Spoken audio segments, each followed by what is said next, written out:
Gentlemen, start your engine.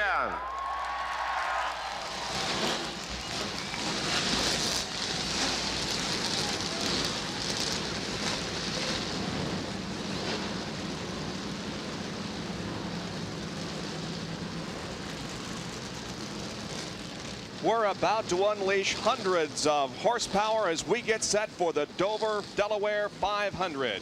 The weather is threatening here this afternoon. That's the reason why the command has already been given to start engines, and the race will be getting underway very shortly. The temperature is 72 degrees. We do have overcast skies right now and a 90% humidity. However, the forecast is for clearing skies as we go throughout the afternoon. So the cars are lined up now on the pit area, 40 strong, getting ready to move onto the racetrack in just a few moments. Let's go to Jerry Punch on pit road. Well, it's a Ford foursome up front. On the pole, a brand new track record, young Mark Martin here, qualifying the Jack Roush Stroline Ford. 4 Fords in the first 4 starting spots. Alongside him is Alan Kowicki. Of course, Kowicki sat on the front row here a year ago. Starting third, the man who is trying to hang on to this point lead, that is Bill Elliott. Now, Bill Elliott had a problem early in the week.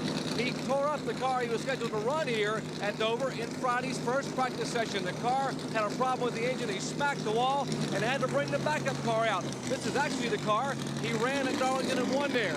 And starting fourth, the car that's won the past 2 years in a row, Brett Bodine in the Crisco Ford, and he needs to win in a big way.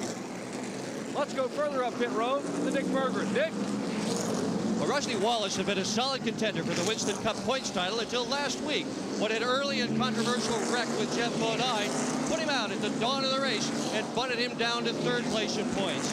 Rusty needs a strong finish here this afternoon to retain any hope of the title. Bodine was severely criticized after the race by Wallace. Wallace said he had brain pain. Certainly for Wallace and for Jeff Bodine, this race this afternoon takes on added meaning. Both desperately want to win to overcome last week. Jerry Punch and Dick Berggren on pit road. Larry Nuber is at Pit Central. Let's introduce to you right now the starting lineup for today's Delaware 500. On the pole with a new track record of 148.075 miles an hour in the Strolite Ford number 6, Mark Martin. Outside of row number 1, it's the Xerox Antifreeze Ford, Alan Kowicki from Greenfield, Wisconsin. Row number 2, Bill Elliott from Dawsonville, Georgia in the number 9 Coors Ford. Outside of the second row is Brett Bodine in number 15, the Crisco Ford. Then Rusty Wallace starts 5th in the number 27 Kodiak Pontiac, and alongside Jeff Bodine in the number 5 Levi Garrett Chevrolet. The 4th row, Darrell Waltrip in car number 17, the Tide Chevy, and Morgan Shepherd in the number 88 Red Baron Frozen Pizza Oldsmobile. In row number 5, it's Ken Schrader, car 25, the Folgers Coffee Chevy, and then Davey Allison, who won last week at Richmond in the number 28 Haviland Ford. The 6th row, Michael Waltrip, a winner in the Grand National race here yesterday, the number 30 Country Time Pontiac, and defending Winston Cup champion Dale Earnhardt in the number 3 GM Goodwrench Chevrolet.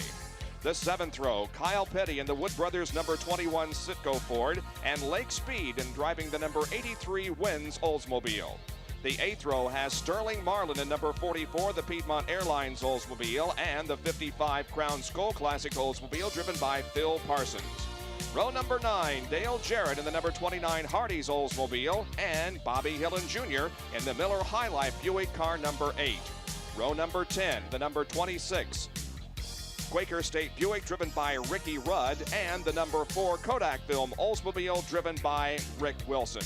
As you look at the rest of the field, let's talk a little bit about the racetrack and how tough it is. In the booth with me, Ned Jarrett and Gary Nelson. It's a very tough track. Some have figured it out, and Ricky Rudd is one of them. He certainly is. He has won the last 2 races in September here at Dover Downs. He's a very smooth race driver. He knows how to take care of his equipment, and that is a key factor here at Dover. You got to be smooth all day long, keep in the lead lap, and be competitive as long as you possibly can be. He won from 11th and 13th position, but he was driving a Ford. He's driving a Buick this year, starting in 19th position. And Gary Nelson, what about all these Fords up front? Is horsepower the reason they're up there, or what does it take here? Well, Dover is a very interesting track. You know, the popular opinion has always been that the Fords have, the motors produce more low-end torque, which gives them a little better pulling power, and it's almost uphill coming off these turns. So that's been kind of the way everybody has thought about it. But I think in more recent times, the horsepower and the torque curves have evened out between the Chevys and the Fords, so it may be a little more aerodynamic today. All right, here comes the field through corners number 3 and 4, and we should be getting a start to this 500-lap race on the 1-mile Dover Downs International Speedway. The pace car is in. The front row, Mark Martin and Alan Kulwicki, a couple of guys who have never won Winston Cup races. The green flag flies, and here we go.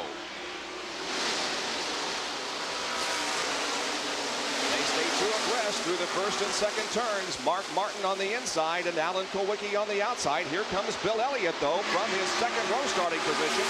And Bill Elliott is going to grab the lead as they head for turn number 3 with Mark Martin running in second position. Elliott is going to lead lap number 1 of 500.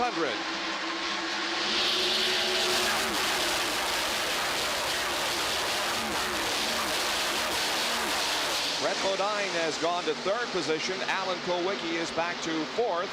And then the fifth spot is being held by Rusty Wallace as they're down the backstretch once again. Bill Elliott in the number 9, the current points leader in Winston Cup competition. Here's some battling going on in the pack.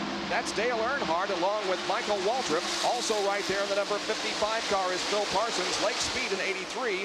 And there is Kyle Petty in car number 21 looking to the inside of Lake Speed. You know, with the threatening skies here today, Dover has always been approached by the drivers as an endurance race. Just take it easy, wait around for the last 100 laps and then race. But today, it's all going to change. The drivers have to be thinking about what if this race gets shortened by rain. We have to be in a position to win. So they're all trying real hard right now. They're going to look at it as a 250-mile race first and then see how things are at that point and go from there.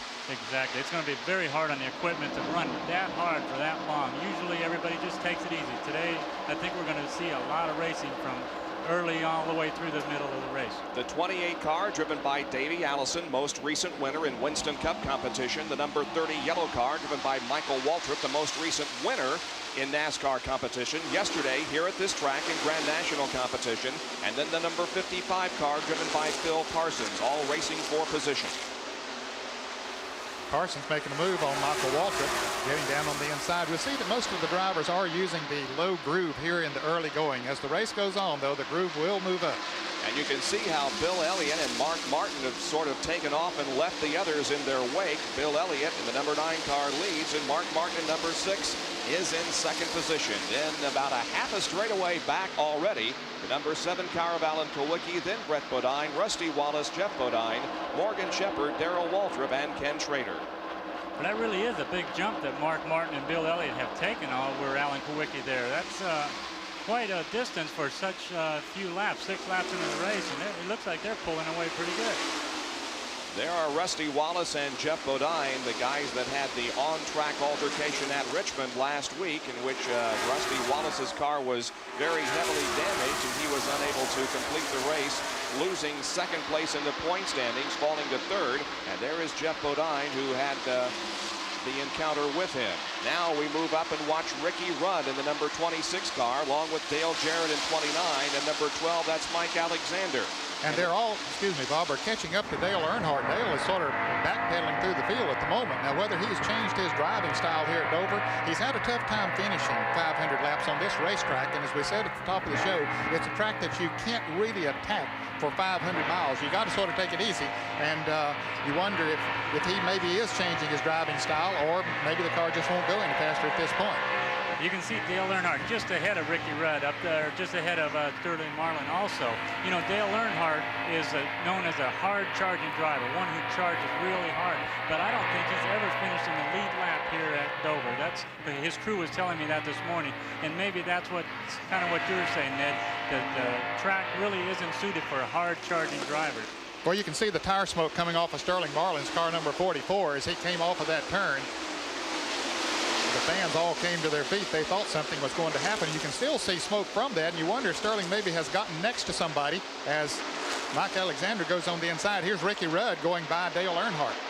So Rudd moves to the inside in number 26, and Dale Earnhardt to the outside. That statistic that you guys were talking about is absolutely correct. Not only is Dale Earnhardt never won here at this racetrack, he has never finished on the lead lap, and he would certainly like to change that statistic here this weekend. Now, last year, you remember, he was indeed a leader of this race. It looked like that he was going to win, but the car went away, and Ricky Rudd drove the victory. Now we see some action from inside Rick Wilson's car, the Kodak in-car camera. Right ahead of him is the Piedmont Airlines Oldsmobile driven by Sterling Marlin. Dale Jarrett also up ahead, and so is Dale Earnhardt. Not so sure that that smoke that was coming from Marlin's car was tire smoke. We'll continue to watch that, though. Yeah, it looked like that he might have had a tire rubbing. Now, many times, especially coming off of turn 4, we will see tire smoke from the right rear tire. But that seemed to be a little bit more and a little bit early. But as we see him on the straightaway here, we don't see any of it. We'll see him, watch him as he goes into the turn and see if any of it happens as Rick Wilson tries to make a move on him. We're watching outside the back glass of the Hardee's Oldsmobile, and this action continues to heat up as the number 30 car, Michael Waltrip, is being passed by, or at least Darrell Waltrip, his brother, is attempting to pass him. That's Lake Speed on the inside, and Kyle Petty on the inside. Looks like Darrell may be falling back just a little here. Yes, he is. I'm not sure his car is handling the way he wants to. Of course, now Darrell is a very smart race driver, and it could be that he's sort of taking it easy, but I don't believe he's taking it that easy. He lost 5 spots the last lap, and here he's losing 2 more. Well, there's a good example right here. Ricky Rudd going forward, Darrell Waltrip going backward. You know, you almost guess at your chassis setup because it constantly changes here at Dover and really at most racetracks nowadays. But it looks like Ricky Rudd, starting farther back in the field, has chosen a better starting race setup than Darrell. They passed each other. Ricky going to the front, Darrell kind of moving towards the back. Now the 21 car of Kyle Petty is in 13th, and Ricky Rudd trying to pass him and pick up the spot. Now here is Ken Schrader in car number 25 and Davey Allison in number 28 as they trade positions, and Michael Waltrip is also right there. Waltrip has to have a psychological edge at least going into this event because of the tremendous victory that he had yesterday, his first in Grand National competition. Yeah, that's good racing right there. Ken Schrader and Davey Allison. Davey in the Ford, Ken Schrader in the Chevrolet on the outside. They're both, looks like Ken Schrader, when he gets up on the outside of Davey, gets a little momentum. Davey was able to pull up alongside of him, but now he's having a hard time going on past because of the momentum that Ken Schrader gets from running a little higher. The car that's on the outside is able to keep his RPMs up just a little bit more. He's traveling a little farther distance, but not losing as many RPMs in the turns, and it usually gives him a better run off of each turn and down the straightaway. That green and white pole that you saw in the shot there on the backstretch is actually the furlong pole for the horse track, which is located inside this paved facility. Horses run on the smaller track to the inside. Now we're watching the 9th place Ken Schrader and 10th place Davey Allison, but up front it is still Bill Elliott who is setting the pace of the Delaware 500. He's followed by Mark Martin. We'll be back with more of our live coverage on this Sunday afternoon from Dover Downs International Speedway. Live coverage of the Delaware 500 is being brought to you by Budweiser, proud sponsor of the 1988 U.S. Olympic team. This Bud's for you. By Ford and your Ford dealer. Have you driven a Ford lately? By Quaker State Motor Oil. The big Q stands for quality, always has and always will. And by Dickies, they're America's favorite work clothes. The top 10. After 20 laps, Bill Elliott, the leader. Mark Martin is second. Alan Kowicki running third. Brett Bodine is fourth. And Rusty Wallace is fifth. In sixth position is Jeff Bodine. Seventh is Morgan Shepherd. Eighth is Phil Parsons. Ninth is Ken Schrader. And 10th, Davey Allison. And there you can see that Bill Elliott and Mark Martin have now begun to lap some of the slower traffic already, moving to the high side of the Buddy Arrington car number 67 that's being driven this weekend by Brad Teague. Boy, Elliott and Martin are really setting a fast pace here. They have moved away from the 3rd, 4th, and 5th place cars, and surprising really that they've been able to do that. Boy, that is some kind of race. You know, Mark Martin winning the pole would like to lead some laps. I mean, he's really pressuring Bill Elliott. He wants to take the lead and just show what he can do. Davey Allison and Ken Schrader still side by side. That is amazing, lap after lap, just racing side. Here comes Davey on up ahead. It looks like he's getting almost a little bit of push from Ricky Rudd. Well, they're racing for 9th position here. Allison is in 9th, and then Schrader, followed by Rudd and Michael Waltrip. The average speed 142.574. In pit central, an update from Larry Newberg. Bob, I have checked with both the Darrell Waltrip crew and Dale Earnhardt crew, and nothing is wrong as such. But yes, you guys in the booth are absolutely right. They're not on the pace. Dale is unhappy with the tire setup. He's particularly talking about the stagger, the difference between the size on the right and left side. They're preparing a change right now. They're screwing over the tires.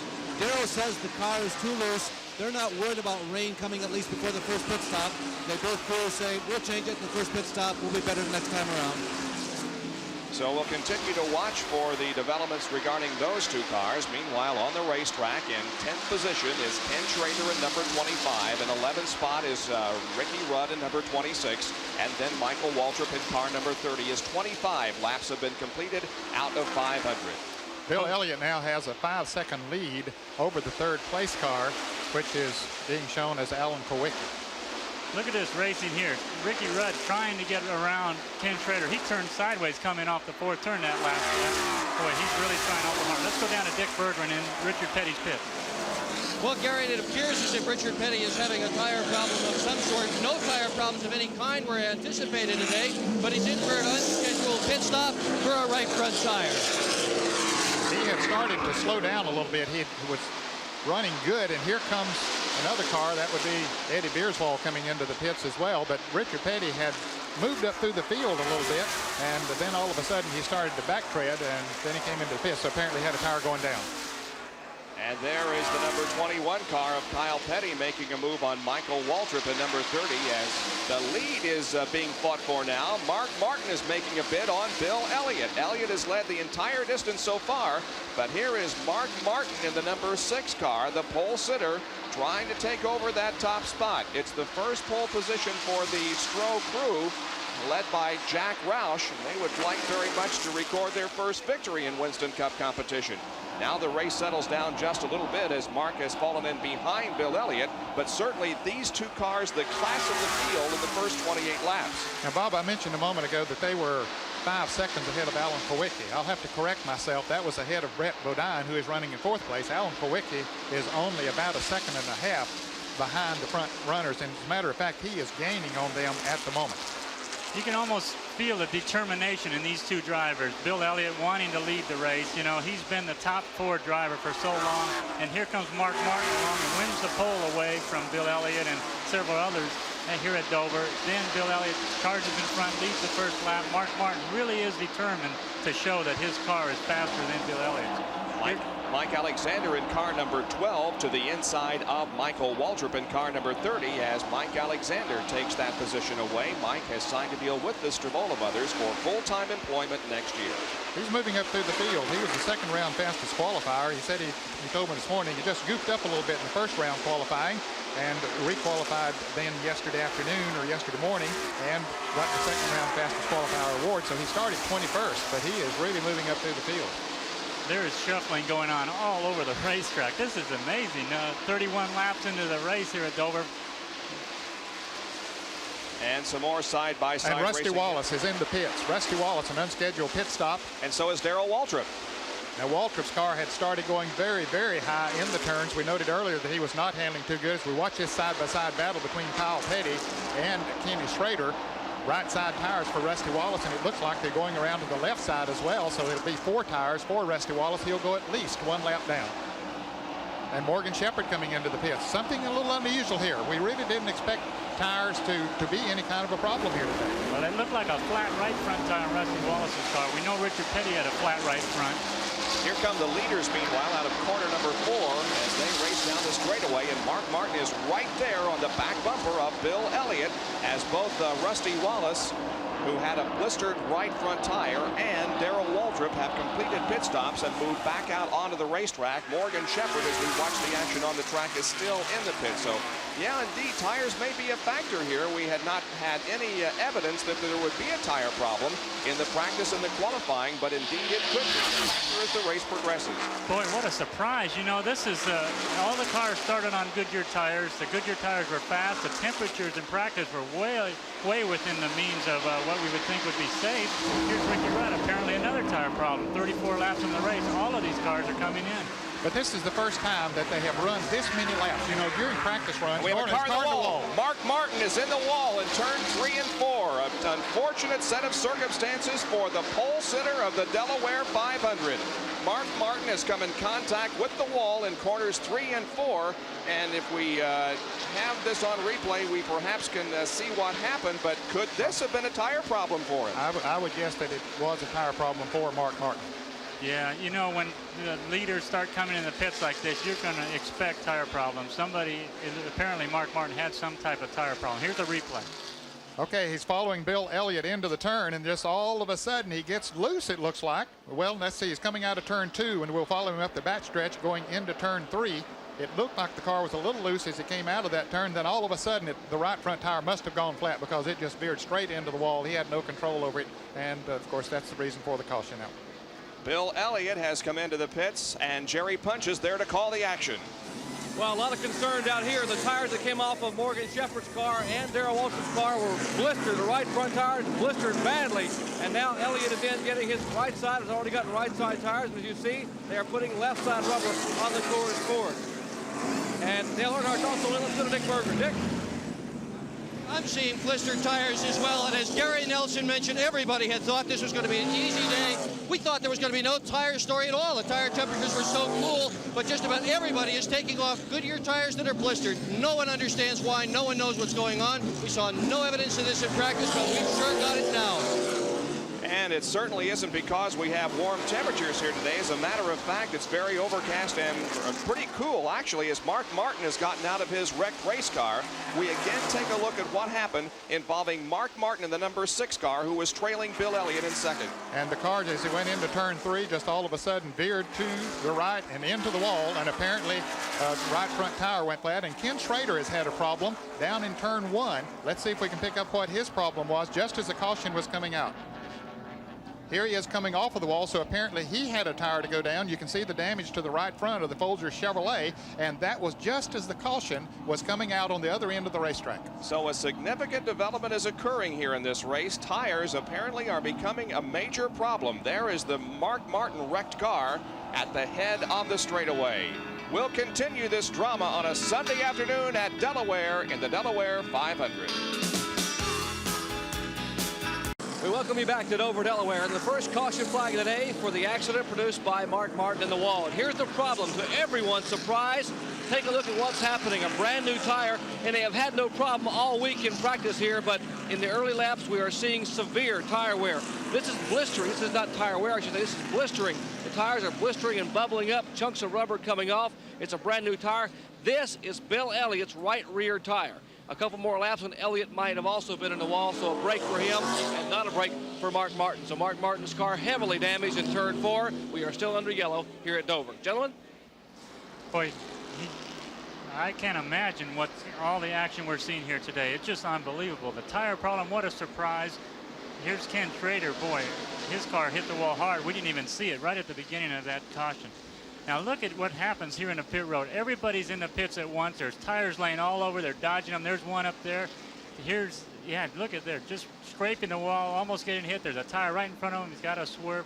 It's unbelievable how Rick Wilson missed all of that, still came out without any damage. So the Mark Martin car is now being lifted from the racetrack as the debris is being cleaned up there in turns 3 and 4, and a new windshield is going in the Jeff Bodine car. Jerry Punch, what's going on? Well, Jeff Bodine happened to be in the wrong place at the right time. Debris came up and literally took his windshield apart. They have brought him in here under caution, and they are trying to put this windshield back in. That's Waddell Wilson, the rest of the Levi Garrett crew, trying to tape the windshield in. They will not have time to bolt it in completely during this lap. They will bring him back in, and so a new windshield for Jeff Bodine. Let's go to Larry Newber. Larry? Oh, Jerry, 500 miles is a common length for a Winston Cup race, but this place is not a common race. We have the tire problem that we think we're developing here, but perhaps the most important member, stressed member of this race car at this racetrack is the engine. You don't measure really engine stress in terms of miles. You measure it in terms of the number of hours. And this is a race that could easily go well over 4 hours of speed up and start down. The engine may well be the most stressed member of the chassis here at Dover today. Plus, we're modifying that with this tire problem. Indeed we are, and that is the Mark Martin car being taken off the racetrack right now. He and Ken Schrader both come in contact with the walls, as several had tire problems in the early going of this race. Back in a moment after this. We're back at Dover Downs International Speedway for a Sunday afternoon edition of Speed World, and we're yellow for the first time this afternoon because of an accident involving Mark Martin. His car coming in contact with the wall in turn number 4, and there is the Ken Schrader car that also had contact at the other end of this racetrack. The paved racetrack, there you can see the horse track facility, which is being used here. One of the landmarks connected with the harness racing facility is located near turn 1 of the asphalt track. Here's a quick fact.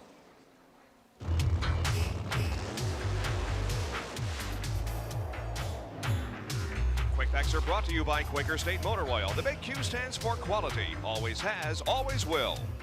One of the unique features here at Dover Downs is this skybox located some 70 feet in the air above turns 1 and 2. Now this box serves a dual purpose. During the harness racing facilities, this box is where judges will sit and overlook the harness racing track. Now you just overlook turns 1 and 2 of the harness facility, determine if there's been an on-track incident or foul during those events. Now up until 2 years ago, this box served as NASCAR control. They actually ran the race from inside this skybox here over turn 1. That has since been moved atop the main grandstand area here. That is NASCAR control there above the main grandstand area. This box here is primarily for people who want to watch the race, get a good bird's eye view, some spotters for some of the crews, and even some safety officials to watch for on-track debris. And there's a live shot of that facility, which is located, as we said, near turn 1. Well, we're 42 laps in to 500 of the Delaware 500 under caution. Back after these messages. We are back at Dover Downs International Speedway, and we are still under caution for the crashes involving Mark Martin and Ken Schrader, both drivers okay. Now, these accidents apparently caused by some tire problems. We have seen it in the early stages of this race. Dick Berggren has been studying this tire situation and can tell us exactly what it's all about. Dick? Well, Bob, here's what's happening. Everybody thought no problems with the Goodyears, but we're seeing problems. Why are we seeing problems? I just asked one of the Goodyear engineers, and he said, I wish I know. Maybe Richard Childress does. Childress said he thought maybe the problem was due to the fact it rained hard last night. We have a green track. A lot of the teams, however, aren't sure. They don't know what to do. They don't know whether to stick with the Goodyears or switch to the Hoosiers. There's a whole trailer full of Hoosiers, and before the race, Bob Newton, who owns the Hoosier Tire Company, said, don't worry about a thing. My tires are absolutely reliable, even though they're a bit harder and not quite as fast as the Goodyear tires are. Well, that's what Goodyear thought, too. It's a big guessing game, and part of the guessing game is that the size difference between the Hoosiers and the Goodyears is fairly significant. That's going to affect the engines. Jerry Punch, what do you think? Well, that may have a problem, may have an effect, but it won't have an effect on Mike Waltrip. Take a look at his problem. The valve cover just came apart on the Waltrip Country Time Lemonade Pontiac. He's been in twice, and he finally changed the valve cover. He is back on the speedway and did not lose a lap. We're going green, gentlemen. And you can see that the number 27 car is the one that will lead them down for the restart. That's Rusty Wallace. However, he is a lap down trying to get his lap back. The 26 car of Ricky Rudd apparently is also a lap down, and the leader of this race is the number 9 machine driven by Bill Elliott, who was actually 4th there in line. Ricky Rudd, Richard Petty, and Rusty Wallace had all made unscheduled pit stops. They're all ahead of Bill Elliott right now, but Elliott's about to put Rusty Wallace that lap down, and he does. Bill Elliott really has that car hooked up. You know, Bill Elliott being the point leader, Rusty Wallace trying very hard to regain some of the lost ground he lost at Richmond in the points race. and Dale Earnhardt having problems, Bill Elliott just looks like he's just sailing away. And Dale Earnhardt in the number 3 car is trying to move up through the traffic also. Behind him is the 17 car of Darrell Waltrip. There's the 55 of Phil Parsons. Davey Allison is also back there along with Mike Alexander and the number 11 car, the Junior Johnson prepared Budweiser-sponsored Chevrolet driven by Terry Labonte.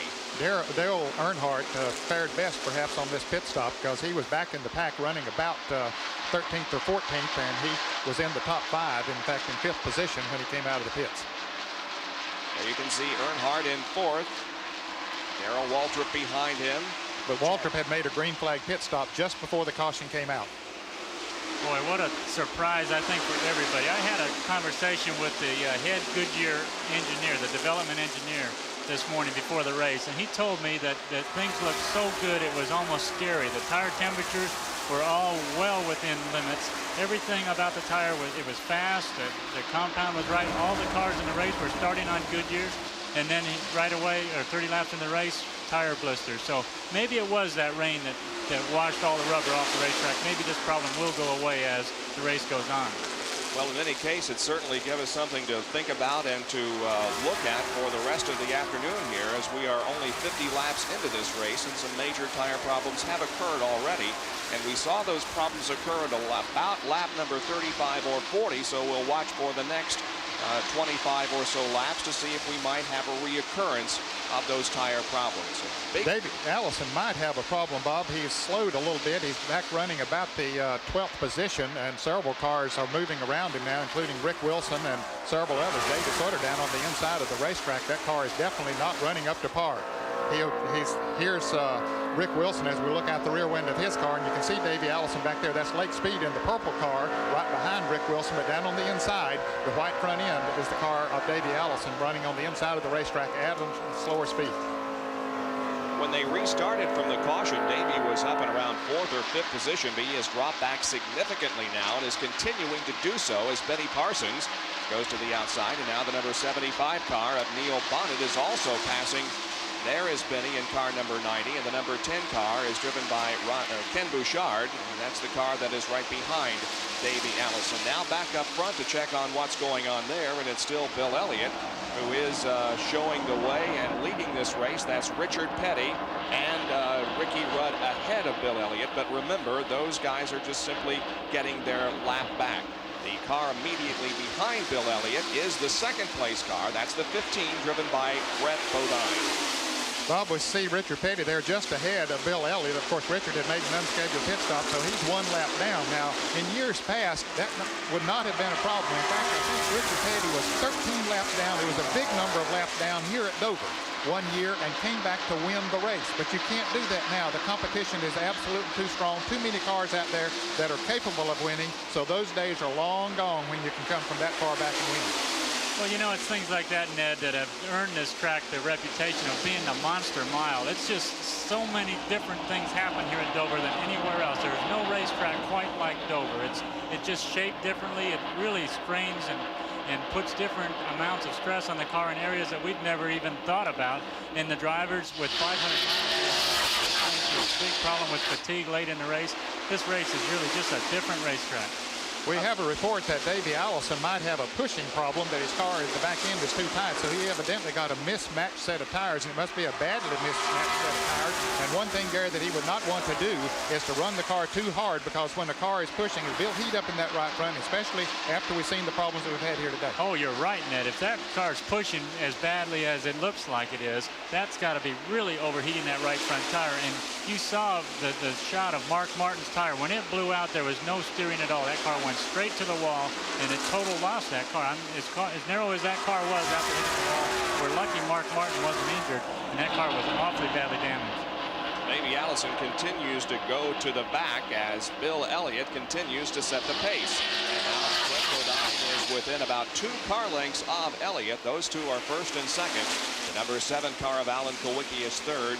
Mike Alexander shown in 4th position, and the 55 of Phil Parsons is 5th after 58 laps. Back with more of our live coverage in a moment.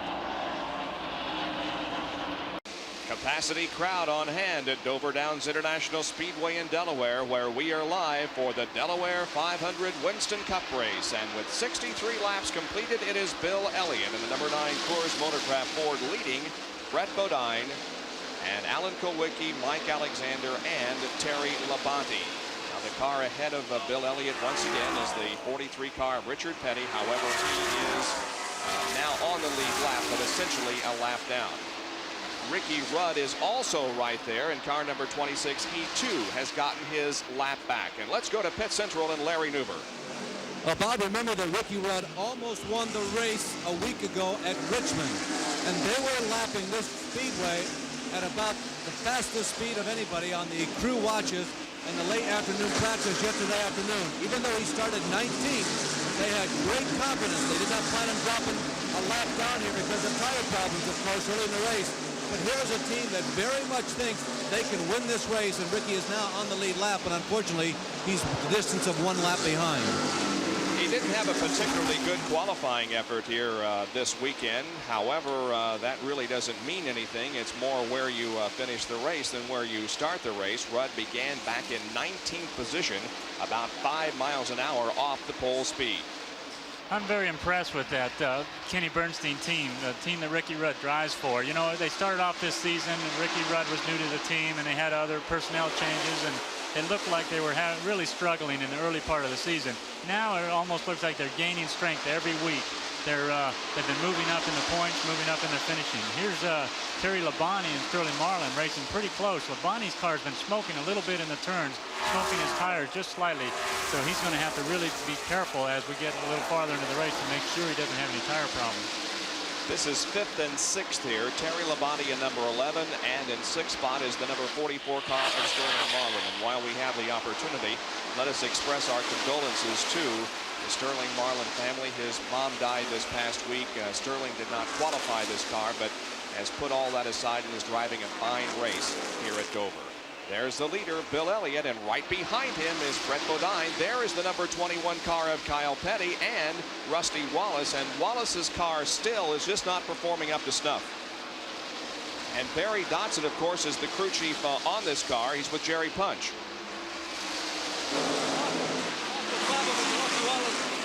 Problem with the Rusty Wallace car. Barry, what's the problem with the car? He said a plug wire came off on the restart. He feels like it's what it is. It's only turned about 6,900. So hopefully we get a caution here in a little bit and try to get it back on.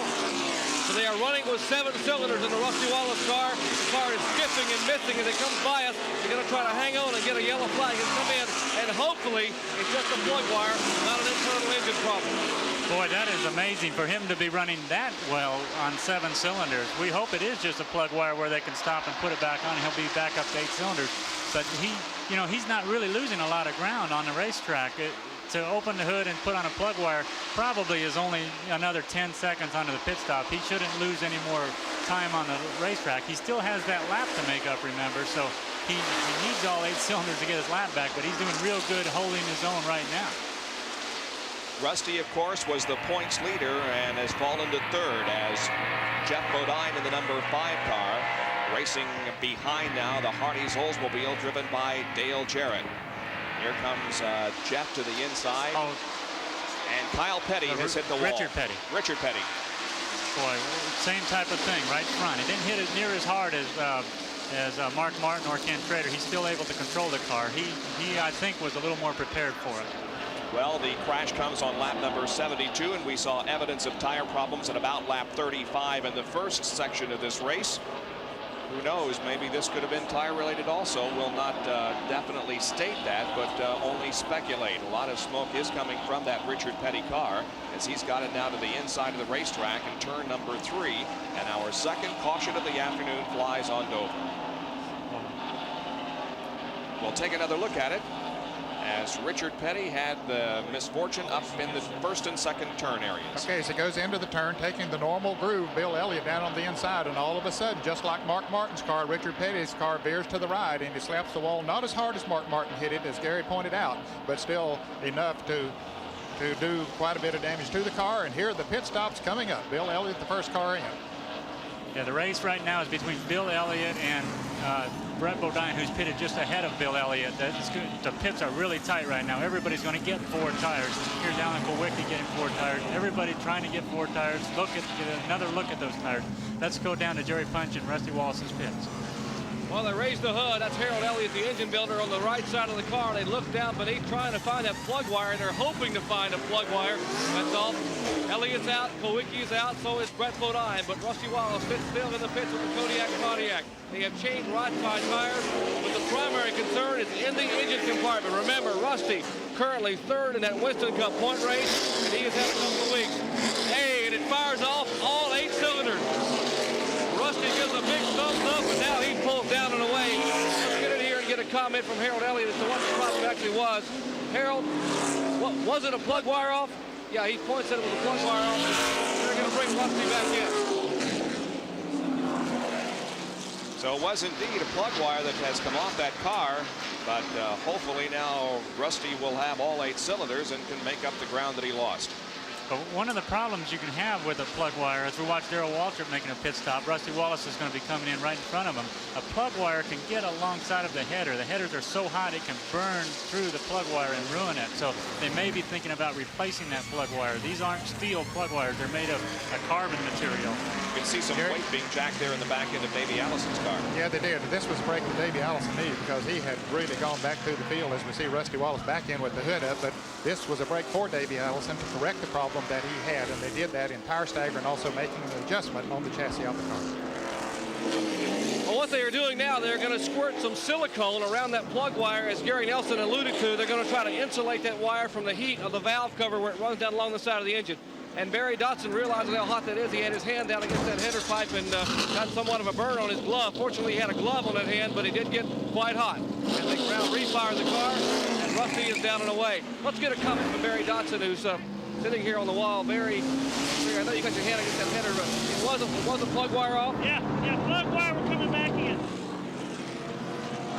Okay, he's talking to the driver right now. We'll try to get, is the hand all right, Barry? Is the hand okay? It's burned. It's burned, but he's busy right now, so we'll let him get to work. I don't imagine he feels a bit of pain from that burn because he's most concerned about the Rusty Wallace car. Dick Bergman is also on pit road. Well, Bob, the winningest active driver in Winston Cup racing here at Dover is in the pits with a torn up right front, and I mean torn up big time. 7-time winner Richard Petty.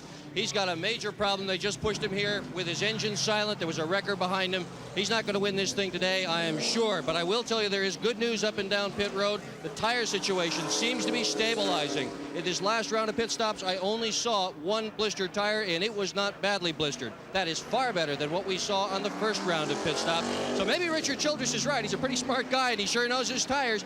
Maybe when we get a little rubber down in this racetrack, we're going to be fine. I hope so. Richard Petty has won this race 4 times. He has won on Dover Downs International Speedway a total of 7. Right now we are 77 laps into this 500-lap event here at Dover Downs International Speedway as we bring you live coverage this afternoon of Winston Cup racing. And we'll be right back with more in a moment. Back at Dover Downs International Speedway, and we'll be going green here in just another lap. Pit Central, meanwhile, Larry Newber has found Mark Martin. Well, Mark, you've stepped over here where you have an opportunity to watch some of the race. It was a tire blowing like so many people have had the same problems already, yes? Well, you know, it was just real unfortunate for the Strollite team. The car was running super. We had a real good chance to win this race. It was real early, and we were trying to take care of our stuff, but it didn't work out for us. Mark, I've seen you walking around. You must be sorry. A car went in a ton, but you're not hurt in the classic sense. Well, you know, I feel like I was really lucky. The car was safe, and I want to tell Arlene and Heather and Rachel and Stacy and Amy and everybody out there that I'm fine, and you know, we're going to go get them next week. Well, Mark, we're just about ready to go back to green. You got to be sitting here thinking, what would be going through my mind if I were in a race car? These guys must not feel comfortable at this point in the race. I'm sure that they're thinking that they're going to be taking it easy. It looks like they are. Nobody's going to be trying to lead the race real hard or keep the pace up too fast. You know, it's real important right now to not tear a tire up and lose a lap by having to stop and change it, or by tearing one up and not being able to feel it and have it blow out on you. So you know, I think the racetrack's going to get better as they go. All right, there is Terry Labonte in car number 11, and that car simply did not go. When the green flag came out, he dropped back significantly and now is coming in for a pit stop. The Junior Johnson Budweiser car is in with Labonte. He might have a tire going down. Now, I don't think it would be related to the problems that we have seen earlier as he goes into the pit area, but they are going to change the right side. Apparently, one of the right side tires had just leaked down. And here's Morgan Shepherd trying to get his lap back. He made an unscheduled green flag pit stop trying to pass Brett Bodine to get back in the lead lap.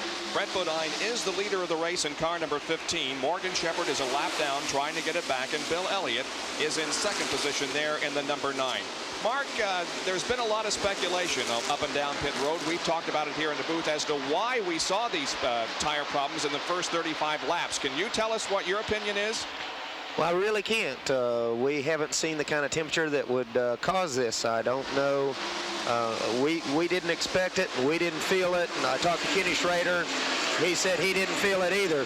We never dreamed of seeing anything like this, but we feel sure that the track's going to get easier, and they're going to have a fine race today, and I'm just real sorry that we can't be a part of it. You know, we want to win real bad for Strolight and for Jack Roush and all the guys that have worked so hard to put this deal together, and I think it's coming, but you know, we're disappointed that we don't have a shot at it today. The car was really fast. Now, Mark, we're watching here Brett Bodine and Bill Elliott. Elliott, of course, ran with you when you were in the race. Does he appear to you to be the strongest man out there? Bill was really strong early in the race. As it got going, you know, it looked like his car got tight and it started smoking the right front tire. And, you know, I started thinking about trying to pass him and tried to make a couple of moves on him and didn't quite make it. My team called, Steve Meal called me and said, go easy, you know, just take it easy. And I slowed down a couple of laps, and then we had the problem. I think Bill's probably got him covered, and he's riding right now.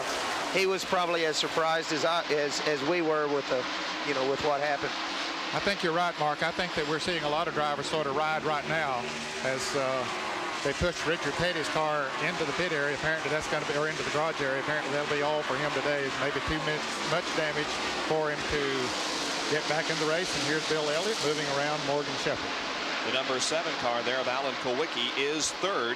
So there you have Brett Bodine, the leader, and then Elliott and Alan Kulwicki. Look at this. Dale Jarrett, Jeff Bodine, Harry Gant, and the 21 car of Kyle Petty involved in a great tussle for position out of turn number 4. Saw a lot of tire smoke come off the right rear of Jeff Bodine's car coming off the turn that time. When they have to hold it down on the low groove, it really causes you to turn the steering wheel a little harder. And there's a good shot of Jeff's car from the inside of Dale Jarrett's car. The right rear tire on Jeff's car was smoking quite heavily as he tried to get under Dale Jarrett. He's really trying hard right here. He wants to be able to use the whole racetrack. You can see him kind of fighting with the steering wheel. Boy, that is a great shot. That's live coming from the inside of one car to the inside of the other car. Jeff on the inside, though, is about to lose that position to Kyle Petty, or at least Kyle is trying to take over that spot as they are wheel to wheel out there for the moment. Now Kyle inches ahead just a little bit.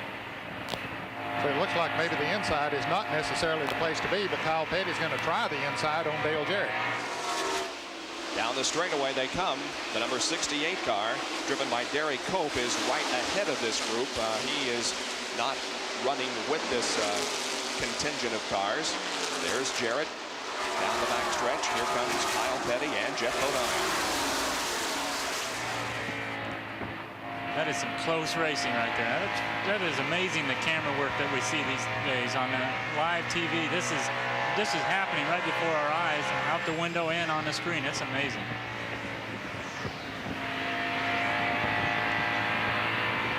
Back to the leaders, meanwhile. It is still Brett Bodine who is in the lead, but look at Bill Elliott as he is closed in now with them about a car length and a half or 2 car lengths as they come down to complete lap number 90. And Alan Kulwicki is also not very far behind in 3rd position. Sterling Marlin is shown 4th in the serial, and 5th is Dale Earnhardt. Bob, we mentioned at the top of the show that Ricky Rudd had won this race 2 years in a row, and he had won it. And this car number 15 that's leading the race now that belongs to Bud Moore out of Spartanburg, South Carolina. This has been a very good racetrack for Bud Moore. He's had wins with Benny Parsons and several other drivers over the years. He just simply knows how to set a car up to get around this racetrack. it's got to be the best kept secret in the garage area. Whatever Bud Moore does at Dover, nobody else seems to be able to figure it out. No matter who drives Bud's car, the Bud's car goes to the front. If there's no problem, he's been in the winner circle so many times with so many different drivers. It's just, I think it's one of the best kept secrets in the whole NASCAR history, because Bud Moore it's a given. You come to Dover, Bud Moore's car is going to be up front. The fastest 4 qualifiers were in Fords, and right now the top 3 are also in Fords. Bodine, Bill Elliott, and Alan Kulwicki. We'll be back with more live coverage after this from Dover Downs. Bob Jenkins, Ned Jarrett, Gary Nelson, Dick Berggren, Jerry Punch, and Larry Nuber back at Dover Downs International Speedway for the Delaware 500 Winston Cup race. They're the top 3 right there running nose to tail. It's Brett Bodine leading, followed by Bill Elliott, and in 3rd position is Alan Kulwicki. We're almost a 1/5 of the way through this race, and for the highlights of the first 96 laps, here's Larry Nuber in pit central. Bob, Dover is always full of surprises, but this is one surprise that we had no way of anticipating. Tire problems. There is second running Mark Martin. He loses a right front tire and goes immediately into the wall going into turn number 3. It was a very hard hit for Mark, although he did not sustain any injuries. And at the same time, at the other end of the racetrack, a tire went go, a right front we assume, and Kenny Schrader has hit the wall in turn number 1. Both cars obviously eliminated from the event, but neither driver suffering injuries.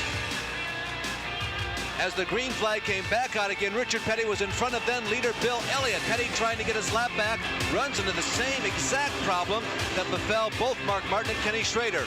Richard Petty has returned to the race. His car was not knocked out of the event. Inside the first 100 laps of this race here at the Monster Mile at Dover, this 500-lap race is quite a challenge to driver and crew alike. Out of race, Rodney Combs so far, Mark Martin, Ken Schrader, and Richard Petty. The following 3 are the last 3, of course, because of crashes. Rodney Combs had dropped out with mechanical difficulties just about 5 minutes before that first crash.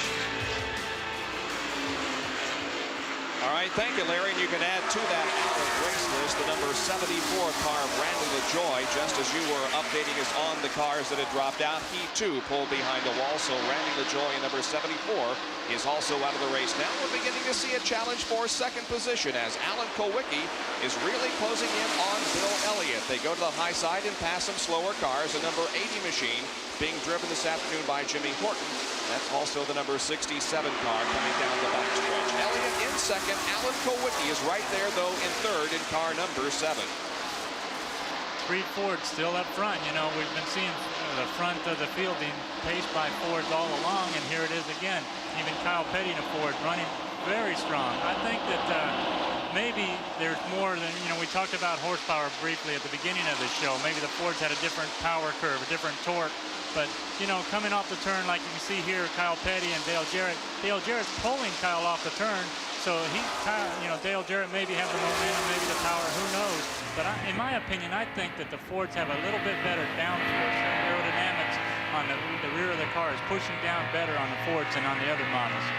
This is the battle for 8th position, by the way. It is Dale Jarrett and Kyle Petty. It seems as if Kyle will lose some on the straightaways, but then is able to pull in beside of Jarrett in the turns. I think what Dale is doing is he's trying to conserve his tires as much as he can. He's running a little bit higher groove. He's running up 2nd, 3rd groove. Kyle's running down on the inside and running a little bit deeper into the turns than is Jarrett.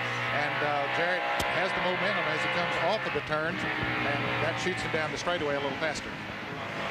It's quite an ongoing argument almost as why the Fords seem to have better tracks than others, but I'm leaning more and more towards aerodynamics. You can almost see it in this shot here where Kyle Petty can pull up to Dale Jarrett in the turns, but when they get on the straightaway, you can't quite do anything with them. Look at how low he went, all right down to the line. He's getting some traction. He's getting some, whether it's downforce or just chassis configuration, whatever it is, the car is sticking better in the turn.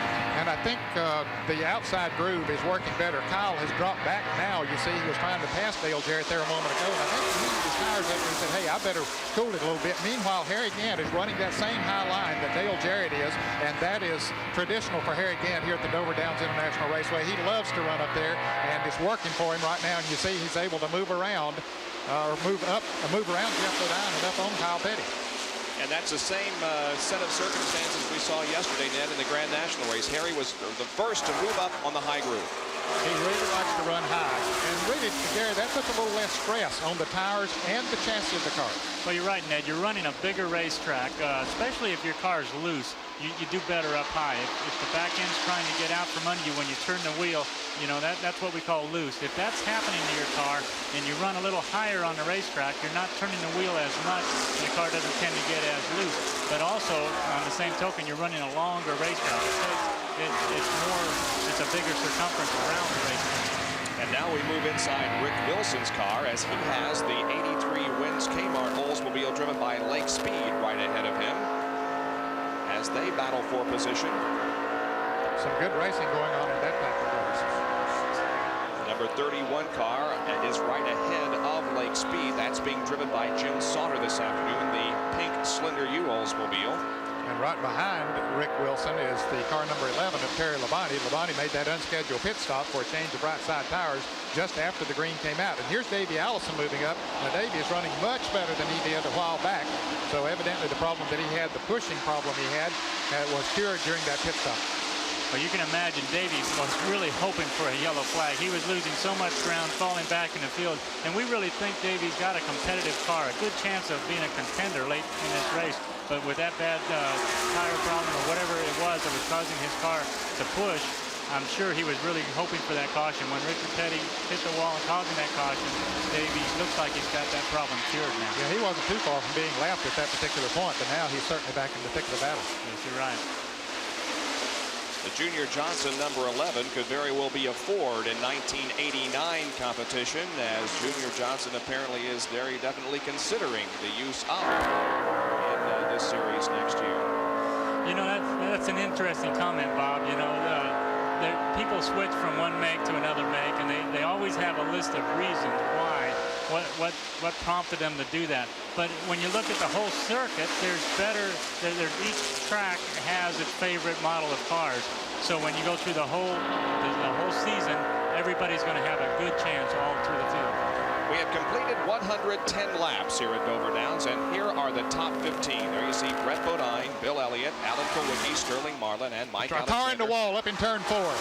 It's Derek Cope in the Pure Later Ford. He was running in 13th position. He hit hard, or a tire blew or something, because we could hear the concussion here in the booth, and we're well enclosed from the racetrack noise, but he made pretty good contact with the wall. You can see him moving around in there, so he apparently is not injured, but that car did make heavy contact with the wall in turn number 4, and it brings out our third caution of the afternoon. So it's a tough break for Derek Cope, who was running in the lead lap. He was running in the 13th position. We saw several cars passing Dale Jarrett, Harry Gant, and Jeff Bodine a while back, but he was in contention still in the lead lap when he had this misfortune. You can see the place where he impacted the wall, and now we'll replay it and see what happened.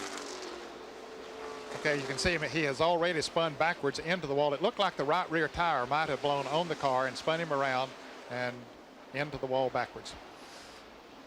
So there is Derek Cope's number 68 Pure Later car as the safety officials arrive at the scene of the crash. And here's everybody coming into the pits, including Brett Bodine at number 15, Bill Elliott at number 7. Dick Berggren is on pit road with Alan Kulwicki stopped. And Alan Kulwicki is in. He's only got 2 full-time crew members this week. He lost one during the week. Most of the other teams have 17 or 18 full-time crew members. But these guys are, many of them, they're not pickup crew members, but they work hard at it. Brett Bodine down pit road, also in with Jerry Punch. Jerry? Well, they've already put right side tires on. They're working on the left side, and it's a race. And they will get off pit road first. Here's Elliott and Bodine down. They almost collide on pit road, and Bill Elliott will win that race down pit road. So Bill indeed does get out first. There is Brett Bodine falling in right behind him. So we're going to have a change of leadership here when the green comes back out. That is assuming that neither car comes in for another stop. Meanwhile, it's going to take a few minutes here to get the Derek Cope car off the racetrack. He's had contact with the wall in turn number 4. We'll take a break and be right back with more from Dover. Back at Dover. Third caution period of the afternoon. We're now 113 laps in. Derek Cope's car being pulled off of the racetrack in the turn 4 area. He has impacted the wall there. You can see him leaking some fluid down the racetrack, so the crew will have to clean that mess up before we go back to racing. Most everyone has come in for some pit stops. There you can see a couple of more peeling in the pits, including Ken Bouchard in car number 10 and Dave Marcus in car number 71. So the pace of the race is reduced here with Bill Elliott at the head of the field. You know, there are lots of unique aspects about this track they call the Monster Mile, and Jerry Punch reports on one of them in this Track Fact.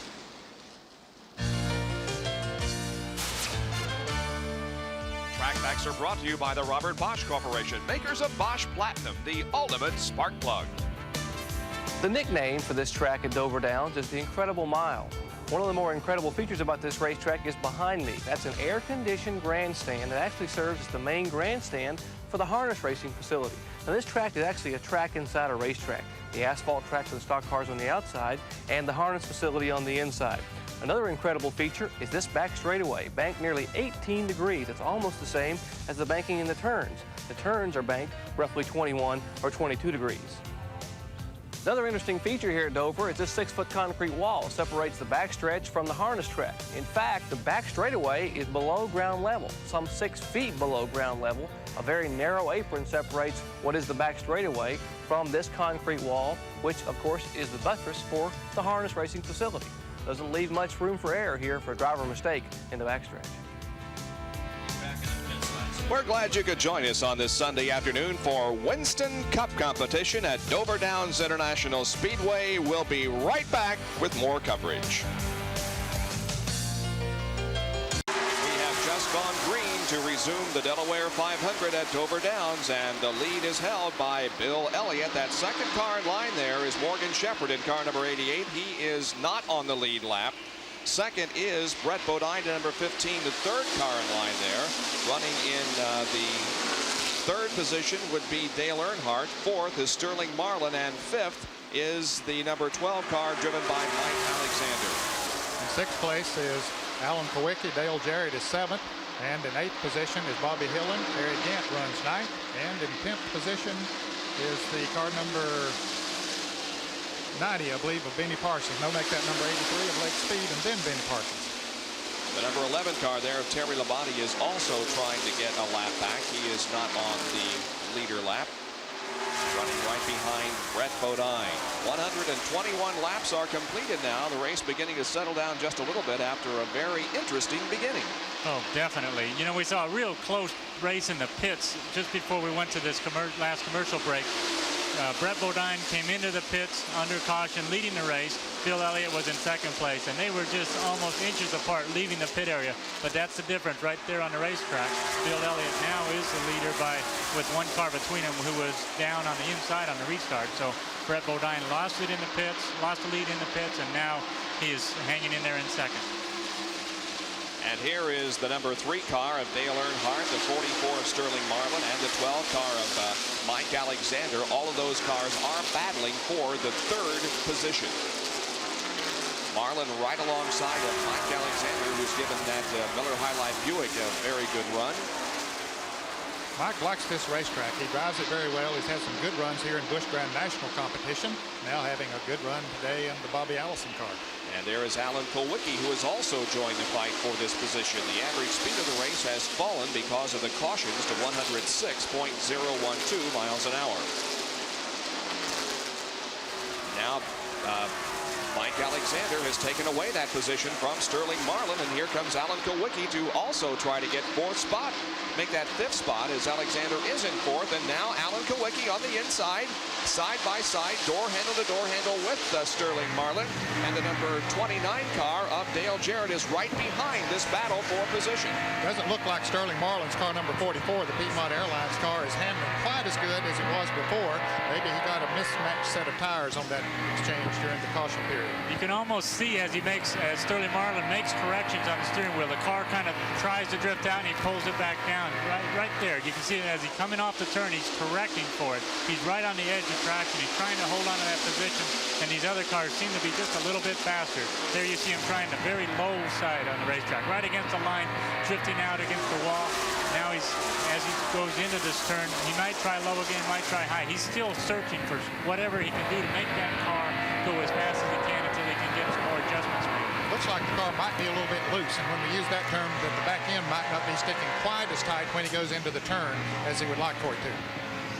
Yeah, you're right, Ned. You can see the back end out farther than the front end, especially when you can compare it to that white line down on the bottom of the racetrack along the apron.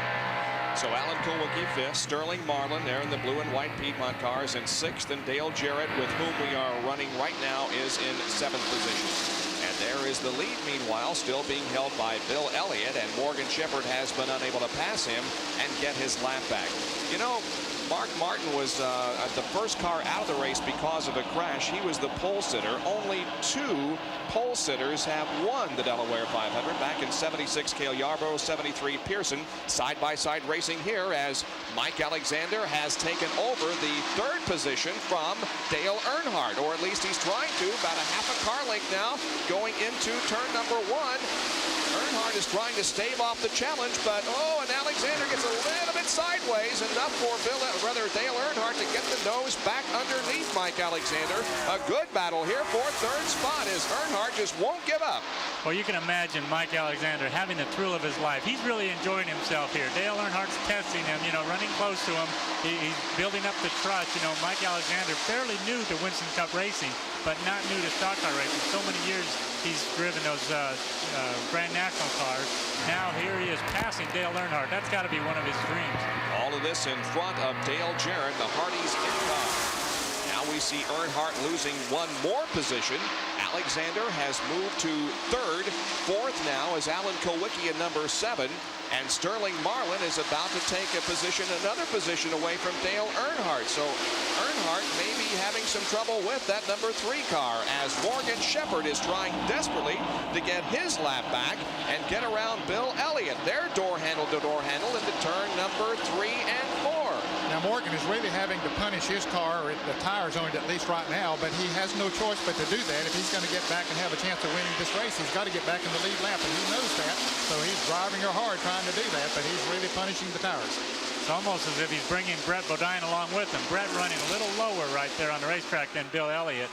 We'll have to watch. Brett was almost pulling away before the last caution. So Brett Bodine and Bill Elliott both look awful strong here. I believe Bill Elliott is just running as fast as he feels he needs to at this point of the race. I don't think that he's punishing his car or his tires. He's just trying to ride. There's a long, long way to go yet, and he knows that that's what you have to do to win here at Dover because he is the past winner here. The starting position that has gotten us the most winners here at Dover Downs International Speedway is the 3rd starting spot, and Bill Elliott started 3rd in this race. The 12 car of Mike Alexander and the 7 car of Alan Kulwicki and the 44 of Sterling Marlin. Jerry Punch is watching this performance by Mike Alexander. Well, I tell you, the Stavola brothers are really impressed with young Mike Alexander. The 31-year-old driver from Franklin, Tennessee, started back in 21st spot. He is now running 3rd, which you shouldn't be surprised because the Stavola cars always run well here at Dover, Delaware. Bobby Allison has won 7 times up here, and he has run so well in the past. Last week they announced that Mike Alexander would drive this car next year. And they will have a car available for Bobby Allison if recovery continues, and hopefully Bobby will be back next year. The Stavolas will have Bobby Hillen, Mike Alexander, and they will have the car for hopefully the leader of the Alabama gang, Bobby Allison, when he comes back. But an impressive performance right now, Mike Alexander running 3rd. Let's go to Dick Parker in the Alex Lewis pit. Dick? Well, I'm down here in the Rick Wilson pit, actually, Jerry, and what I'm watching is Wilson went out with a set of Hoosier tires a little while ago, but apparently they've decided they're not to their liking. They're going to bring Rick Wilson in, and they've got a set of Goodyear tires on the outside of the car. Larry Newber? Well, Dick Allen is running very competitively in the top 5. He almost won the pole here, so you look at Rick Wilson, who has come in for a pit stop, perhaps a precautionary tire change. And Dick Bergman is there. We'll go to Dick, come back and finish my comment when the pit stop's over. Dick? Well, they have changed the outside tires on Wilson's car. They're going to have to change the inside. This was a very, very costly experiment to try a different set of tires, but they really felt that they had to give it a shot. They're the only team so far that has done so, but apparently it just hasn't worked. Rick Wilson's sitting here in the pit area. Wilson's now gone. Larry Newber, what's going on at your end? Monitoring the scanner radios down here at our end, and we picked up the following facts. First of all, about the cars that we have been watching. Alan Kowicki is not having the same tire problems. There he is on your screen. The Xerox number 7 is not having the same tire problems as all the other top teams have been having. And thinking back to Watkins Glen, when we had another serious tire problem on ESPN, the team that early in the race was not flashing great speed but was commenting that they were not having tire problems was Ricky Rudd. He went on to win that race. Now, a couple of other extraneous notes as we look at Alan Kowicki going underneath of Mike Alexander. Sterling Marlin trying to follow through. Marlin on the inside there in the Piedmont Old, who's under young Mike Alexander. The number 67 car, Buddy Arrington's car, is being driven by Brad Teague today. They have tried Hoosier tires, and they have radioed back that they are having the same phenomenon with the Hoosiers that they had at the Goodyears, meaning they were expressing concern. And from Darrell Waltrip's pit, Jeff Hammond has radioed to Jeff, or radioed to Darrell. Time to pick it up, Darrell. So the tire situation certainly is still very much a factor in this race. Let's take a look at the top 15 as we have them with 140 laps completed.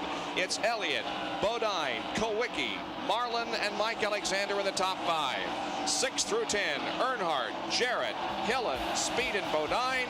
And then 11 through 15, Rudd, Gant, Sauter, Allison, and Petty. Back at the Delaware 500, and Morgan Shepherd at car number 88 has gotten his lap back. He was able to go underneath of Bill Elliott, and so we have another car on the lead lap. But the lead is held by Bill Elliott, and right behind him in second place, this Bud Moore prepared Ford Crisco sponsorship, and the driver is Brett Bodine from Chemung, New York. Now a whole bunch of racing going on in the top 15. That's Jim Sauter in the number 31 car, Jeff Bodine in number 5, Davey Allison in 28. Also in the group is the 21 car driven by Kyle Petty as they contest positions. And the caution is out. Yellow out on the racetrack for the 4th time. We don't see anybody in any trouble anywhere on the track. Perhaps just some debris or whatever.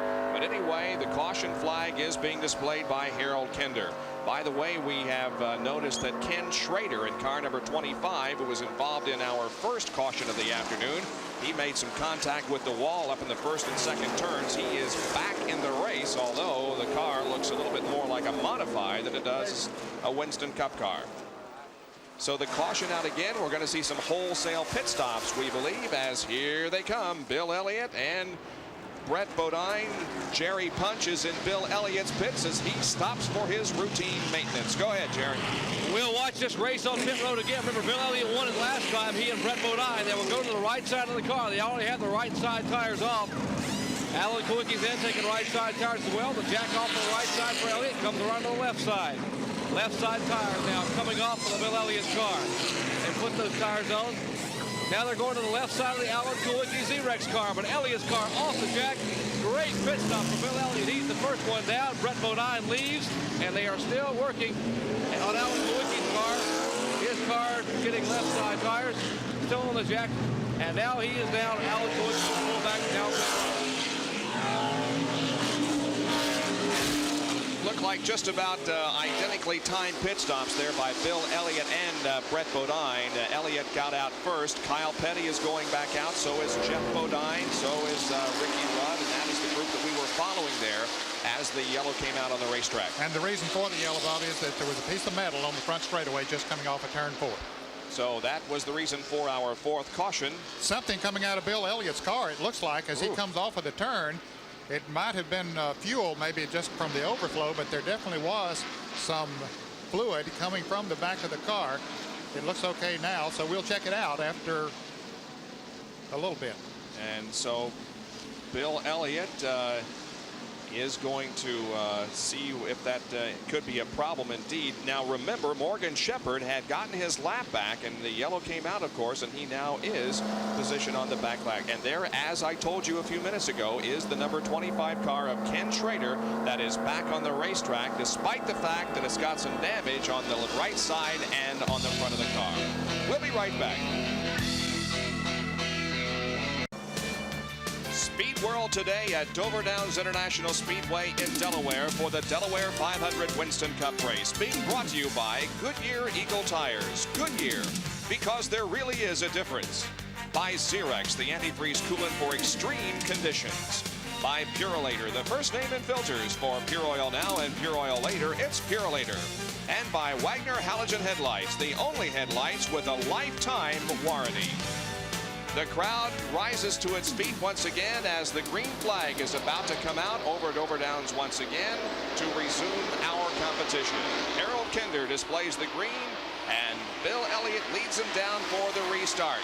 And as they got the green flag, Michael Waltrip in the Country Time Lemonade car number 30 got the black flag, so apparently there was a rule violation as far as he was concerned, so Michael Waltrip will have to come in for at least a stop-and-go penalty.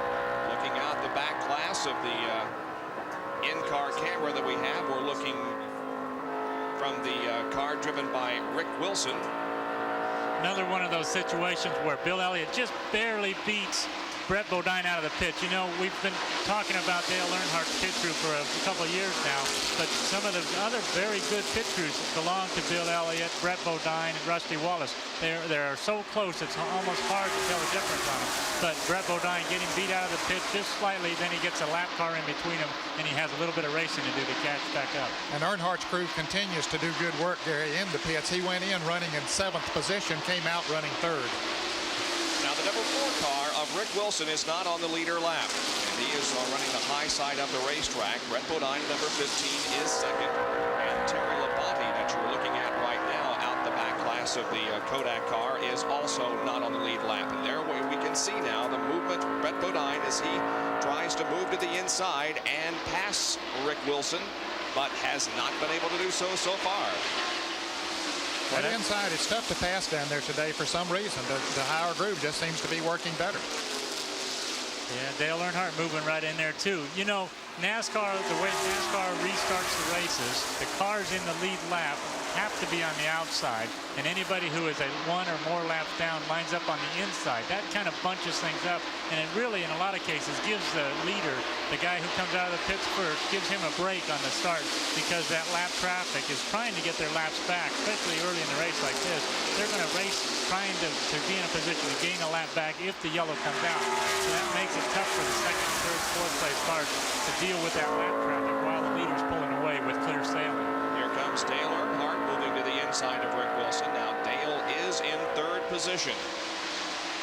He is actually 4th in line there, but he is in 3rd spot. And right behind him is Rusty Wallace, who is also not on the lead lap. And speaking of not being on the lead lap, Ken Schrader, as we saw before we went to commercial, is back in the race. He has a deficit of 110 laps to make up. Probably will not be a winner here this afternoon. Dale Earnhardt, the defending Winston Cup champion, who has moved to 2nd in Winston Cup points in 1988. Running 3rd here this afternoon with 157 laps completed. Ned asked him earlier, has this been one of your better tracks, or do you consider it one of your worst tracks? Well, it hasn't, Ned. I run real good here at times, but seem not to finish good here. I think it's my worst racetrack on the schedule right now as far as finishes, but I enjoy racing here. I don't have any problems running here with the car and everything. We're just, you know, just getting to the end of the race is my biggest problem. It's a tough race. We always seem to have little problems or tires or something. So hopefully we got a good combination for this weekend. We'll be okay. Never finished 500 miles here at Dover, looking to do so for the first time in his career this afternoon. Dale Earnhardt from Kannapolis, North Carolina. He's still struggling to pass Rick Wilson here. But you know, people talk about different tracks and different things. There are so many variables that go into winning nowadays in Winston Cup racing. You think about Dale Earnhardt, he just dominates on some tracks. Bristol, for example, just goes away. And here we have Bill Elliott dominating here at Dover so far in this race. This is really a Bill Elliott track. This is rumored to be, I think it's a pretty true rumor, to be a Ford track. So Bill Elliott has a combination this week on this particular racetrack. Then, you know, next week we go to Martinsville, maybe somebody else, maybe it's a Dale Earnhardt type track, maybe a Rusty Wallace type track. It just shuffles back and forth. That's what makes this competition so interesting throughout the season. Fellas, I think that we're seeing Dale Earnhardt drive a different kind of a race here today than we normally see Dale Earnhardt drive. I believe that he is absolutely determined to try to finish this race and have his shot to win at the end of the race. And this brings up the thing that you talked about in the very beginning, Gary, and that is saving the engine.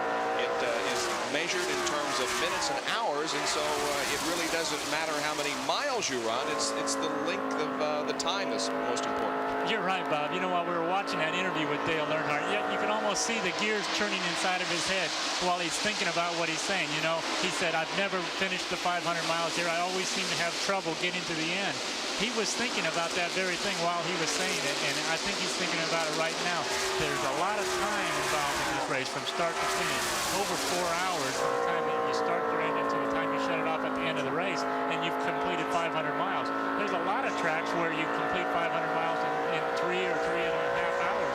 So there's a lot more stress for a lot longer time on the engines here at Dover.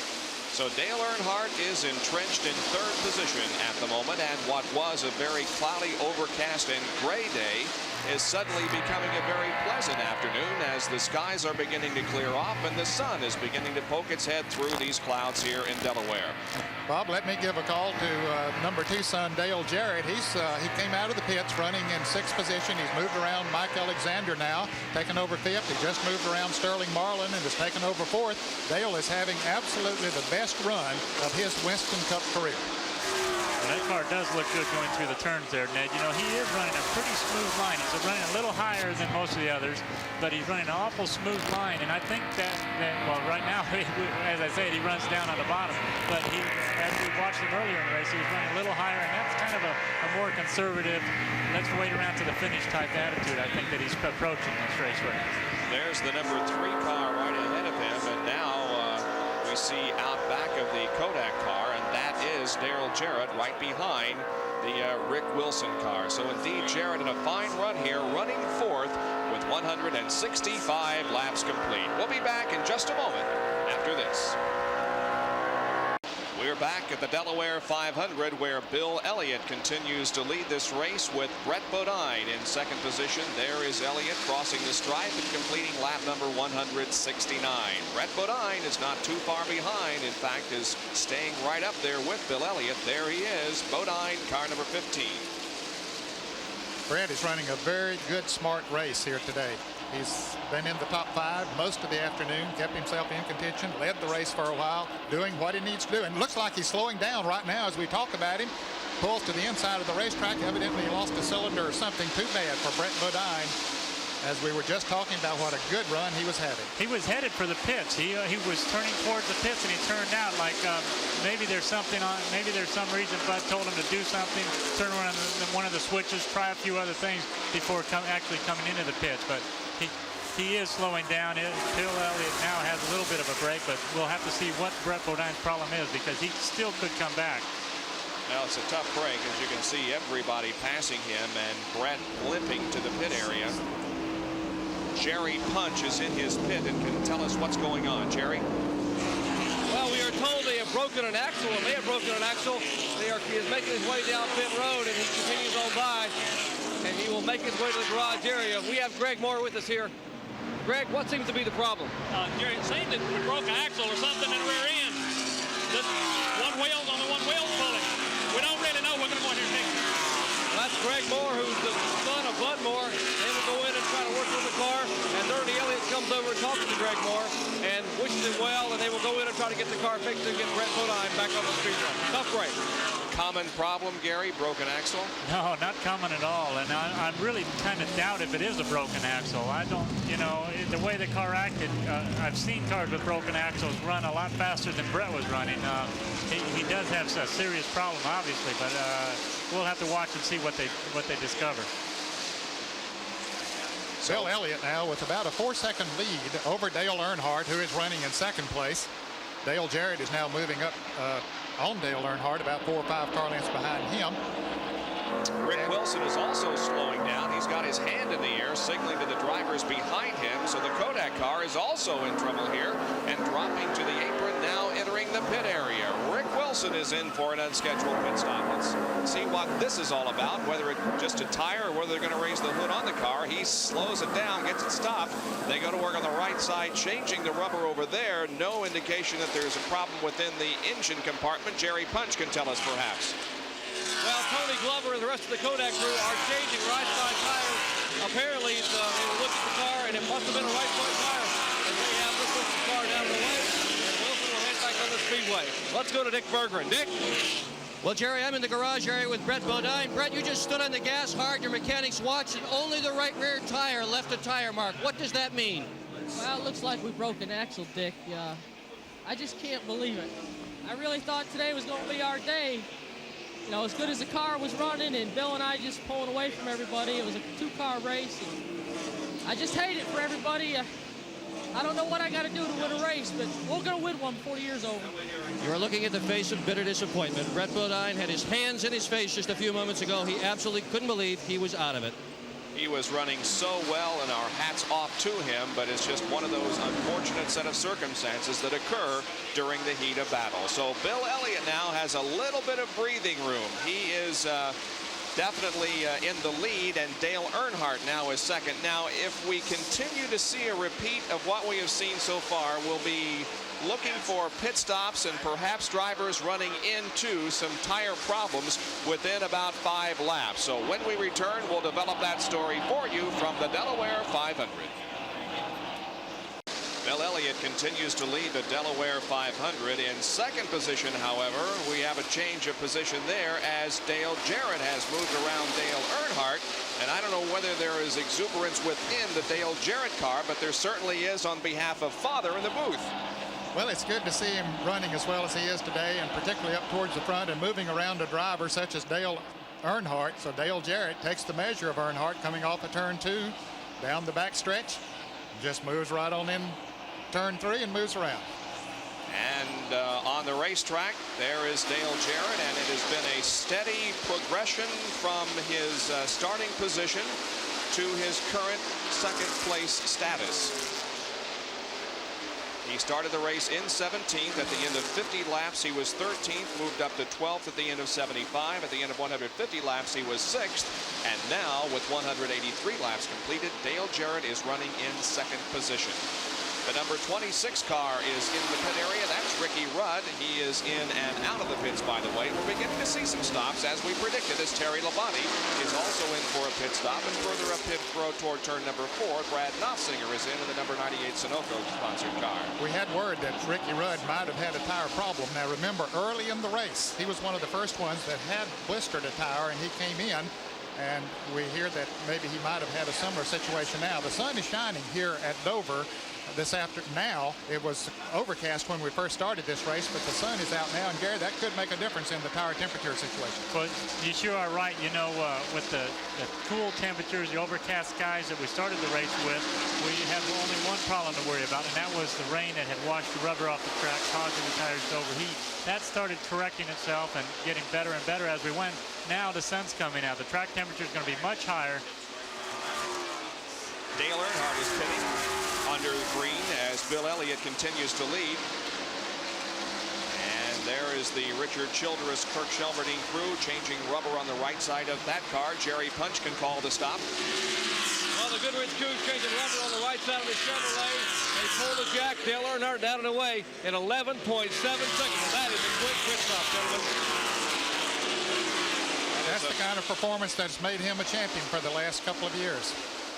Very strong performance by that pit crew as Earnhardt begins to pick up speed. There is the leader, Bill Elliott, staying out there and not choosing to come in for another pit stop at the moment. Benny Parsons made a pit stop also in Bullseye Barbecue Sauce Ford. We haven't heard much of Benny. He has run a good race today, good steady race. He was in the lead lap before he made this green flag pit stop. That will put him a lap down, but others will have to come back and make a pit stop before too long. Earnhardt went a lap down too. Well, you know, we were talking about the track temperature rising, especially as the sun's coming out here recently. What that does, it changes the handling on the car. A car that was running, say, neutral before the sun came out and the temperature started coming up is now going to find itself a little looser. So these guys are going to have to adjust as they come into the pits and make their pit stops for the changing track conditions. All along, more and more rubber is going down on the racetrack, and that's also changing the track. All of these cars are going to be shuffling back and forth for the next 100 or 200 laps, trying to hit on that magic setup and trying to predict what the conditions are going to be at the end. Everything working well for Bill Elliott. There is Dale Jarrett in second in the 29 car. Sterling Marlin is at the moment in third position. There's the interval between first and second. You can see that Dale has quite a bit of distance between himself and the leader, Bill Elliott, as Elliott comes off of corner number 4 and completes lap number 192. He's running about 7 seconds ahead of Dale Jarrett at the moment. Another of the front runners, Lake Speed, is just completing a pit stop to change right side tires on his Kmart Lynn Special and heads back out. Car number 98, we saw him go by. They've been pushing that car down pit road, apparently headed for the garage area. Brad Knopfsinger, the driver, one of the rookie contenders on the Western Cup circuit this year. Jerry Punch is in Ricky Rudd's pit. Jerry, another tire problem for Rick? Well, we're seeing more and more problems, Bob. In fact, these pit stops are really unscheduled stops for the majority of these guys. This is the right front tire off Ricky Rudd's Quaker St. Ewing. And you see where my Inkman, this is all canvas. The rubber is completely gone, just disintegrated, as Larry McGriddle said. That our right front tire just blew apart. Take a look at it. Boy, did we ever. And a lot of crew chiefs that come over here and looked at this tire and just shook their heads and said, hey, what are we going to do now? So a lot of unscheduled pit stops and a lot of concern, primarily because the sun came out and it's heating up here at Dover, as we can see by this tire. Gentlemen? So we did anticipate a tire problem a few laps ago, and indeed it is occurring, at least on the number 26 car, driven by Ricky Rudd. But no problems at the moment for the number 9 car of Bill Elliott, but Harry Gant is coming in for a pit stop as the Travis Carter crew goes to work on it, changing the rubber on the right side. Gant was running in the 11th position before he came into the pits. The number 17 car of Darrell Waltrip also in. All of this occurring under green flag conditions. Making as quick a pit stops as possible. Darrell's back out. And Alan Kowicki comes in. Alan Kowicki was running in the 5th position before he came in the pits. Let's go to Dick Bergman in his pits. And everybody's trading up and down pit road is ready to do pit stop. Kowicki is in. Everybody's pretty much doing the same thing, taking on right side tires. I've seen a few blistered tires, but I've seen more that are not blistered than are. Unfortunately, Kowicki's right front is one that's got a huge blister in it. Got 3 inches in diameter. So perhaps we're not seeing as much of a tire problem, but there is still evidence of that, as Alan Kowicki and Ricky Rudd, we know of, have had blistered tires here in just the last few laps. Boy, so close to the edge. You know, the little bit of rain, or well, it was a pretty hard rain last night, affected the early stages of the race. Then things started getting better. Now the sun's affecting it again. And really, these crew chiefs are really aware of what's going on. The drivers are aware of it. They know that you can make a pit stop early in the race like this, or even before the middle stages of the race, and get that ground back. But you can't get the ground back if your car runs into the wall. So they are going to be a lot more conservative in this stage of the race. Here's a good battle for the 3rd position. That's Sterling Marlin, about to be passed by the car number 12 of Mike Alexander, but Alexander couldn't make the pass that time. So Sterling Marlin in car number 44 and Mike Alexander battle it out for 3rd spot here. Down the backstretch, Marlin holding on to 3rd as Mike Alexander is trying to take over that position. Bobby Allison has got to have a smile on his face as he recuperates in Alabama from his Pocono injury, seeing a fine performance in his car by Mike Alexander. Bob, car number 31, Jim Sauter, is being given the black flag at the moment. He might have some leaking fluid from that car, and NASCAR is trying to get him into the pits as Phil Parsons comes in. The Old Crown Classic Oldsmobile. Phil was running in the 7th position. You know, Bob, you were talking about Bobby Allison, and, you know, the time I spent with Bobby Allison, we won 3 races here at Dover, and if there was ever a track suited to a driver, this Dover track was suited to Bobby Allison's style. He would just cruise along, a lot like what Bill Elliott's doing now, lead the race, maybe run 2nd, maybe run 3rd, but he was always so confident when we came here to Dover. We really miss you, Bobby. We hope you come back soon. Seconded by everybody on the ESPN staff. There is Elliott, and he is just running away with things at the moment. Is going to need a pit stop before too long. What do you think, guys?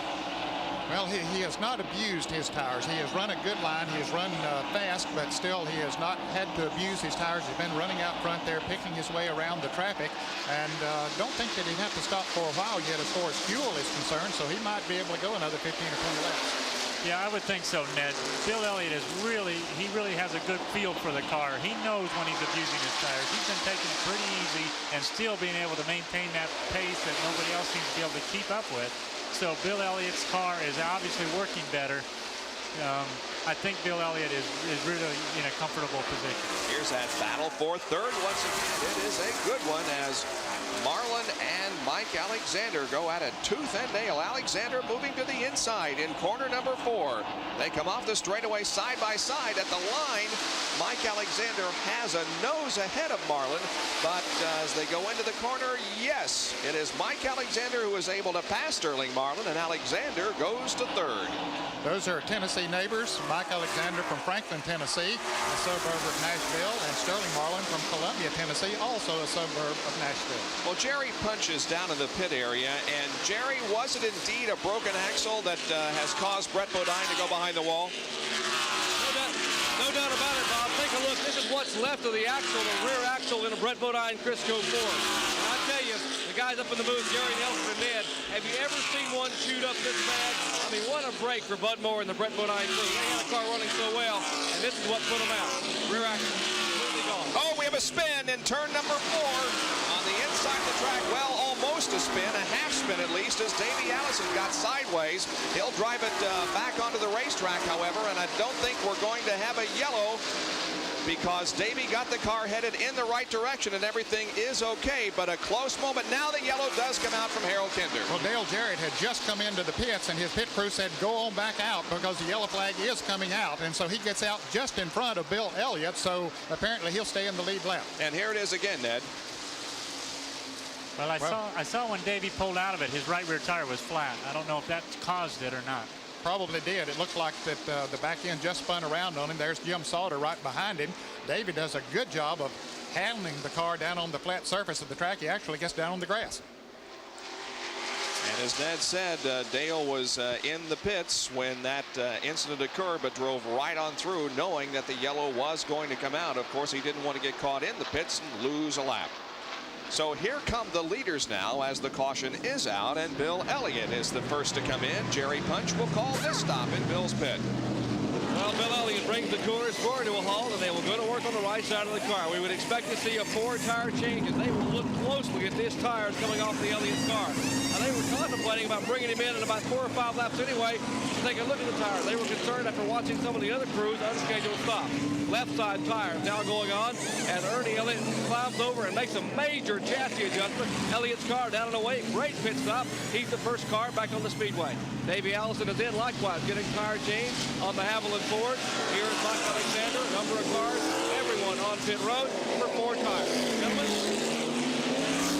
Watching the Davey Allison pit stop as they continue to work on that count. Now there he goes away. So we see him getting away. So is Alan Kulwicki. Dale Jarrett is still in the pits as they're changing left side rubber on his car. But there is Davey Allison, rather, who was responsible for this caution period, our 5th of the afternoon, when he did a half spin on the inside of the racetrack in corner number 4. We'll be back with more right after this. As you can see, the skies have begun to part, and we can see some blue now, as earlier today we had heavy overcast and overnight some heavy rain, but things are looking very, very well here as we are nearing the halfway point of this Delaware 500, and Larry Newber is in pit central.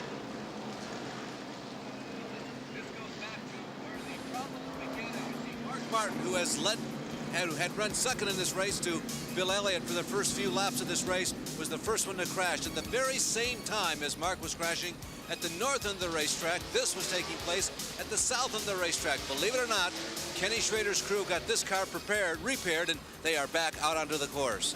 Now, since that time, the tire problems have lessened, but we haven't had nearly the problems that we had in the early stages.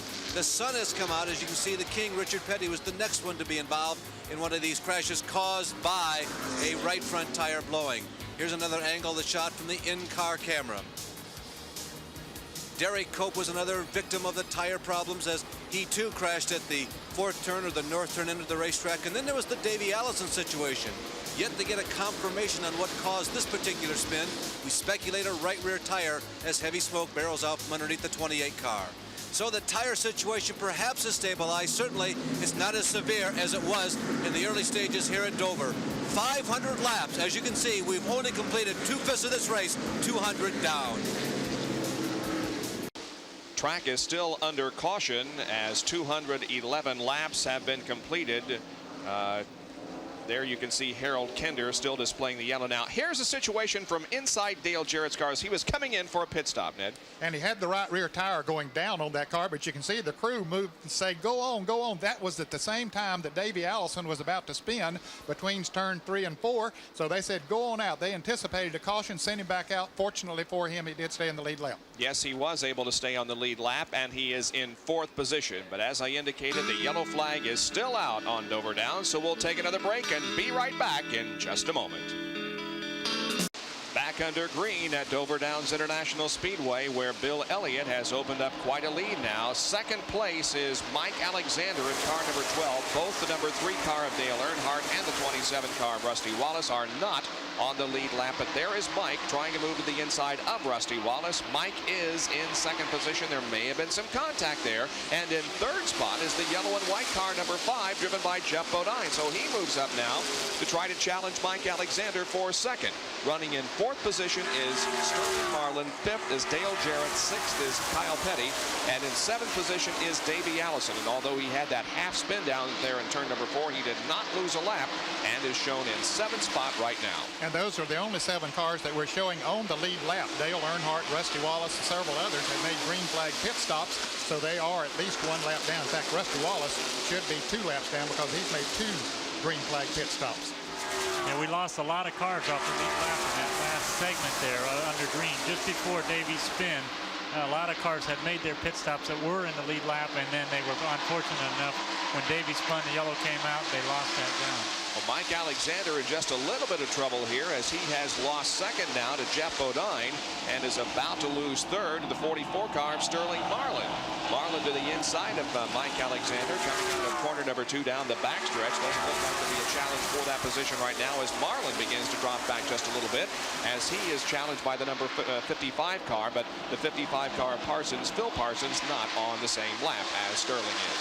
Phil had made a green flag pit stop not too long before the caution came out.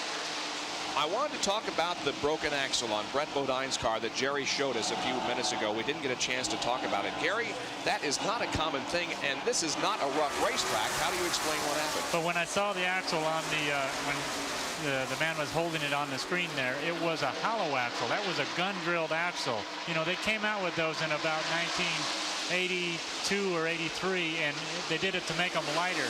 But the Winston Cup cars had failures when they first came out with them, and just about everybody that I know of had quit running the hollow axle. I was really surprised to see that Bud Moore was still trying to use it because the weight savings is so little compared to the risk of it breaking. So now I've never seen a solid axle break, but I've seen plenty of the hollow ones in Winston Cup competition break. That surprised me too, Gary. I had never seen one. I had no idea that they ever ran a hollow axle in a race car.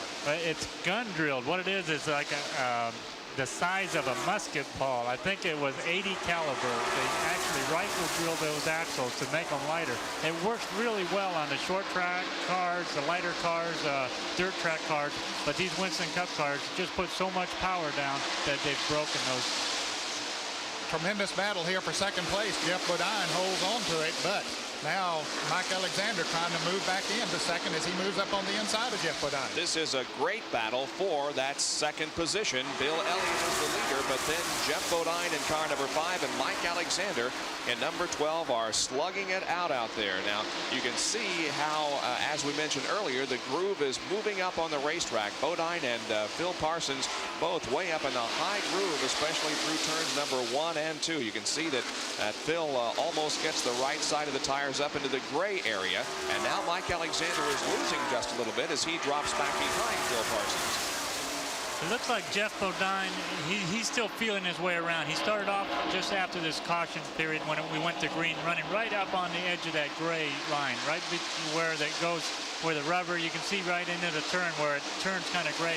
Jeff was right on the edge of that. Now he's moved down just a few feet, and Phil Parsons is trying to get up a little higher. So these guys are still trying to find the most comfortable place to run and still run fast. Jerry has that axle on the Brett Bodine car. Jerry, show it to us again, if you would, please. Well, gentlemen, you see we're talking about it's a hollow axle. I think it actually split lengthwise. Then it sheared off. But take a look inside. Looking down the end of the rifle barrel. There's an opening in the end here. I I stick my ink pen down inside, it's completely hollow. A completely hollow tube, and of course it is rifled on the end as an axle, and it's split lengthwise and then sheared off. A casualty for Brett Bodine. Boy, what a tough break. You know, that, like we said a minute ago, that had come out several years ago. I'm very surprised Bud Moore still runs it. Well, so of course, Brett Bodine is back out on the racetrack now. They have put another axle in it. He's back out there, but many laps down. He was running in second position, had a good run going. He started the race from fourth, but that broken axle did put him in the pit area and behind the wall for quite some time. Now here's a battle shaping up between the number 44 car of Sterling Marlin and Dale Jarrett, and this would be for fourth position. And you can see Mike Alexander in the 12th car, the gold car just ahead of them. He's running in third place, and just at the left of your screen is the yellow car of Jeff Bodine. He is running in second place. So second through fifth, very tight battle. Indeed it is, but for the moment, Bill Elliott is streaking away from everybody as he has now almost a full straightaway lead on everybody else that's running behind him. Jeff Bodine in second place. Well, we've mentioned how you've got to be conservative on the engine. It doesn't make any difference how many miles, but rather the time that you put on the engine. Is perhaps Bill Elliott's putting a little bit too much on that engine, at least at this point in the race? Well, you know, at the end of the race, if Bill Elliott's still running, we can say he drove a very smart race. But if something happens to him, obviously we can say you didn't need that big of a lead before even the halfway point of the race.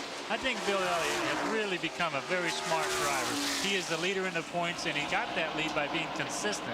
And not only just consistent, but consistently fast. So he's comfortable right now. I feel pretty happy with what he's doing. Yeah, I don't think he's abusing the car right now. He's working so well, just running so fast. And really, the lap time, he just turned to 26.15 in seconds. The other cars back there are running about 26.25. So he's only gaining about a tenth of a second a lap. But that is about a half a second slower than he was running earlier in the race.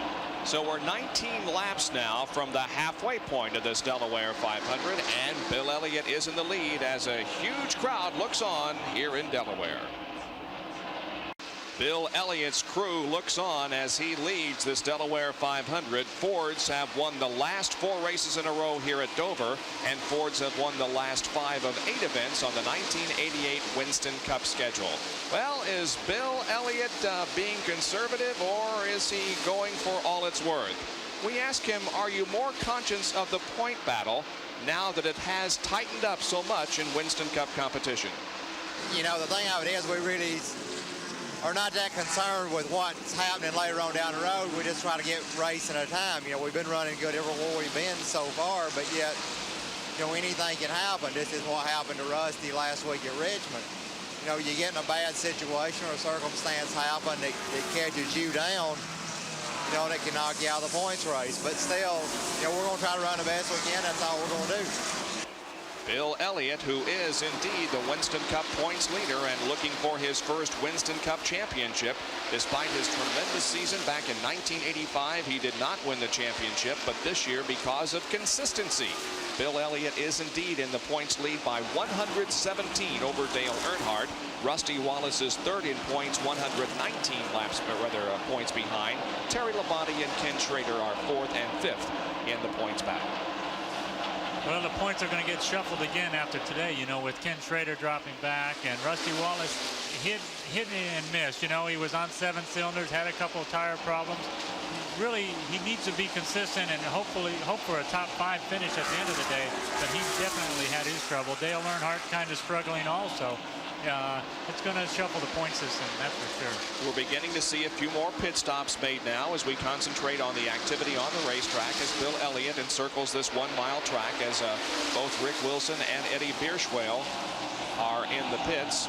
Meanwhile, back in the pack, the better battles are, of course, going on behind Bill Elliott. And there is the number 5 car of Jeff Bodine, the number 44 car of Sterling Marlin, and the 29 of Dale Jarrett.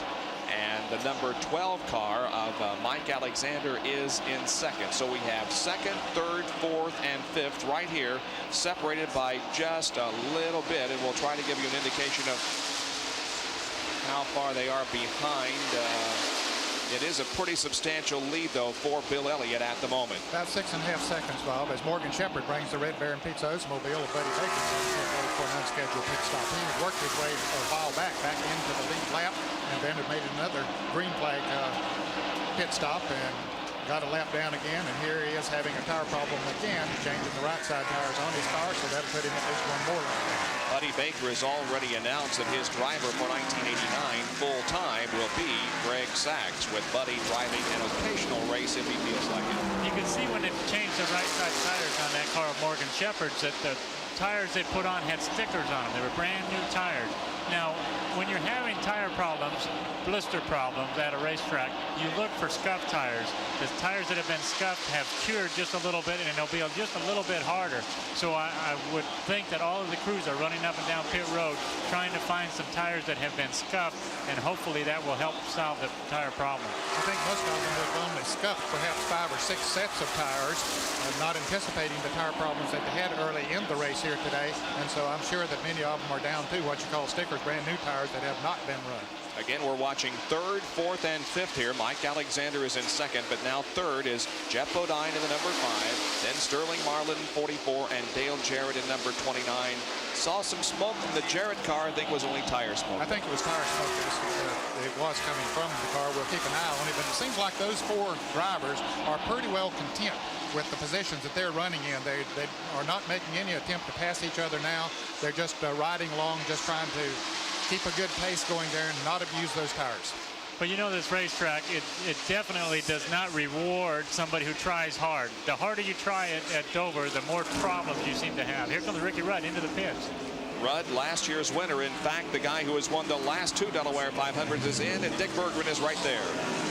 Well, Bob Jenkins, we've seen a lot of people come into pit road, and I'm going to tell you what, this deal is separating the brave from the abnormally brave. A number of crew chiefs have said their drivers have come in and changed tires when there's nothing wrong, but a bunch of guys have changed tires when there are things that are drastically wrong with them. And one of the things we need to bear in mind is that these cars have power steering. That makes it very difficult to feel a tire going down, may even make it difficult to feel a tire that is beginning to blister. The result, ultra tension on pit road. The crews are very worried about the safety, security of their drivers and their cars as well.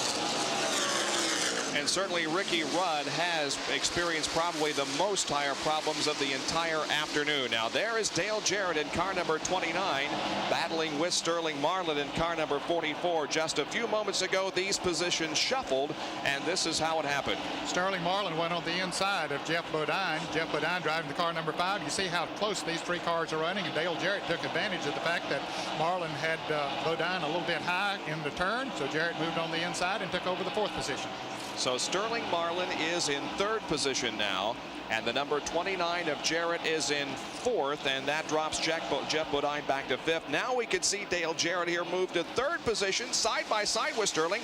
He has to get out of the accelerator and move high on the track because Bobby Hillen Jr. is right there, but he stays side by side with Sterling Marlin as they come down the straightaway. Marlin holds him off, though, but a good battle. Well, Jarrett's taking that inside route, which is a little more abusive to the tires, but Sterling using the outside groove, and they bump just a little bit, and Sterling has to back off, and I don't blame him a bit in the world, and Jarrett takes the position. Well, that was quite a move there, but you know, it looked like Dale had just kind of sat back. He had that flight tire just before the caution, just slowly moving back up towards the front. Now he's setting his sights on Mike Alexander for 2nd place. Well, it does seem to have the 2nd fastest car in the field to Bill Elliott as Harry Gant comes into the pits for a green flag pit stop. And that right rear tire going flat just as he came in the pits, and the caution came out at the same time. Had to get him concerned a little bit. They're getting the halfway mark, so this is an official race, regardless of what happens, although we haven't had any immediate threat of rain here recently. But Jarrett now beginning to feel comfortable again, I guess starting to move. I don't think we're going to have an interruption by rain. This thing is going to go the whole way, I think, and we are exactly halfway through the Delaware 500. Bill Elliott leads. Alexander is 2nd, followed by Jarrett, Marlin, and Bodine. Back at Dover Downs International Speedway, and we have reached the halfway mark. In fact, we are 3 laps over the halfway point. And our Napa mid-race recap now will show you what has occurred here in the first part of this event. The leader at the halfway point was Bill Elliott. He started third, has led 201 of the 250 laps. The average speed of the race, 113.475. Bill has made 5 pit stops on laps 36, 75, 112, 148, and 209. 5 caution periods for a total of 37 laps. We have had 5 different leaders and 9 lead changes. 35 of the 40 cars are still remaining, and 7 are on the lead lap. Those cars that have dropped out of the race include Rodney Combs, our pole sitter Mark Martin, Richard Petty, Randy LaJoie, and Derek Cope because of an accident. Now we'll recap for you the video highlights of the first half of this race. It got off to a very precarious start as the pole sitter Mark Martin, running second to Bill Elliott, visits the wall in turn number 3, a hard hit because of a tire problem. And at the other end of the racetrack, it was also a similar problem for Ken Schrader as he got into the wall and made heavy contact with the right side of the car. Tires were a definite story in the early part of this race. It settled down for a little bit, but then it was Richard Petty who also had a problem with the car as he went into corner number 1, drifting high on the racetrack and just brushing the wall. Richard Petty in car number 43, however, remains in this race. Another incident of wall contact involved Derek Cope as he lost control and hit the 4th turn wall, and we saw it from our in-car camera. Davey Allison had a near miss. The car got sideways with him coming down off of turn number 3. He got the car corrected, however, and continued into the pit area. He did not lose a lap because of that and is still one of those cars in the lead lap. Bill Elliott is the leader, however. Sterling Marlin has been in for a pit stop. Jerry, why was the reason for the stop? Well, take a look, Bob. Sterling was in. This is the right front tire off the Piedmont Airlines Underold Oldsmobile. He came in for an unscheduled stop after running only about 50 laps from the previous stop. Mike Alexander, likewise, just did it a minute ago. His right front tire on the Miller Buick looks the same. So the 2nd and 4th place cars have both been in just minutes ago for unscheduled pit stops. For why? Well, blistered tires, big holes and chunks of rubber coming out of the tires. So certainly the tire situation has not been resolved by any means, and that is one of the stories that is a real factor in the first part of this race. We'll be back in just a moment. Just as you rejoin us, the yellow flag comes out for the 6th time this afternoon, and it's because of the number 96 car driven by Dana Patton of Enfield, New Hampshire. And there is the race back to the caution flag, and Bill Elliott, of course, will maintain the lead. But Dana Patton has definitely come in contact with something. He ran in the back of the 8 car. Bobby Hillin had some kind of a problem, slowed down all of a sudden, and Dana ran right into the back of him. So they raise the hood on the number 96 car and see if they can straighten that car out and get it back into the race. Dana Patton in the U.S. Chrome Corporation Buick started this event in 38th position. He might have an engine problem there too, or maybe a broken oil line or something of that nature. And this will be a break for those who had not made green flag pit stops, including Bill Elliott, Dale Jarrett, Jeff Bodine, and Davey Allison. None of those drivers had come in while Sterling Marlin and Mike Alexander had been in pit. Let's go to Jerry Punchman. Well, again, the race on pit road. Bill Elliott brings the Coors Motorcraft Core to a halt. The crew go to work. Dan Elliott, Ernie Elliott, the crew down to the right side of the car.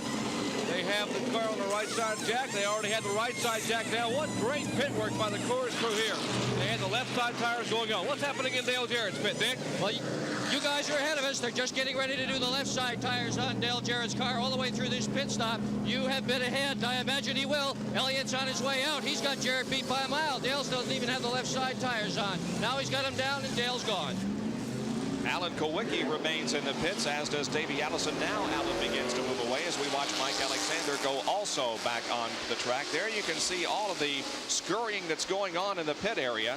Davey Allison's car is still being worked on. There you can see that the Shitko car of the number 21 of Kyle Petty going out. And there now is Davey Allison finally getting out of pit road. Michael Waltrip is still in. Now he begins to move away, as does Lake Speed. So pit stops are being completed once again as we are under the caution flag because of the Dana Patton incident down the backstretch when he had contact with the Bobby Hillin Jr. car. 265 laps have been completed. We've been televising races from here at Dover for quite a while, and it certainly was an interesting race here just last year, 1987. Here is our Purolator replay.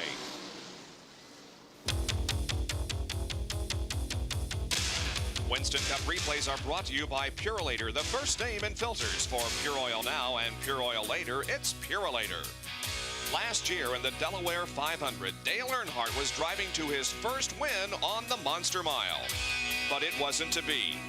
This would be the first race of the season that Dale would not finish because of mechanical problems. He did, however, go on to win the Winston Cup Championship. Ricky Rudd went on to win his second straight Delaware 500 and goes today for an unprecedented third. He has definitely had some problems, though, in that quest for the third victory, as he has been in numerous times because of tire problems. We'll be back with more after these messages.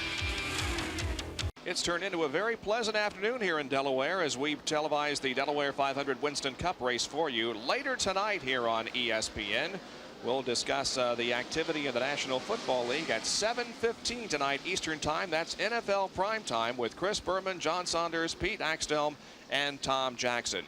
Now, a little bit later at 12:25 a.m. Eastern Time on Friday the 23rd, Australian Rules Football, the 1988 Grand Finale. This is really Australian rules football, a combination of rugby and football and soccer. It is a rough sport, but you'll want to be with us at 12:25 on the 23rd for the 88 Grand Finals.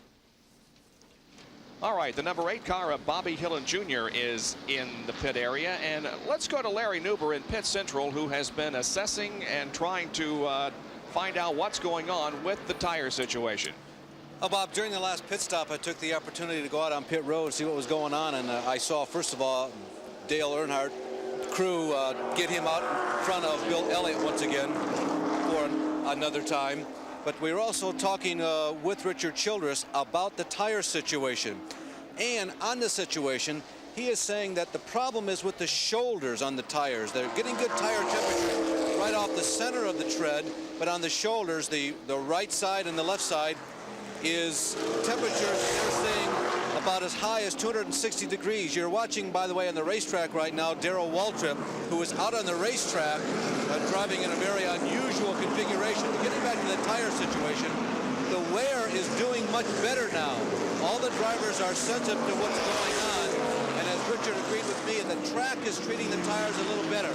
They're still getting those big 250, 260 degree temperature readings on the shoulders of the tires. And by the way, down here in the Childress pit, it's almost like a tire store. Believe it or not, there are about 60, yes, 60 tires stacked down here. I've seen tires with numbers 3 on them and tires with number 48, as well as a couple of other teams dropped down the race. And there you can see the work on the Darrell Waltrip situation. He drove at least 2 laps, I think, around the track with his hood up and completely blocking his view. What could have caused that, gentlemen? They're working somewhere else. There's a couple guys working on the hood there, but one of the men was working on some of the chassis, part of the chassis. They apparently had the hood up, working on it, and sent Darrell out of the pit without any hood pins in. All right, so the green comes back out now, and racing resumes on lap number 270.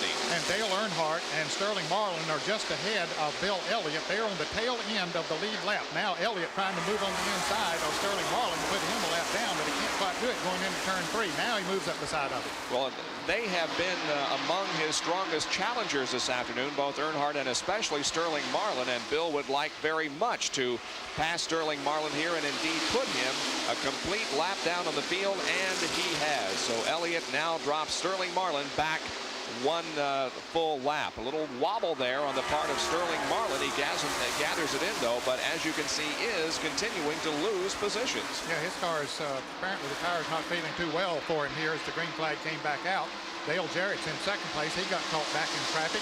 And in third place is Jeff Bodine. He's not too far behind Jarrett. Fourth unofficially is Kyle Petty in car number 21, and Davey Allison is in 5th position. Boy. So some positions really changed there because of that caution, because some have already come in and therefore lost a lap. Yeah, there are only 6 cars on the lead lap right now. Dale Earnhardt is running at the tail end of the lead lap. There are 4 cars behind Bill Elliott, and then Dale Earnhardt right in front of him. Boy, heavy traffic right there. You can imagine Dale Earnhardt's crew, knowing that they're in the lead lap, that's going to have a tough time holding that edge on Bill Elliott unless something happens and a yellow comes out. You know they're looking at that heavy troop of traffic and saying any spin or anything like this could happen right in this back would cause Dale Earnhardt to beat Bill Elliott to the line and regain his position back in the lead lap. 2 and 3 abreast racing going on here, and the pack seems to be holding to Bill Elliott as he is not putting much separation between himself and everybody else. There comes the group, and they really have not seen the rear end of Elliott's car for a long, long time, but now they can. Yeah, he's been so far out in front most of the time. He had about a 7.5-second lead before this caution came out, and it was a welcome caution. You mentioned in several drivers who have not made green flags with stops, but they can come in and get full new tires. Well, you know these cars can go somewhere around 90 to maybe 100 laps before they need to stop to get fuel. But every caution is coming somewhere around the 50-lap area. So Bill Elliott really hasn't been able to lap anybody that's running even just a little bit slower on the racetrack. The only chance they get to see him is during the cautions. Let's go down to Jerry Punch and see what's wrong with Darrell Waltrip's car. Well, Darrell Waltrip came in and they had changed the right front spring on the car, and they were in a hurry to get the hood down and get him out without losing the lap, and they put the hood down. As they turned to put the hood pins in, Darrell took off. So Darrell went back on the racetrack. The hood blew up and it cracked the windshield. They came in, they beat the hood back down, but the problem is, well, you see a brand new windshield here about ready to go in the tied car. NASCAR said you got to bring him in. That windshield is cracked too badly. It'll be dangerous if it comes in at Darrell's lap. Darrell Waltrip making his way back to pit road for a brand new windshield.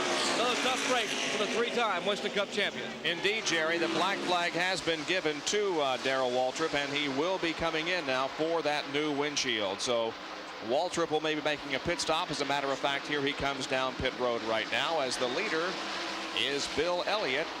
And let's go back down to Jerry, who can call this replacement of the windshield. That windshield is really busted up, isn't it, Larry? Yeah, Jerry? It is really crunched in there, and Darrell could barely see out of it. What a break. I mean, it's a wonder it didn't come in. They use this shatterproof glass, another safety feature here in NASCAR. And that's what kept the windshield from coming in on Darrell's lap. And now Jeff Hammond, the crew, they go to work on the car. Sandy Jones there on the left side. Jeff Hammond's on the right side of your picture. And they are trying to get the windshield unbuckled. They will pull the brakes from the truck away. Now what's left of that one slides out. The new windshield will go back in. And Darrell sitting very patiently in the car, but losing a lot of valuable time here at Dover. Well, you can see the braces, those 3 little braces in the middle of the car. They're bent back. That's what holds the windshield up. This new windshield will break again if they don't fix those braces. They're going to have more problems.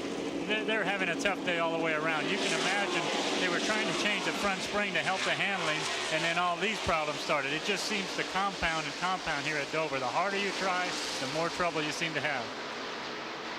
Darrell Waltrip's season has not been a especially good one for him. He tells us that he's very much looking forward, however, to next year. Waltrip is 8th in the point standings, and here now is the battle for second position. Dale Jarrett in car number 29 and Jeff Bodine in car number 5. And Darrell Waltrip has made his way back out onto the racetrack. There he goes as the second place cars of Jarrett and Jeff Bodine pass him on the high side of the racetrack. And there is the leader, meanwhile, Bill Elliott, and Dale Earnhardt is still on the lead lap, but almost a full lap behind. Well, there again, Elliott is not trying to punish his car too much to pass Dale Earnhardt and put him a lap down. He would like to do it because he knows anytime Earnhardt's in the lead lap that he's a threat to win the race. But he also knows that his car is faster than Earnhardt's, or has been all day at least, and he wouldn't be quite as concerned. He'd rather not punish his car right now. Rather than punish it to get around him, he'll just sit there and ride behind him, and maybe Dale's tires will start to go away in a little bit and he can make an easier pass. So Elliott now with the lead. Dale Jarrett 2nd, Jeff Bodine 3rd, Davey Allison 4th, and Kyle Petty 5th at the end of 282 laps. You're watching ESPN Speed World live coverage of the Delaware 500 from Dover Downs International Speedway. Being brought to you by Pronto, featuring quality auto parts at lower prices. By Budweiser, proud sponsor of the 1988 U.S. Olympic team. This Bud's for you. And by Unical. NASCAR drivers count on Unical gasolines. Go with the spirit of 76. 287 laps now completed. It is still Bill Elliott showing the way in the Delaware 500. Dale Earnhardt is right ahead of him, but Dale is almost a lap down to the field. Running in second place is Dale Jarrett. Third is car number 5. Jeff Bodine, Kyle Petty is running 4th, Davey Allison 5th, and Dale Earnhardt 6th. Those are the 6 cars that are in the lead lap. 1 lap down is the car number 12 of Mike Alexander. He's running 7th. Sterling Marlin is 8th. Phil Parsons 9th. Alan Kowicki 10th. Benny Parsons 11th. And Neil Bonnet is in 12th place. They're all running. Gary Kent just made a pit stop for a change of right side tires, and it looks like they might be bringing him back in again.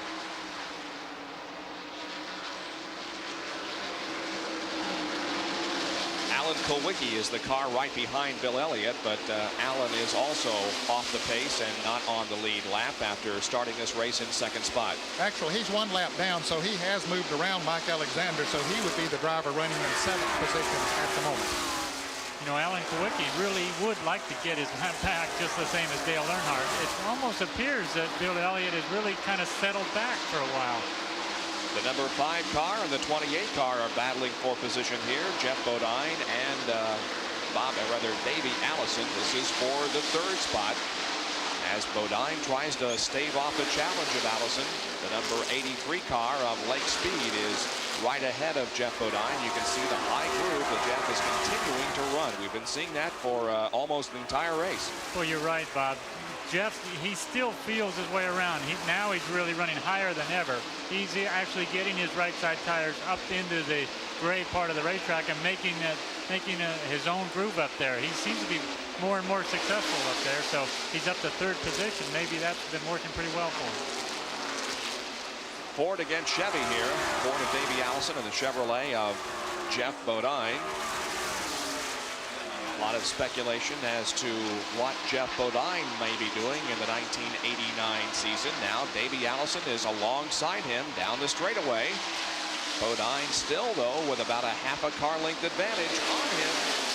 And Allison is having all kinds of trouble taking that spot away from Jeff Bodine. Now he pulls ahead by almost a full car length, and there he has him. Davey Allison moves to 3rd spot. Yeah, that was a good move on Davey's part. Jeff was trying so hard. You can tell he had to almost get out of the gas coming off the turn. Alan Kowicki just passed Bill Elliott, and so now Alan Kowicki is on the lead lap. I agree with you, Gary. I think Bill Elliott is sort of cooling it right now. I don't think he's running that car as hard as it could possibly go. And the fact that he's got 2 drivers like Dale Earnhardt and Alan Kowicki up there who have gotten their laps back, they have to run hard. They have no choice but to run hard at this point and try to get their lap back, which they have done at this point. And Elliott would have to run just as hard and abuse his car as much as they're abusing theirs to stay up there. And he just doesn't want to do that with some 205 laps to go. You know, it's decision time all through the race, especially for the leader like Bill Elliott in that kind of position. Elliott has won 5 times this year in Winston Cup competition, at Bristol, at Dover, at Pocono, at Daytona, and at Darlington. So his wins this year are certainly not confined to the super speedways as they were basically in 1985. He has won on the half mile at Bristol. He has won here on the 1 mile track at Dover Downs. And we have a crash up in turn number 3. Ken Schrader, it appears.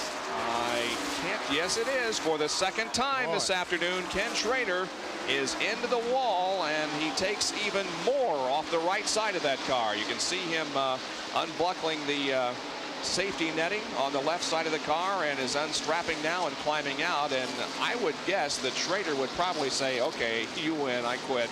Ken Schrader's going to walk into the pits and he's going to tell Harry Hyde, look, if we go back out there again, I may not have anything left but a motorcycle.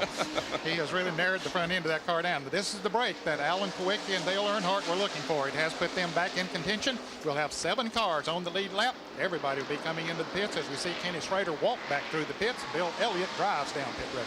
And so you can see how you can get a lap back rather easily here at Dover, as both Earnhardt and Alan Kowicki will do so now during this series of pit stops. In Bill Elliott's pit, Jerry Punch.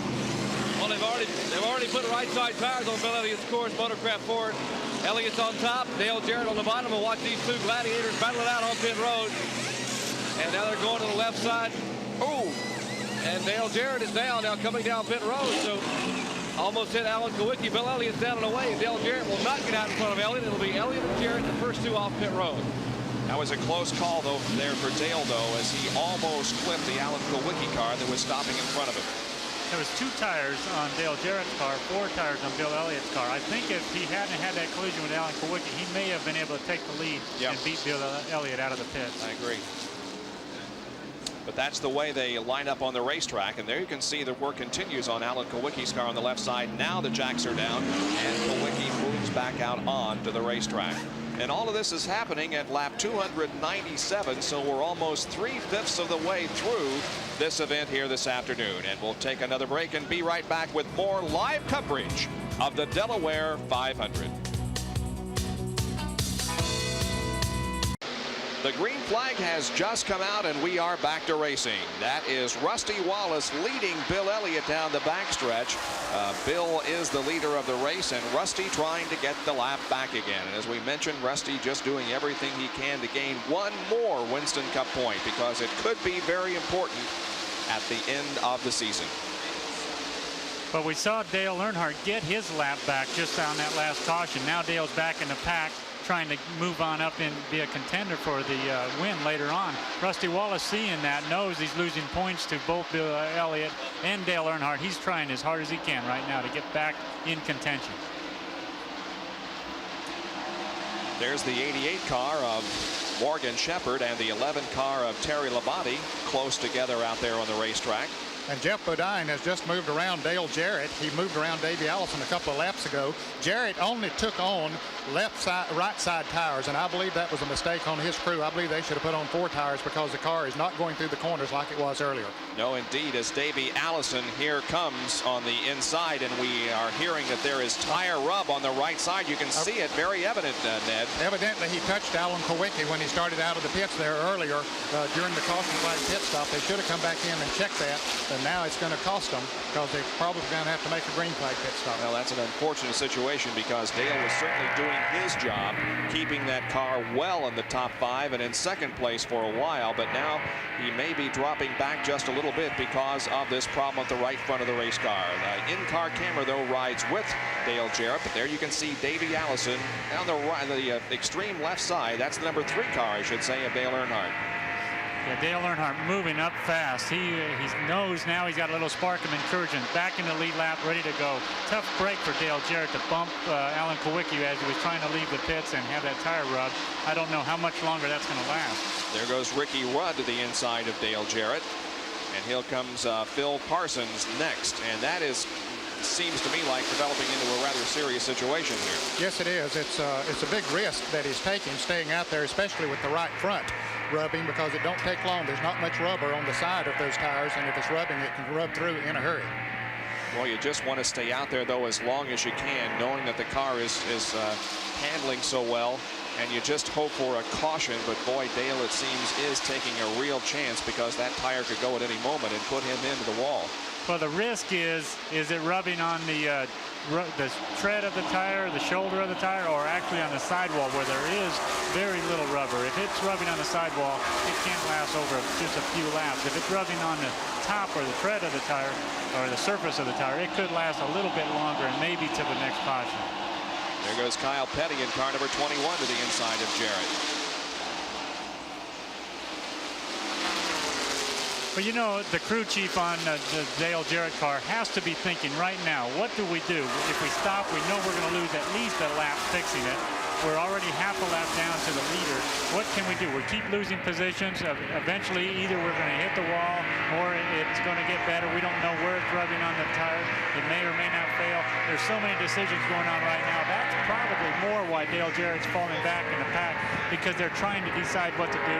And while they're trying to decide, he doesn't want to be right on the ragged edge just in case it will blow out. And Gary, it might be that they don't realize that the tire is rubbing. It might be that they're thinking that he's dropping back because he didn't take on left side tires. Well, I don't know, Ned. You know, they're pitted right across from our booth here, and I can see the NASCAR official talking to the crew chief on Dale Jarrett's car. So I think that NASCAR has at least indicated that they have a problem. Well, let's go to Dick Berggren, who maybe can fill us in on all these questions. Dick? Well, they're sort of trying to figure out down here what the problem is. NASCAR has just told Elmo Langley, the crew chief, bring the car in. Elmo has signaled to the team, yep, let's bring him in. It was a surprisingly hard hit here in the pits. What had happened was Kowicki tried to get into his pit while Jarrett was trying to get out of his. There was a right front contact. But the thing that worries me is you can see outside the right side of the car, but you can see some of it underneath, and that may not be an indication of a tire. It may be something else, but they are ready to change tires. They hope that's all it is. But I really would hope that they would just pull the fender away from the tire and send them out maybe a 3 or 4 second pit stop. That's all they can hope for right now. If they have to change tires, they're going to lose that lap and really have a tough time getting it back. Well, let's see exactly what they do. We're inside the Dale Jarrett car as he stops at his pit to try to get an ascertation of what's going on. Dick Berggren, tell us what's going on. Well, Bob, what's going on is the right front fender is bent far enough in. It could have actually not just got the outside of the tire, but even the center of the tire. Oh, they've come off the jack. Bad break for Jarrett. He has come off the jack. That's going to take them still more time here in the pit. The right front fender is pretty well torn up. Jarrett just sits. So far, he hasn't gone down a lap. If they don't get him out of here soon, he will. Yeah, he's gone down a lap already. Oh, boy, he's tied up. No, he's down. He's down. Tough break for Dale Jarrett. Yeah, he went down 1 lap, and now he's going to have to hustle to stay as Bill Elliott comes off the turn 4 down the front straightaway. He's almost 2 laps down. Jarrett gets back out on the track. He's just about a second and a half ahead of Bill Elliott. The jack man left his position to assist the situation in the right front, and the jack fell before they got the front tire on. So that's what took up valuable time in the pits for Dale Jarrett. Boy, what a series of events that happened. You know, they changed 2 tires to hopefully get the lead, and then the fact that they changed 2 tires caused them to have that collision with a car that was just coming in, not expecting them to be going out. Then the tire rubbing. NASCAR made the decision for them and black flagged them, causing them to have the pit. Then the problems they had on the pit stop.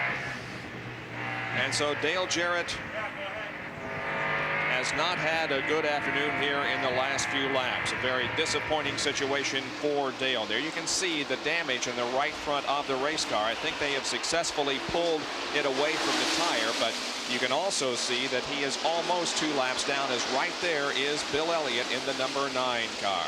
And right on his back bumper is Morgan Shepherd, who's trying to get one of the laps back that he had lost on a green flag pit stop. Rusty Wallace is still just ahead of Bill Elliott, so has gotten back one of the laps that he was back down. At 300 lap mark, Bob, Bill Elliott, of course, was leading. Dale Jarrett was second at the time. Of course, that has changed. Davey Allison has moved up to second. He was third. Fourth, Jeff Bodine. Fifth, Kyle Petty. Dale Earnhardt sixth, and Alan Kowicki seventh.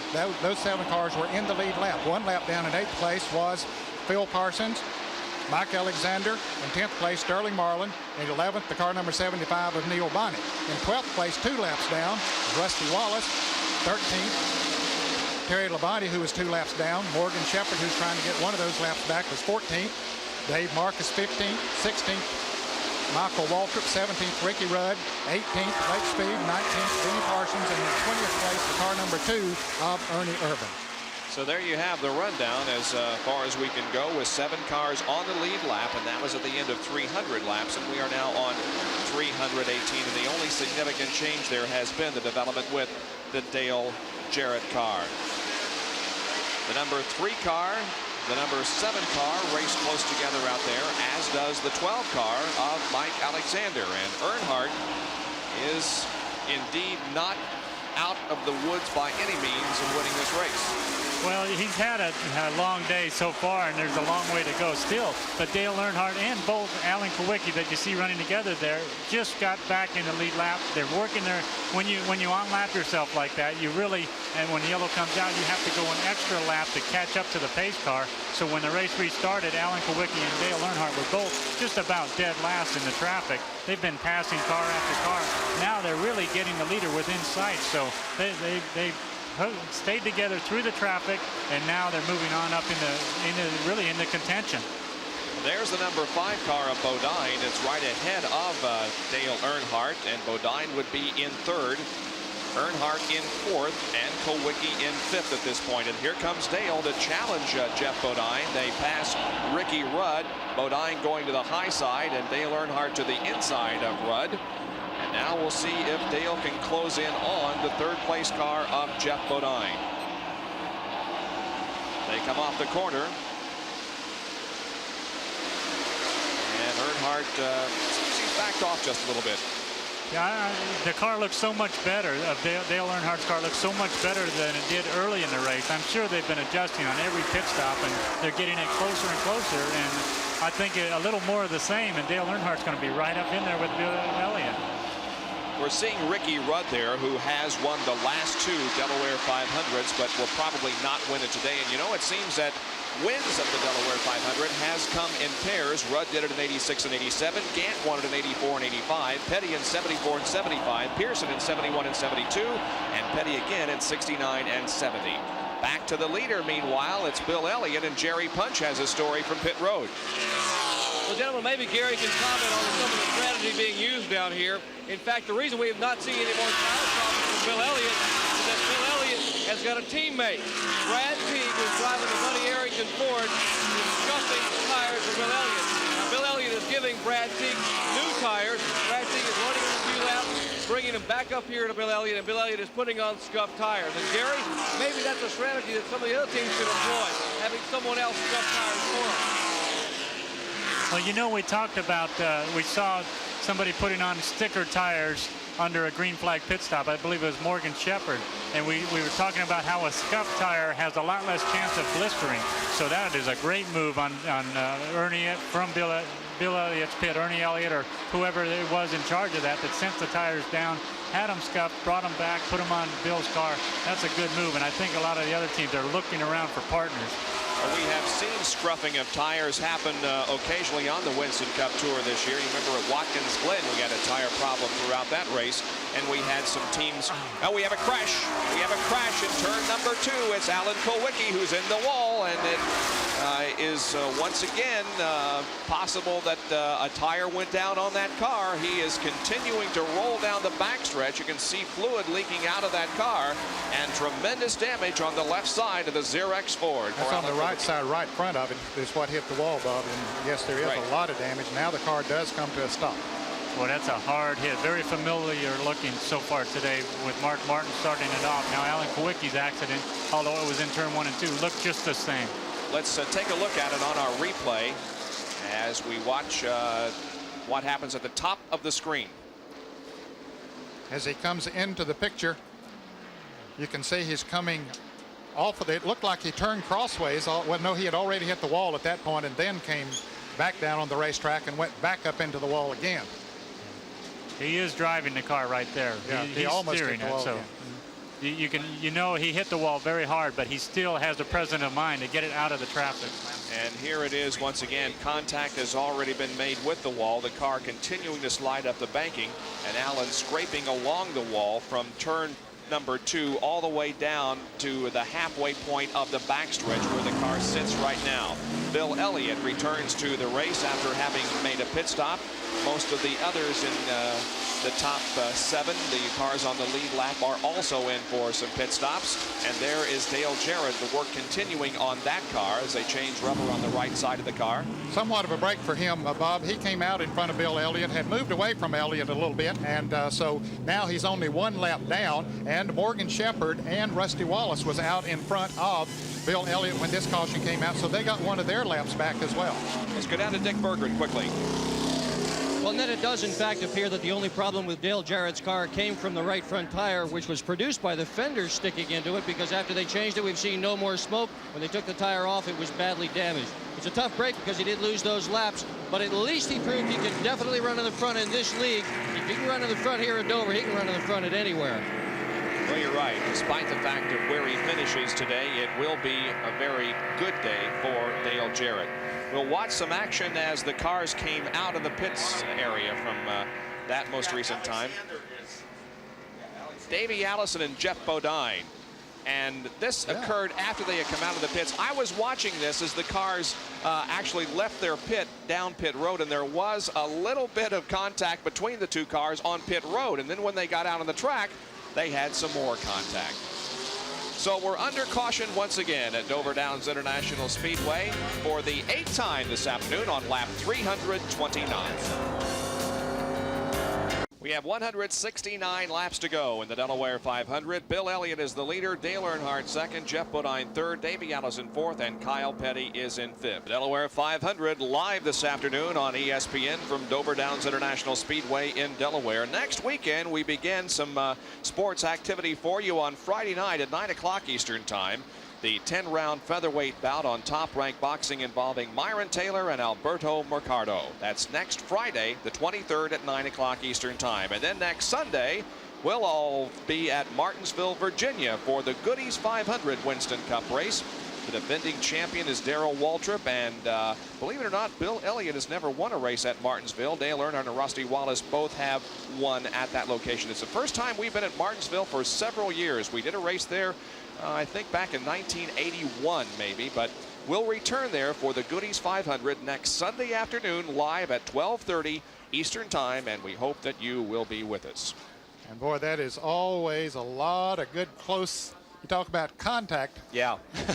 We'll see if this is a contact sport when we get to Martinsville next week. Yeah, I guess you can hardly tell one car from the other. Everybody that starts out with a red car or a blue car certainly doesn't have all the colors when that race is over at Martinsville.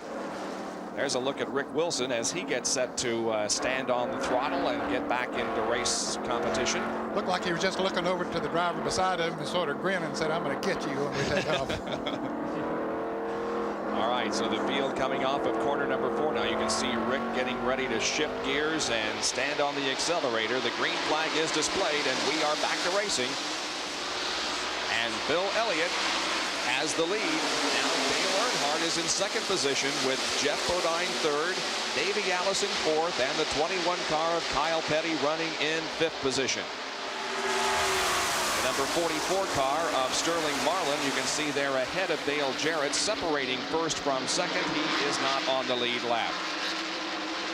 But Dale Earnhardt will try to pass him here and have clear sailing between himself and the leader, Bill Elliott. You know, we saw Davey and Allison and Jeff Bodine pull out of the pits together, and they were really racing for position. But then Davey seemed to have fallen back just a little on the restart. There's Jeff Bodine right behind Dale Earnhardt. Davey should be right in the middle of this race with Dale Earnhardt and Sterling Marlin and Jeff Bodine, but he seems to have fallen back a little. He may have hurt his alignment a little bit when he bumped Jeff Bodine under the caution. It appeared to us as if Bodine might have suffered the most serious damage because there is a huge tire mark on the right side of Bodine's car, but instead it looks like Davey Allison may have suffered the greatest damage in that little incident with Jeff Bodine, as Jeff trying to pull alongside Sterling Marlin there, unable to do so. Now here comes Jeff back on the low side of the racetrack. Well, I've noticed, after each restart that Jeff Bodine's car has been strong for 6, 8, or 10 laps, and then it starts to go high as we saw it earlier. Of course, I'm sure that they've been making adjustments on that car during each caution period pit stop, so maybe he won't have that problem this time, but he's always fast when the green flag starts the race. You know, that contact we saw, or the collision really, on the backstretch during the caution flag with Davey Allison and Jeff Bodine, well, Davey's left front tire bumped up against Jeff's right rear tire. Well, the rear suspension on these cars is a lot stronger than the front suspension. The rear axle housing is it's like a beam axle. The front suspension is a lot more fragile. Davey could be suffering from a toe out or some kind of front suspension alignment problem. Now we see it's Jeff's car beginning to go high in the turns again, as we noted just a moment ago. The first few laps with new tires on, he can stay down on the inside of the racetrack, and he made several passes, but as we see him going to the turn, he's right back up in that high groove again. Of course, it seems to be working pretty good for him, but he doesn't run quite as fast up there as he did when he had the brand new tires on and was running lower. And a little bit of tire smoke evident from that car on occasion. There's the interval between first and the second position.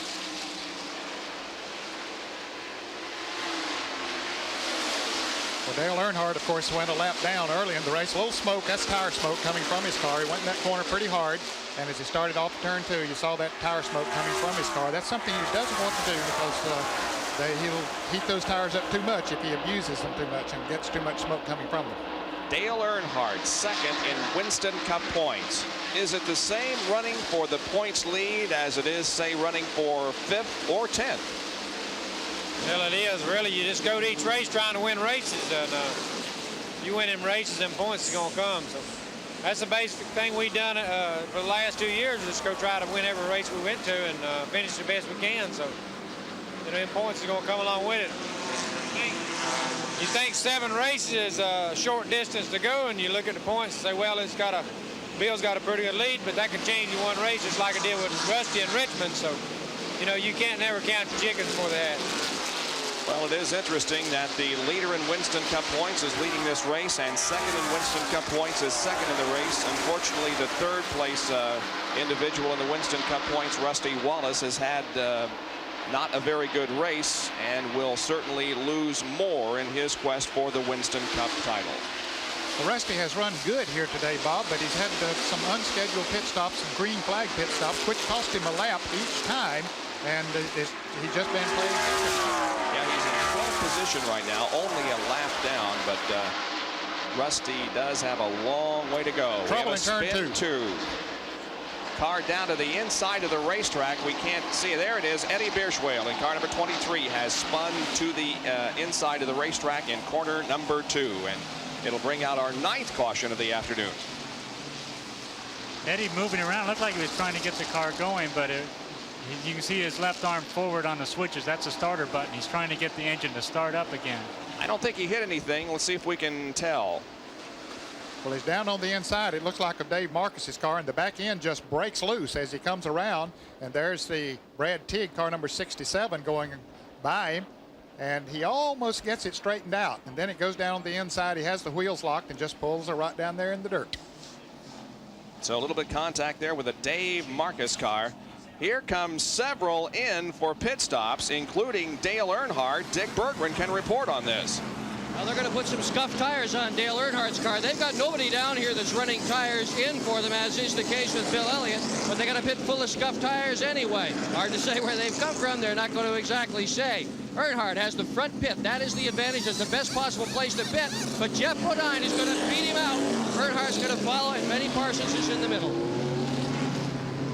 Earnhardt moving back out. Several others remain on pit road, however.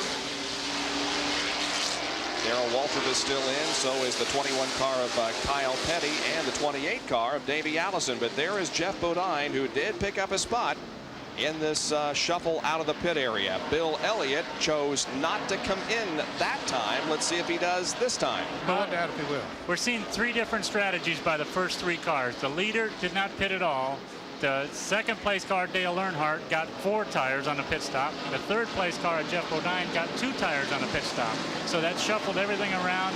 That's going to make it interesting on down the line into the race. We'll see who has the advantage in all of that when we come back in just a moment to our live coverage of the Delaware 500. 347 laps are completed, and we'll be right back. Bob Jenkins, Ned Jarrett, Gary Nelson, Larry Newber, Jerry Punch, and Dick Berggren back at Dover Downs International Speedway as we go back to green in the Delaware 500. 349 laps completed. Bill Elliott in number 9 leads the race, and Jeff Bodine in number 5 is in second position. Now, Dale Earnhardt came in for a little bit of a splash and go that has put him in the tail end of the field. He's trying to move up through the traffic and get back in a competitive position. But it is Elliott and Bodine now that are very close. And again, the strategy, Elliott did not choose to come in that time. Jeff took on 2 new tires. But I can imagine what was going on in the pits. You know, Dale Earnhardt and Jeff Bodine racing close on the racetrack.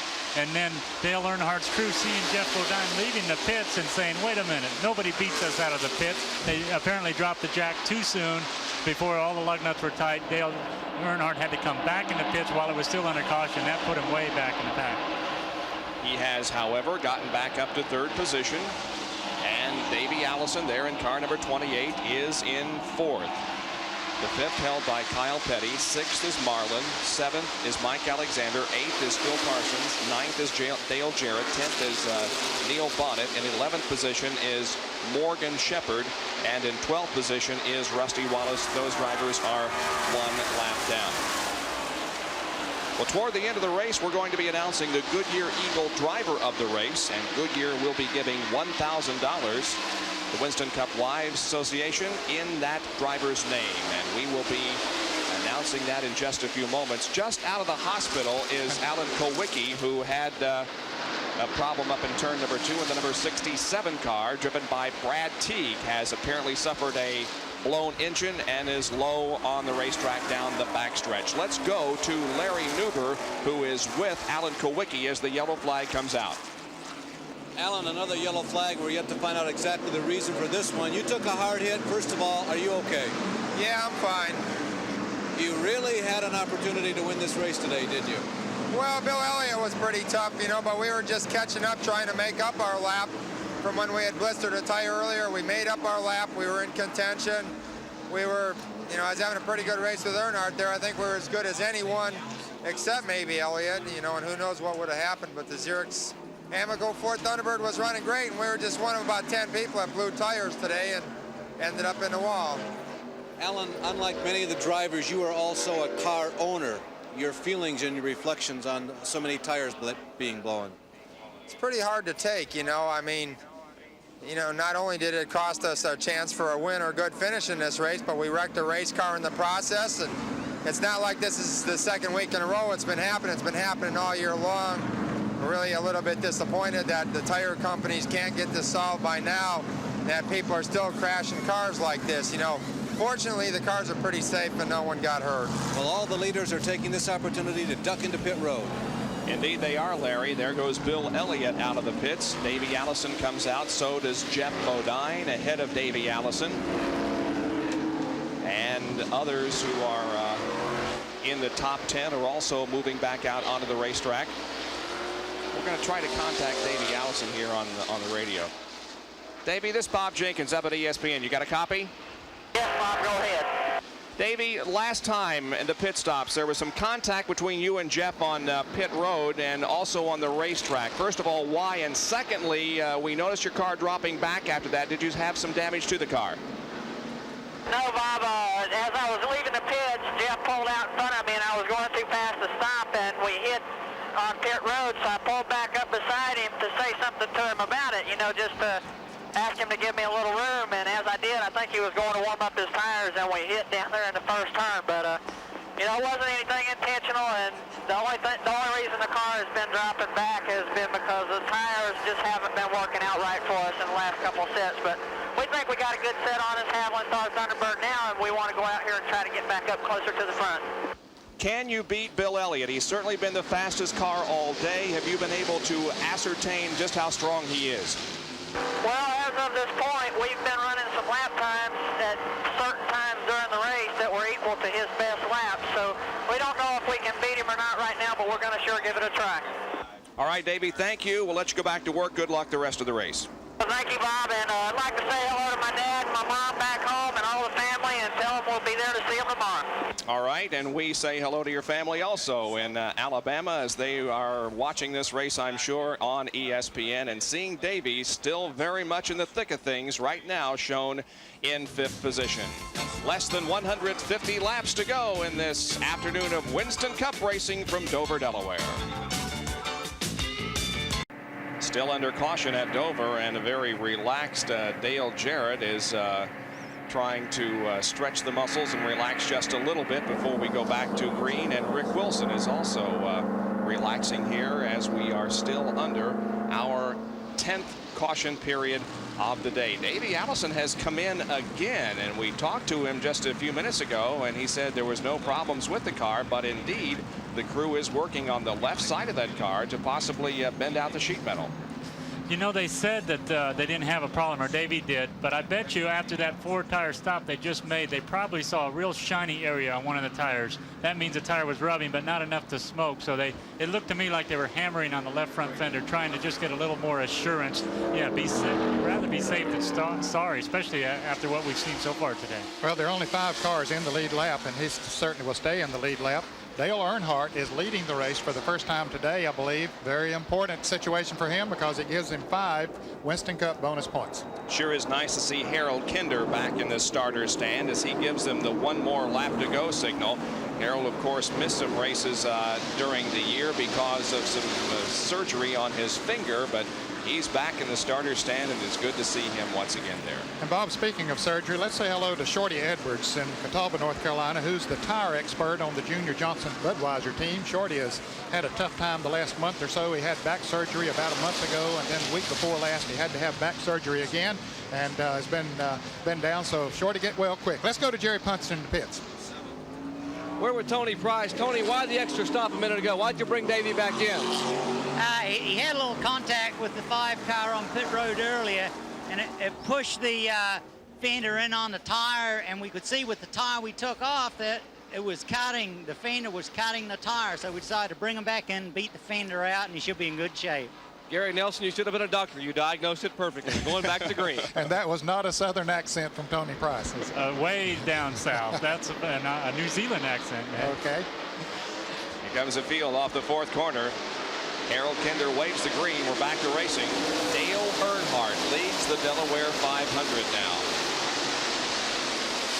He's got a couple of cars ahead of him as they try to get some laps back, including the number 27 car of Rusty Wallace, and I believe that will put Rusty back in the lead lap, won't it? Yes, if he can get back in around Dale Earnhardt, it would put him back in the lead lap. He was 2 laps down, and he got by Bill Elliott earlier, and the caution came out, so he was able to get around Dale Earnhardt here, so that's put him back in contention. And the number 55 car, Phil Parsons, is also back on the lead lap. Wouldn't that be a feat if Rusty Wallace could catch a caution right now, get back in the lead lap, set up a finish with Dale Earnhardt, Bill Elliott, and Rusty Wallace? You know, you can't count them out here at Dover. So many things can happen. You're absolutely right. That would be quite a story. We'll see if that does happen. There is Elliott trying to move back up to the inside of Terry Labonte in car number 11, and right behind him is the 5 car of Jeff Bodine. Kyle Petty, meanwhile, is right ahead of Bill Elliott. There he is, the number 21 Wood Brothers Citgo Ford. He is in second. This is the first time today that Bill Elliott really has been caught in traffic on the restart. He's been up front all the time, so he's having to battle through there, but it didn't take him long to move around Kyle Petty, did it? Well, you know, the pit stops got shuffled with those 3 quick cautions right in a row that we had, and Bill Elliott finally said, well, maybe there won't be many more cautions. They can't keep up, so let me come in and get 4 tires. While Dale Earnhardt stayed on the track that time. That was the reverse of what we saw just at the beginning of that round of pit stops. So I think that Bill Elliott is setting his sights on Dale Earnhardt now, but the reason he is back there is because of the shakeup on the out-of-sync pit stops. And Elliott is really closing in on Dale Earnhardt, now right behind him in the battle for the lead. There are the first 4 cars. Now we focus in on the battle for the lead. Elliott moves to the inside of Earnhardt. Down the backstretch they go side by side into 3. Bill has the lead again. Boy, does he show his strength. Now, this is the first time today that he's had to pass any of the front-running cars. He's been out in front, and few cars have passed him and got their laps back, but when the time came that he needed to go, he did it. You know, back a while ago when Bill Elliott left, it almost appeared that he let Dale Earnhardt get his lap back. I was questioning that move. Should he have really raced him and kept Earnhardt a lap down? Now I can see the confidence that Bill Elliott has in his car. He just took the wind out of these guys' sails as he went by them all. You know, they were all getting a spark of encouragement. Here comes Bill Elliott and just blows them away. Kyle Petty is dropping back a little bit as the number 5 car of Jeff Bodine has moved to 3rd now, and the 21 car of Kyle Petty drops back just a little bit. Certainly Jeff Bodine is not out of the race by any means. You know, there's 2 cars we haven't talked much about today. That is Jeff Bodine and Kyle Petty. They're both been right there, but they haven't been leaders. They've just been inside of the leader. Now, later and later in the race, we're seeing more and more of those 2 cars. So they may be contenders here on into the race. Well, Gary Punch has talked to Ernie Elliott, who's Bill Elliott's crew chief. And, Gary, what kind of confidence do they have down there? Well, Dad, they're pretty confident here in the Coors pit. In fact, Ernie's sitting here watching his brother Bill, clocking him lap by lap as they come by. And when you consider how dominant Bill has been here, you got to remember they destroyed their good car here early in the week. Let's ask Ernie a little bit about what's going on. And Ernie, you got to feel pretty good. The car seems to be running so well. You're pretty confident about what's going on today. Well, you know, you can't ever be too confident here. I mean, you know, cars have won races here from 10 laps down with just a few laps to go. So, you know, you just got to run the race. Not worry about it and hope you make it really. Ernie Elliott is here in the pit. Rusty Wallace comes sliding by, and Rusty Wallace will make an unscheduled stop. Let's go down to Dick Burton. Dick? Well, Jerry, as is often the case here today, unscheduled stop due to tires. They're going to change the tires on the right side of Rusty Wallace's car. Hope that's going to help him run a little bit better. Well, in the last couple of races, if Rusty Wallace had bad luck that he has experienced last week with the crash, and today, just as he was back on the lead lap, the car developed a tire problem, and there you can see Bill Elliott going around him and putting him 2 laps down now. So Rusty Wallace has just had one problem after another here this afternoon. There is Elliott, the leader. Dale Earnhardt runs second. Jeff Bodine is third. Kyle Petty fourth, and Davey Allison fifth. Those 5 cars are still on the lead lap. Back at Dover, where pit stops are being made again because we are in another caution period, the 11th of the afternoon. We'll show you why in just a moment. Let's right now show you Bill Elliott's pit stop. They're changing 4 tires on that car. He's on the top. Dale Earnhardt is on the bottom of the Richard Childress crew, also changing 4 tires on the Dale Earnhardt machine. There goes Bill Elliott pulling away as they continue to work on Dale Earnhardt. And he now moves away from pit road, and here is the reason for the yellow. It is Morgan Shepherd in car number 88. A big puff of smoke from that car. I don't think he hit the wall, but something happened mechanically with that car. Evidently the engine let go. You can see a lot of smoke from the car, and he just drove it high up out of the racing groove up next to the wall. A very cool and smart move by Morgan Shepherd to move up on the outside of the racetrack, and you can see the smoke continue to bellow from the car. So apparently the engine did let go on the Red Baron Pizza Oldsmobile. Morgan Shepherd did not lead a lap today, but he has led for 5 different car owners this year. Tom Winkle himself, the 33 car. Also, he's led in the 75 Raymont car, and he has led races in this particular car that's owned by Buddy Baker. So his car is being pulled off of the racetrack, and now we'll take another break and be right back for more in a moment.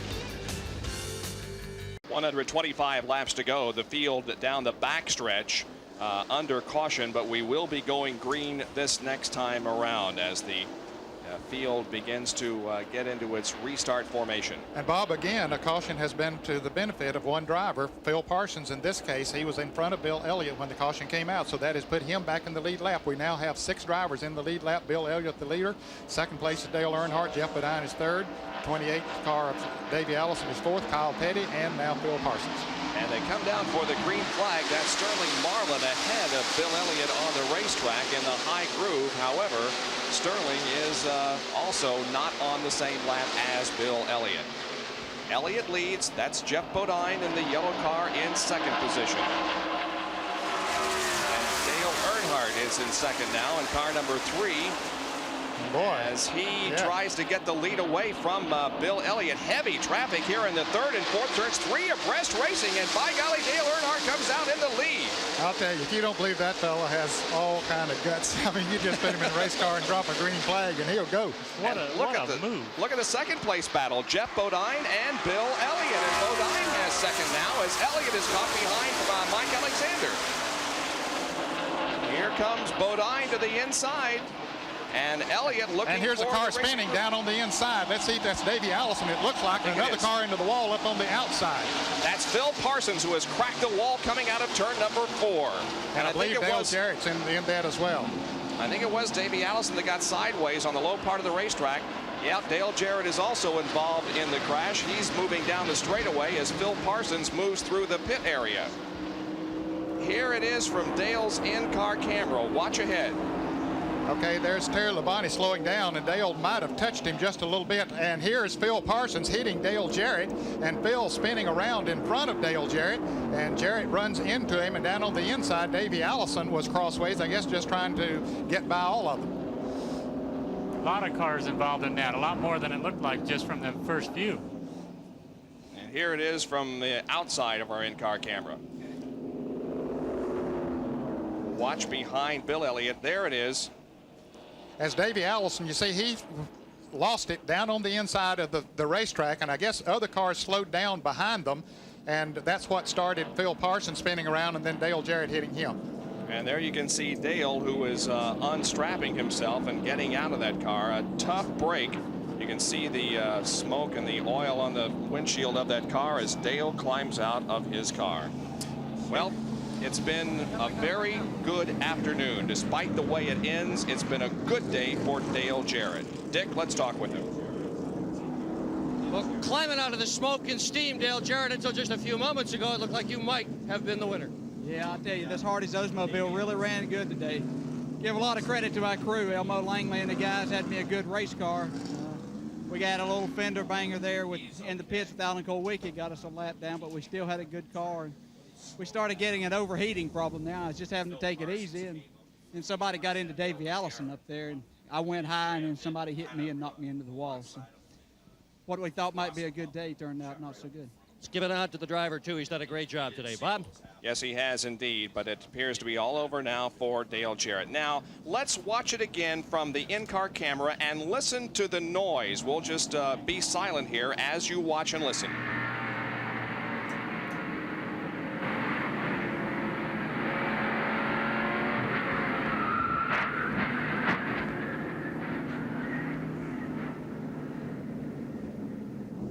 You can almost feel it, Ned. Yeah, you really can. You can see Davey Allison's car spinning sideways up ahead of Dale, and then, of course, he tapped the car number 11 of Terry Labonte, but that didn't do any damage to either of them. Then Phil Parsons came on the inside of him, and as they had slowed down, Phil came on the inside and hit Dale and spun in front of him, and around they went and into each other and into the wall.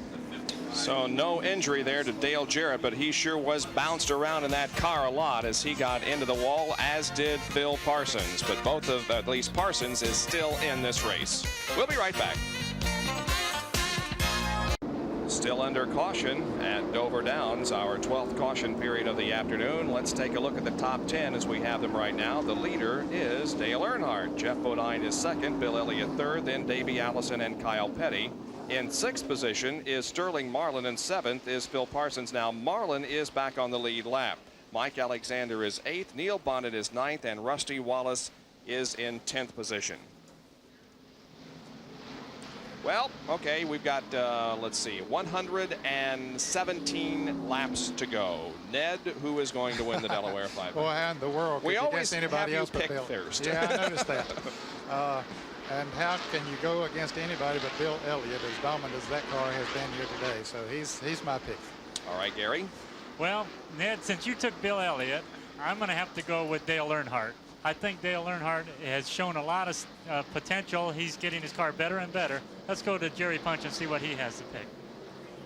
Well, with 6 of the last 7 races here being won by a Ford, I'll pick a Ford. Just 3 of the top 5 are Fords right now, but I'll go with Bill Elliott. I'm also going to go on that short lap. Elliott's my pick. Okay, the green comes back out, but we will watch the restart. Dick Berggren, Well, pick Bob your winner. Jenkins, I'll tell you how I can pick the winner. I'm standing in Earnhardt's pit, and nobody in their right mind would argue with these guys. If you're standing here, I'm going to go with Dale Earnhardt. Larry Newber, who do you think's going to win? Dick, I think that Dale Earnhardt has been holding back something all day long. I think there's more left. He's very tenacious. He wants to win here where he's never won before. Well, it seems like that we have a split opinion between Bill Elliott and Dale Earnhardt. What did you say? Oh. We're waiting, Bob. Bill Elliott. Although I don't count Jeff Bodine out of this thing completely. He's been up there all afternoon. I'm going to say Elliott, but my second pick would be Jeff Bodine. Here comes the field off the fourth quarter, and Dale Earnhardt is the leader at the moment with Bodine in second position. Mike Alexander is third in line, and fourth in line there is the number 83 car of Lake Speed. Well, let me clear this up, Bob. Now, you pick... No. Bill Elliott is going to win. Okay. But I like Jeff. Yeah, but, okay, we'll watch and see. It's going to be very interesting, I'll tell you. Yeah, it is. Benny Parsons is in the pits with the hood up on his car. Benny's been having a pretty good run here today, but apparently something going wrong with his car. Here comes Bill Elliott now. He doesn't seem to be moving through the traffic quite as fast as he has in previous times. I believe he's just biding his time. He's not going to rush through that traffic. He has already passed every car on the racetrack at least one time, and he says, I'll just take it sort of easy here, not taking any unnecessary chances. He's got one more pit stop to make. If this thing goes green the rest of the way, he's going to have to stop one more time. So will everybody else, and so he's not going to abuse that car too much at this point. That's Davey Allison, by the way, on the far right side of your screen there behind Bill Elliott, and Ricky Rudd in number 26. But you know, just when that caution came out, when Davey Allison spun, and by the way, Davey Allison's right back in the thick of it again. But just before that caution came out, we saw some real jockeying for some positions, really hard racing going on. And I think everybody said, all the crew chiefs have probably talked to these drivers and said, look, it's not over yet. You guys are trying way too hard. you know, just kind of fall into a position that's comfortable, and let's start racing with about maybe 50 laps to go instead of 120 laps to go.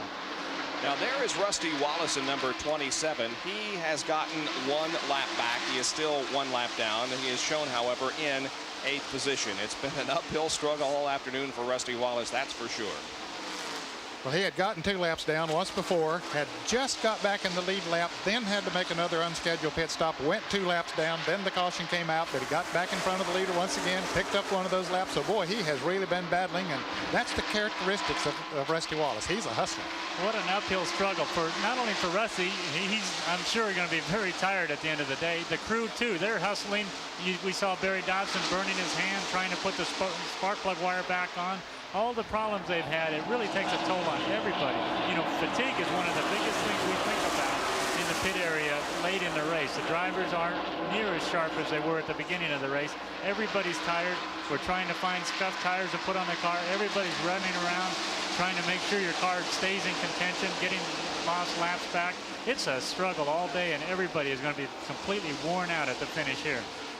Rusty Wallace has won twice this year in Winston Cup competition. There is Davey Allison, who has won 1 time this year, just last weekend at Richmond. The lead up front is held by Dale Earnhardt in number 3. There's Jeff Bodine in the yellow and white number 5. Levi Garrett Chevrolet in 2nd position. But there is Bill Elliott, and he has moved through that traffic now and is closing in on Jeff Bodine. That's the number 12 car of Mike Alexander. That is between Bodine and Elliott. Here comes Elliott, though, as he moves to the high side of Alexander into the third turn. And Alexander isn't giving that position away from Jeff Bodine. No, his car is working good right now. Bodine's car seems to still have a tendency to go up a little bit. And Bob, you said that Davey had won 1 race. Let's give him the race at Michigan a little bit earlier, too. He has 2 wins to his credit so far this year. All right. And there is Bill Elliott now, who has gone into 2nd position, passing Jeff Bodine. And so now there is a car between 1st and 2nd, Mike Alexander. However, Elliott is beginning to close in once again on Dale Earnhardt. Well, Elliott has just sort of bided his time coming up through that traffic, not taking any unnecessary chances whatsoever. We're putting the clock on Bill Elliott to see how fast he is running as he's running in traffic, pulling up on Mike Alexander there now, but he's not pushing that car to its full ability at all. Timing the lap to get an idea of how fast the pace is at this point. He crosses the line and stops the clock in 25.3 seconds. Now, if you clock him the next time around, he'll be going faster because he has moved around Mike Alexander, who was holding him up a little bit. And now clear sailing between Elliott and Dale Earnhardt. That really was a good lap time this late in the race. I was really surprised. I think more and more rubber is going down into the racing surface and causing the cars to run faster and faster. That was a good lap time for this late in the race. Now we're timing Dale Earnhardt to see how his lap compares with that of Bill Elliott. Now, I got my stopwatch going on Bill Elliott, so we'll see just how they do compare on this same lap as they circle around the racetrack. Earnhardt running a good line now around the track.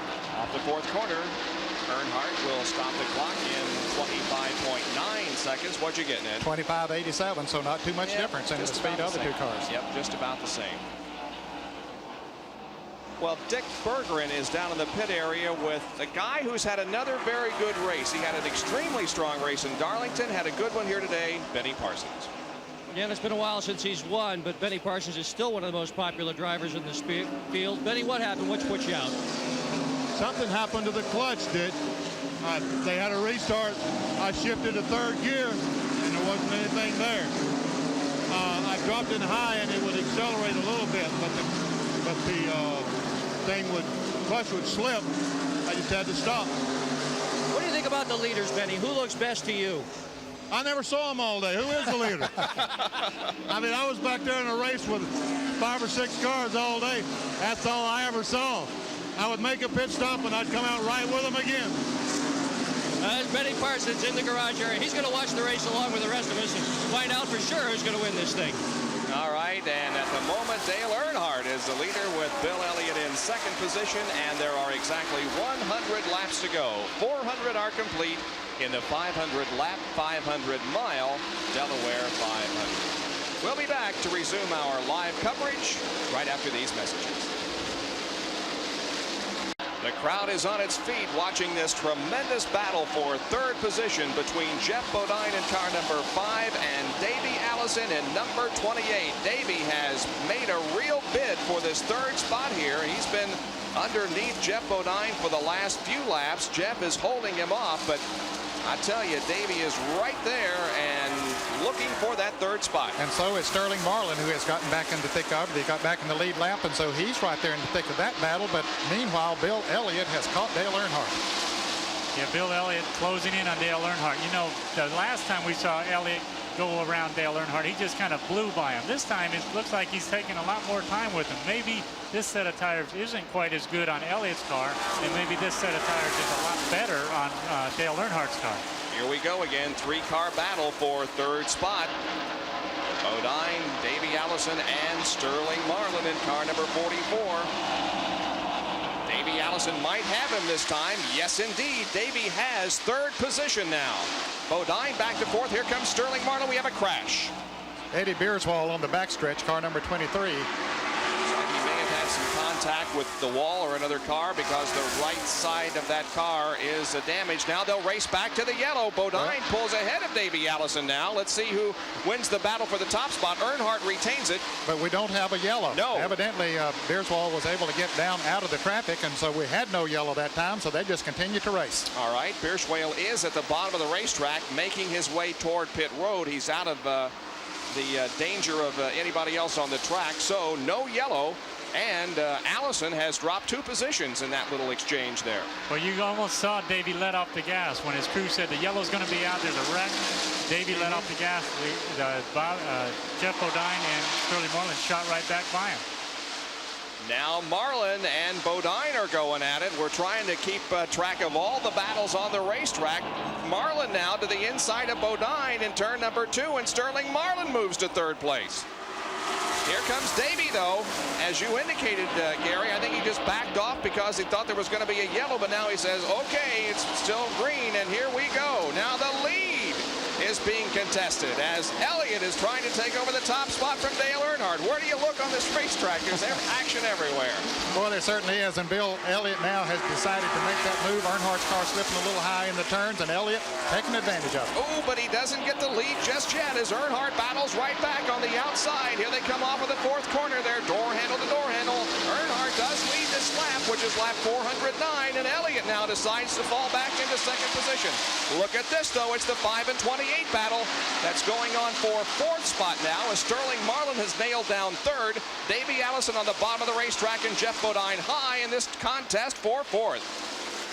Kyle Petty now has just moved up right behind them, so he's in the thick of that battle as well. I can't believe the racing this late in the race. This is not Dover. To see this kind of racing this late, this is really, I think it's you know, so many cautions we've had today. It's hard to imagine these guys this close, this late in the race. There isn't a fan in this entire facility that is not standing, watching the battles on the racetrack. Here is Allison passing Jeff Bodine, and Davey Allison now goes to fourth.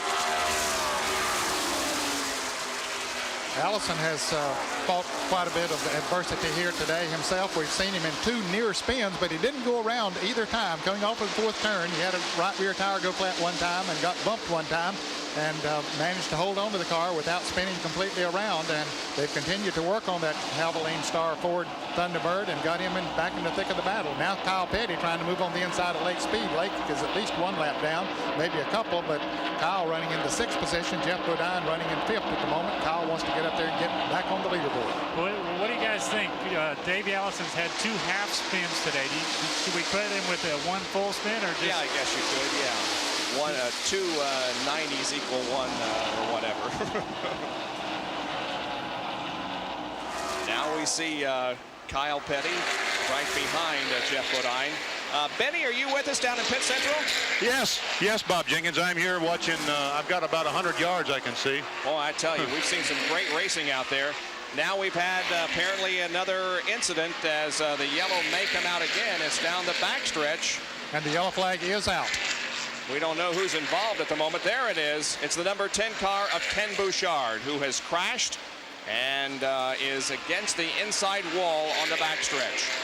You see him moving around in the cockpit. Apparently he's okay. He's hanging up the goggles on the rearview mirror, so apparently Ken is okay, but it does bring out another caution period, our 13th of the afternoon. We're 75 laps from the end. I guess, guys, this could be considered the final fuel stop if we can go the rest of the way now on fuel. Yeah, I think we're 85 laps from the end of the race. Right. We've completed 415, and yes, they should be able to go the rest of the way as far as fuel is concerned.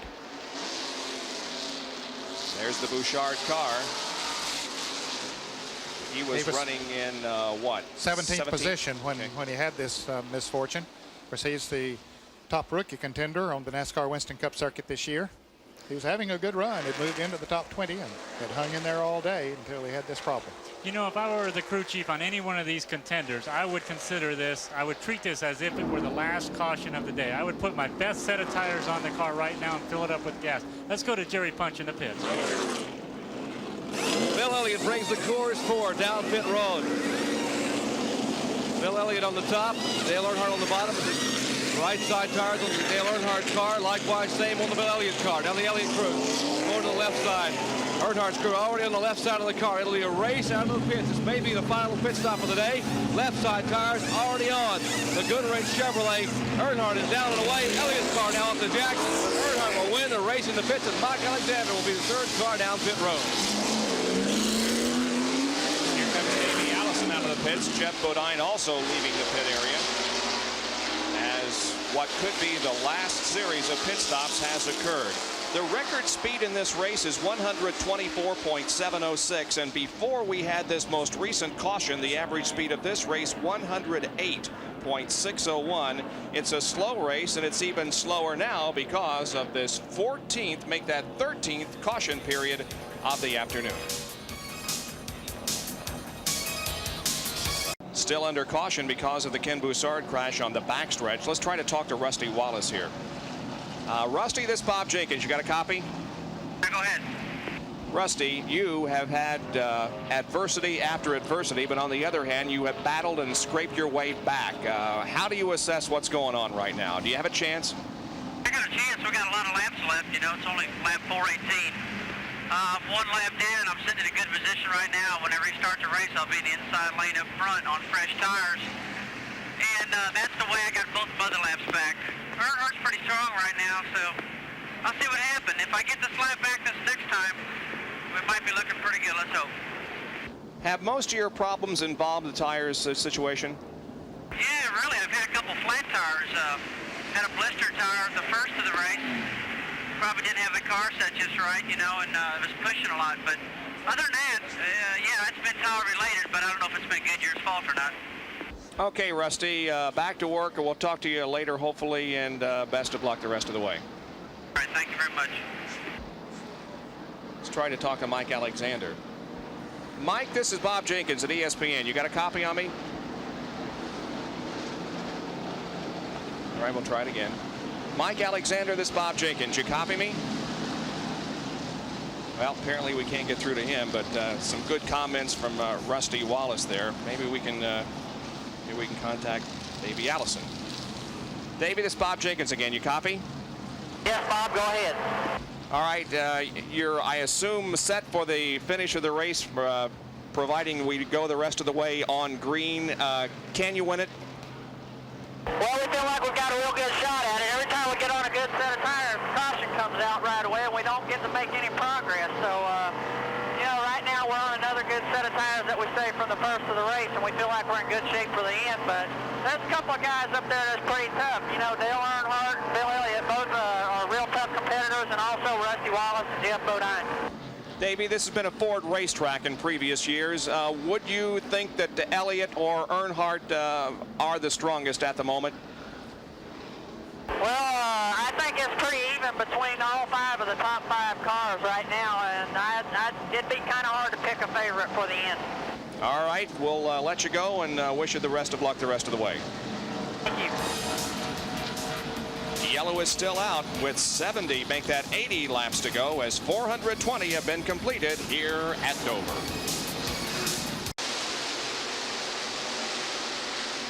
Once again, the green flag has just gone out and racing is resuming. The field moving through the first and second corners as down the backstretch we see that Rusty Wallace is at the moment on the lead lap, and he's still trying to hang on to that, but Dale Earnhardt would like to put him a full lap down, but Rusty stays right in there and stays for the moment on the lead lap.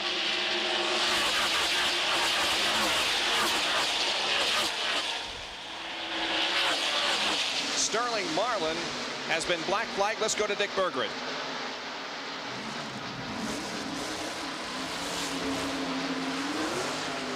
Well, apparently Sterling Marlin was brought into the pit area here. They had black flagged him for a penalty. Boy, I'll tell you, talk about a comedy of errors. They really had problems. They had come in earlier on the caution flag for tires. They didn't have any. He went out, he inherited the lead. Then they were looking for their tires. Then he changed the tires. It could have been his race, but not today. Bob? All right, 3 cars battling for the lead here. 2 especially, Earnhardt and Elliott. Elliott has the lead on the outside of the racetrack. Second is Earnhardt, and third is Jeff Bodine. Mike Alexander is also in the thick of things in car number 12.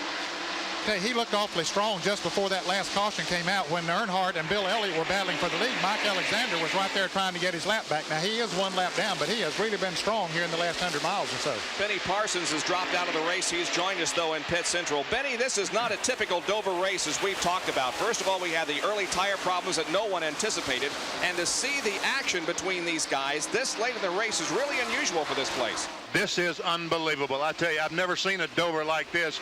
And I don't care where you're talking about. If you're talking about first or the race for 10th, it seems like they're all running absolutely the same speed.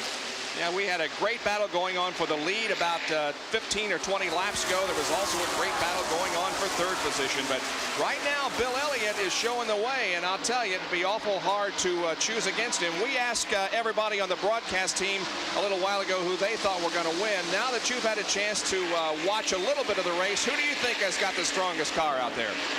It looks like right now Bill Elliott, but listen, Rusty Wallace has made up, you told me a moment ago, 3 laps today. So if he can make up 3 laps, he is a car to be reckoned with. We're watching Rick Wilson from the in-car camera go behind the wall because of apparently an overheating problem. They've been trying to cool off the engine of that car for quite some time, but he apparently has given up and is back in the garage area. So the Kodak number 4 car driven by Rick Wilson is out of the race. Yes, Bob Jenkins, the car was running as it went by me, but there was water coming out the overflow. It was an overheating problem.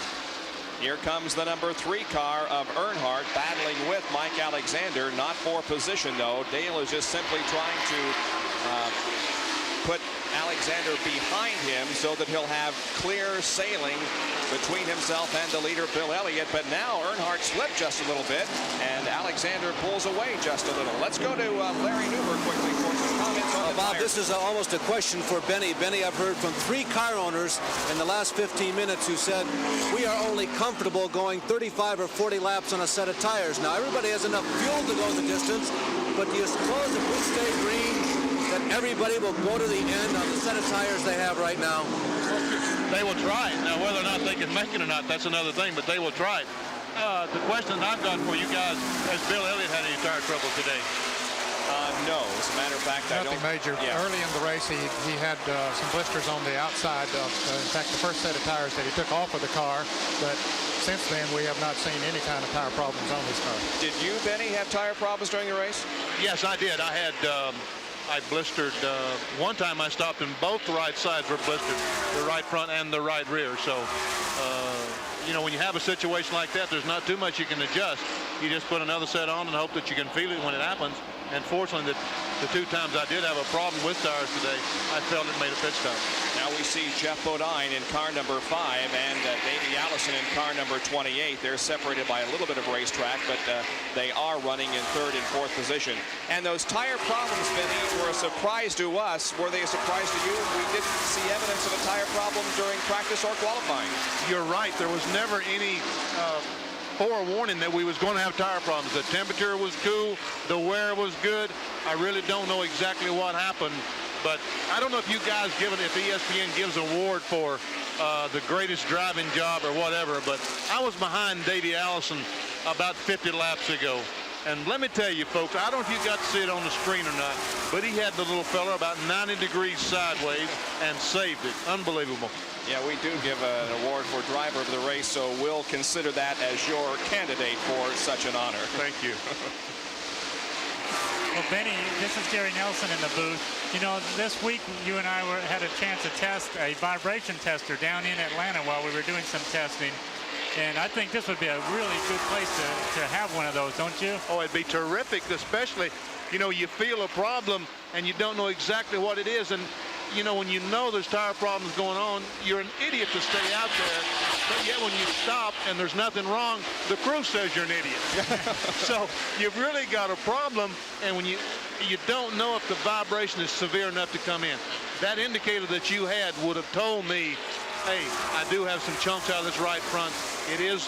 It's vibrating badly enough to set off this machine. That means I got to go in the pit. Gary, is this something that NASCAR is looking at as we look at the leader, Bill Elliott? Well, we're just developing it. This was our first real test with it in Atlanta. What it is 4 little red lights. Each one is marked for a different tire on the car. Right front, right rear, and left front. And when the rubber starts chunking off a tire or it equalizes, it will turn on that light just from the extra vibration. The driver may feel a slight vibration, like Benny's saying, and not be sure. This light would tell you if you did have a problem. Very interesting. There's second place Dale Earnhardt. And the leader, Bill Elliott. There you can see an indication of how much space separates the two. Elliott moving to the outside and putting in lap on Sterling Marlin, taking his lap back, but Rusty Wallace is still ahead of Bill Elliott and therefore technically on the lead lap, as there you can see Rusty coming out of corner number 4 ahead of Elliott. Now, Elliott is gaining a little bit on Rusty, but not a great deal. Rusty is running his heart out right now, hoping for a caution flag so that he can get back in the thick of this battle. Elliott has driven away from Dale Earnhardt, who is running in second place, but has not been able to catch up to Rusty and put him a lap down. So Rusty would certainly like to see a piece of debris on the racetrack that would necessitate a caution that would allow him to encircle the entire racetrack and be right up there for the win. At the moment, though, it's Bill Elliott as we have completed 439 laps, and we'll be right back. There's the leader of the Delaware 500, Bill Elliott, as he has a couple of second lead over Dale Earnhardt. Third is Jeff Bodine, fourth is Davey Allison, and fifth is Kyle Petty. And Jeff Bodine, who was running in third place, has dropped back. Davey Allison has now moved into third. Bodine's car has slowed down, and Gary, it looks like he might have lost a cylinder or something. It appears that it's something in the engine. You know, we don't see tire smoke. We don't really see anything, but it is visibly running slower than it has been. So I would say he's lost a cylinder. He's not coming into the pit. So he hasn't come to the pit so far. So maybe Jerry Punch in Jeff Bodine's pits can update us.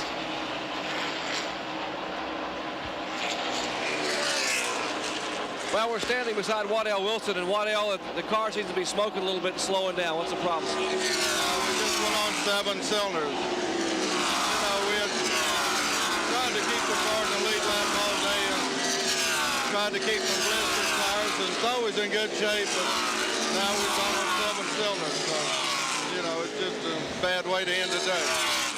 You can hear it in Waddell Wilson's voice. The car on 7 cylinders. They tried all day to stay in the lead lap, and now it's not going to work that way for them these final few laps.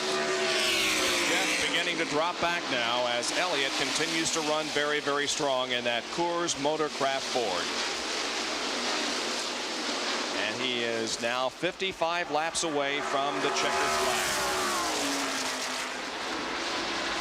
Rusty Wallace right ahead of him. Trying vainly to stay in the lead lap, and has done a good job of it so far. He just needs a caution. Boy, what muscle. Rusty really is showing some muscle today, making up all the laps with all the problems. Now he is holding off Bill Elliott. Elliott, you know, obviously not trying as hard as it would be for the win right now, but Elliott still isn't putting Rusty away like you would think he has. Let's go down to Jerry Punch with a comment on the Rusty Wallace. You know, I talked to Rusty Wallace earlier in the week. He said, we're in sort of a gunfight here this last few races on the point battle, and so I've got to bring the best race car I've got. So And basically what happened was we brought a cannon to a gunfight today. This car won at Michigan, finished second at Darlington, finished second at Michigan, and finished second at Charlotte. It has a win and 3 seconds. It has not finished any worse than second this year. So we need to finish second or better here today. Well, it's this time of the year that you got to put your best foot forward, no question about it. I'm sure that they would like to have saved that car for the Oakwood Homes 500 Charlotte, North Carolina in a couple of weeks, but now that he got in the point situation, losing points last week at Richmond, Virginia, they just had to put their best shot out there.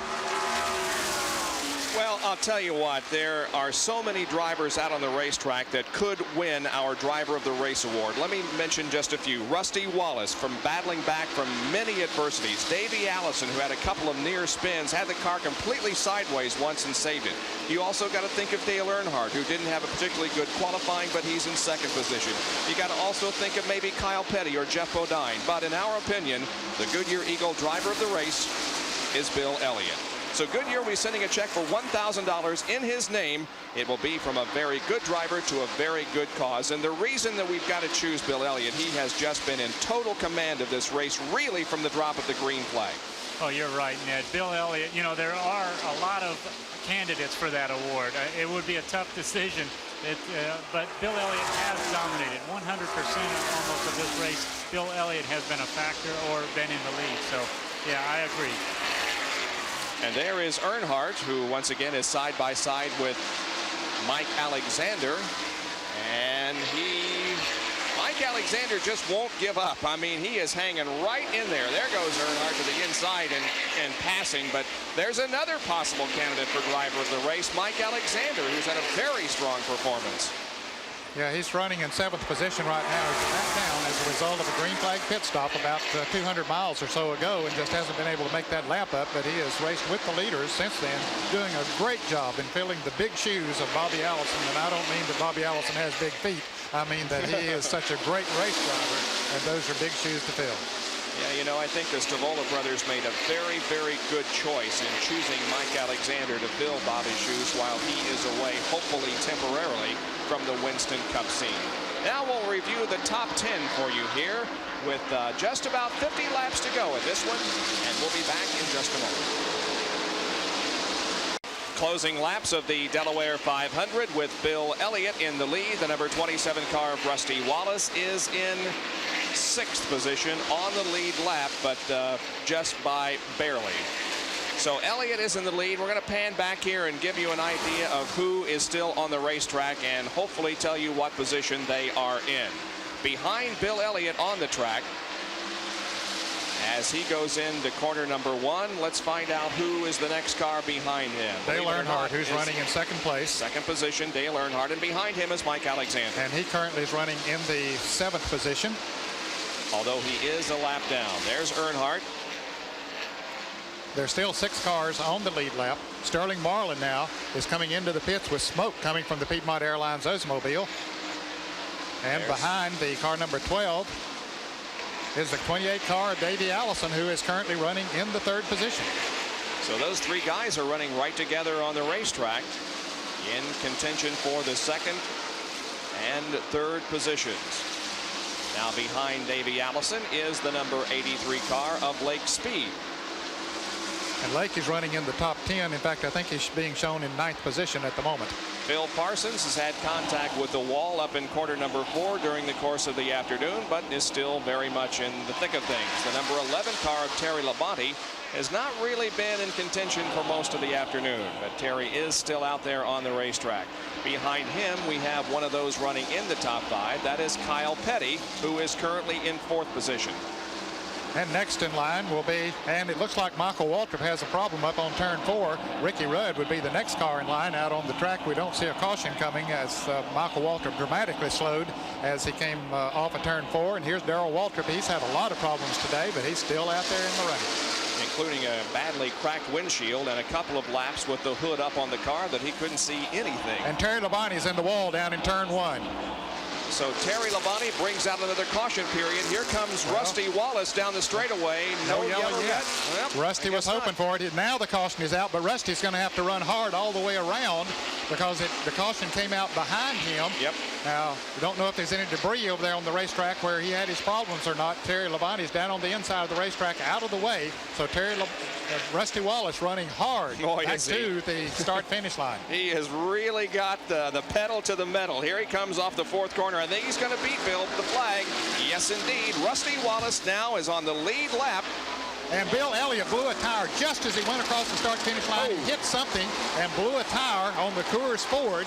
He didn't spin or anything like that, but just as he went across the start-finish line, there was some metal there, and he ran over it and blew a tire. Sounded like a cannon went off. I mean, that thing really exploded. And so Elliott is slow on the racetrack, but he'll be able to get back into the pit area and probably not lose a lap because of this. But, boy, that could have been a very disastrous situation for Bill. Boy, it certainly could have been, and his heart had to be up in his throat about that time.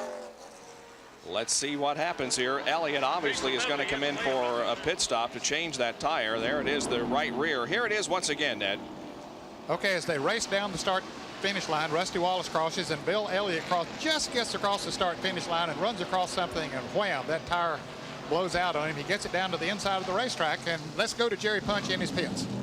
Well, they have to forcibly pick up the right side of the car, and the right rear tire is just absolutely shredded. They roll it away, and they have already changed the right side tires. They're trying to pull that right rear fender away because, along with cutting the tire down, it has bent the fender in somewhat. Dale Earnhardt is also in. Elliott down, 4-tire change, and Earnhardt's car now on the jack, race down pit road. Bill Elliott will beat Earnhardt out, and then, of course, the rest of the field moving back to turn 1. Well, we wonder about that move. Bill Elliott only changing 2 tires, doing heavy body repairs to that right rear quarter panel where the fender had been pushed in. Maybe he'll come back in this time for left sides and more body work. Well, it looks like it might have just blown that fender away. There you can see the debris that he apparently ran over and caused that tire to blow. So real developments here. It certainly isn't over until it's over. We'll take a look at it once again. Rusty wins the race to the stripe, and just after he crossed the line, Elliott runs over the metal. There you can see the metal that he actually ran over, and the tire go, and that spelled some problems for Elliott. Let's go to Jerry Punch. Well, this is Bill Elliott's right rear tire. Take a look at the damage here. I mean, a tremendous amount of damage, but the Goodyear inner liner, this inside tire is still pumped up, and that's what allowed Bill Elliott to come back around with minimal damage on the car. A shredded right rear tire, but Elliott fortunate enough to have the inner liner. He made it back to pit road. Let's go to Dick Berggren. Dick? Jerry, watch Dale Earnhardt run faster right now. He has just changed the right front, right rear tires. Look at the right front. It had a blister on it. In fact, there were several of them. He ought to go a lot better now once the green flag comes out. All right, well, we have seen tire problems occur within about 30 laps, and we have got 34 laps to go in this race. We are under caution, and we'll be right back to Dover. The Delaware 500 from Dover Downs International Speedway being brought to you by Gates, a trusted name in automotive products for over 75 years. By Pontiac Grand Prix, the 1988 Motor Trend Car of the Year. And by Quaker State Motor Oil. The big Q stands for quality. Always has, always will. Caution remains out as they continue to clean up the racetrack. And there is the number 5 car. We're not sure who's leading this race at the moment. The scoreboard is showing Jeff Bodine as the leader and Bill Elliott second. And that's what you think, Ned. Well, that's what I thought, Bob, because now that Jeff has pulled to the inside, I thought that he had stayed in the lead lap. We had documented the fact that he had slowed down when he lost a cylinder, but I thought he was just about to be lapped by Bill Elliott before this caution came out. But apparently he had been lapped one time before because he has pulled down to the inside of the racetrack, and Jeff Bodine would not have pulled down to the inside had he not been a lap down. Let's go to the pits quickly for Jerry Punch. Well, we are told that Jeff Bodine is indeed the leader, but the Coors crew has already come up and talked to Waddell Wilson and said, hey, you guys are on 7 cylinders, so when the green comes out, please pull down and let us come by. And they said, no doubt about it. We'll be down out of the way when the green comes out, and Bill Elliott will take the green, and we'll head back for it. All right, so sportsmanlike gesture on the part of the Jeff Bodine team, as he does indeed have a tough time getting up to speed, as now we watch up front and the battle for the lead. Now Bill Elliott is the leader with Dale Earnhardt running in second. Then comes Davey Allison. Fourth place belongs to Kyle Petty, and in fifth is Rusty Wallace. And here they all come off the fourth corner. I don't think you can count Rusty Wallace out of this race, huh, guys? Oh, no, not at all. The way he has fought his way back, he's made up 4 laps so far here today. And look at Kyle Petty move on the inside of Davey Allison, taking over the 3rd position. Yeah, but Rusty Wallace is the one on the move. Look at him go under Davey. He's already passed about 4 cars in the first lap since the restart. Yep. Back in the lead lap after all of this uphill climb all day. He's back in the lead lap in contention. Bill Elliott just turned that last lap at 25 3/10 seconds, which is pretty quick after 471 miles. Now that's about the same time that he registered, about 100 laps ago when we timed him at that time also. But so Rusty Wallace now is in 4th position, and Davey Allison is back to 5th. What do you think about Rusty's chances, Benny? It's pretty impressive, isn't he? He has been very impressive, Bob. The only negative that I got to say about it, in making the 4 laps up, he was able to pull down on that inside lane and pull up alongside the leader, and it made it a little bit easier to pass. Right now, Rusty Wallace has got to pass a lot of cars, including Earnhardt and Elliott. He's not going to pass them on the caution flag. He has literally got to drive by them. That's going to be tough. Yeah, it certainly is, but as you can see, he's closing in now on Kyle Petty. I think maybe Mike Alexander ran into a problem over there in the second corner. That car dropped low on the racetrack. Maybe not. Maybe it was Bobby Hillin Jr. Well, Bobby Hillin Jr. has had a lot of problems today. He's been in and out the pits. He has stayed out there, but he has had a lot of problems. Now Bill Elliott has picked the pace up. He turned the last lap in 25 8/10 seconds and pulling away 25.85 this last time around. Gary, that's moving around here this late in the race. Late in the race, I think, you know, the thing about Elliott is he had a flat right rear tire just when he took the caution flag, but they only changed 2 tires. Dale Earnhardt behind him, and it really falling back, has 4 new tires. So we're seeing a lot of muscle from Bill Elliott with 2 fresh tires and 2 hotter tires on the left side. Well, apparently he has the left side set of tires on there that he wants. You made the comment when they pitted at about 85 laps to go that you would put on your best set of tires now, assuming that the race would go the balance of the way. Well, probably Bill Elliott's crew did put on their best set of tires, and at least they left the left side on there. And then the right side, of course, had to be changed when he blew out the way. Yeah, I think you're right about that, Ned. Elliott's crew has to have an awful lot of confidence in the left side tires. There's, 24 laps to go, but he's pulling away from Dale Earnhardt.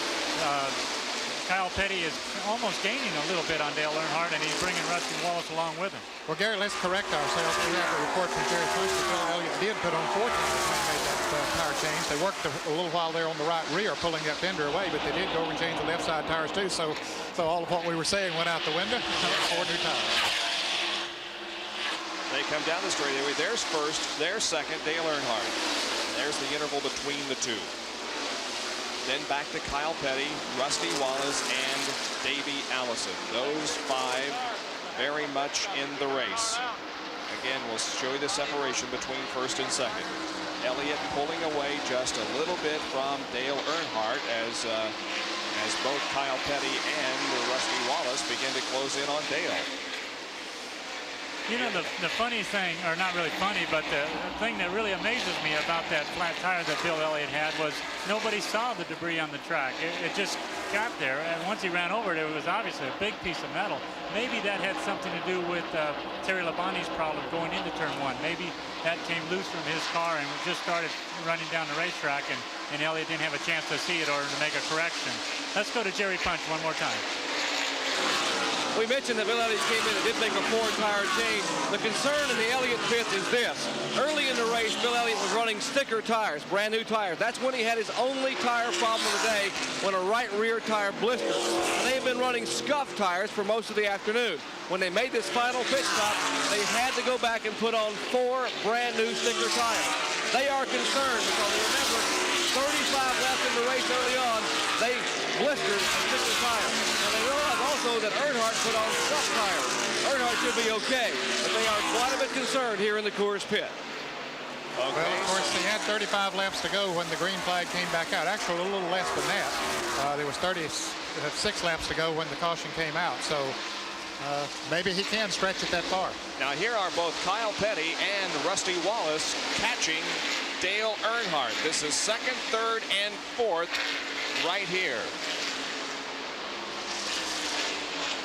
Earnhardt definitely losing ground to both Petty and Rusty Wallace. And we may have a battle shaping up here momentarily for that second position.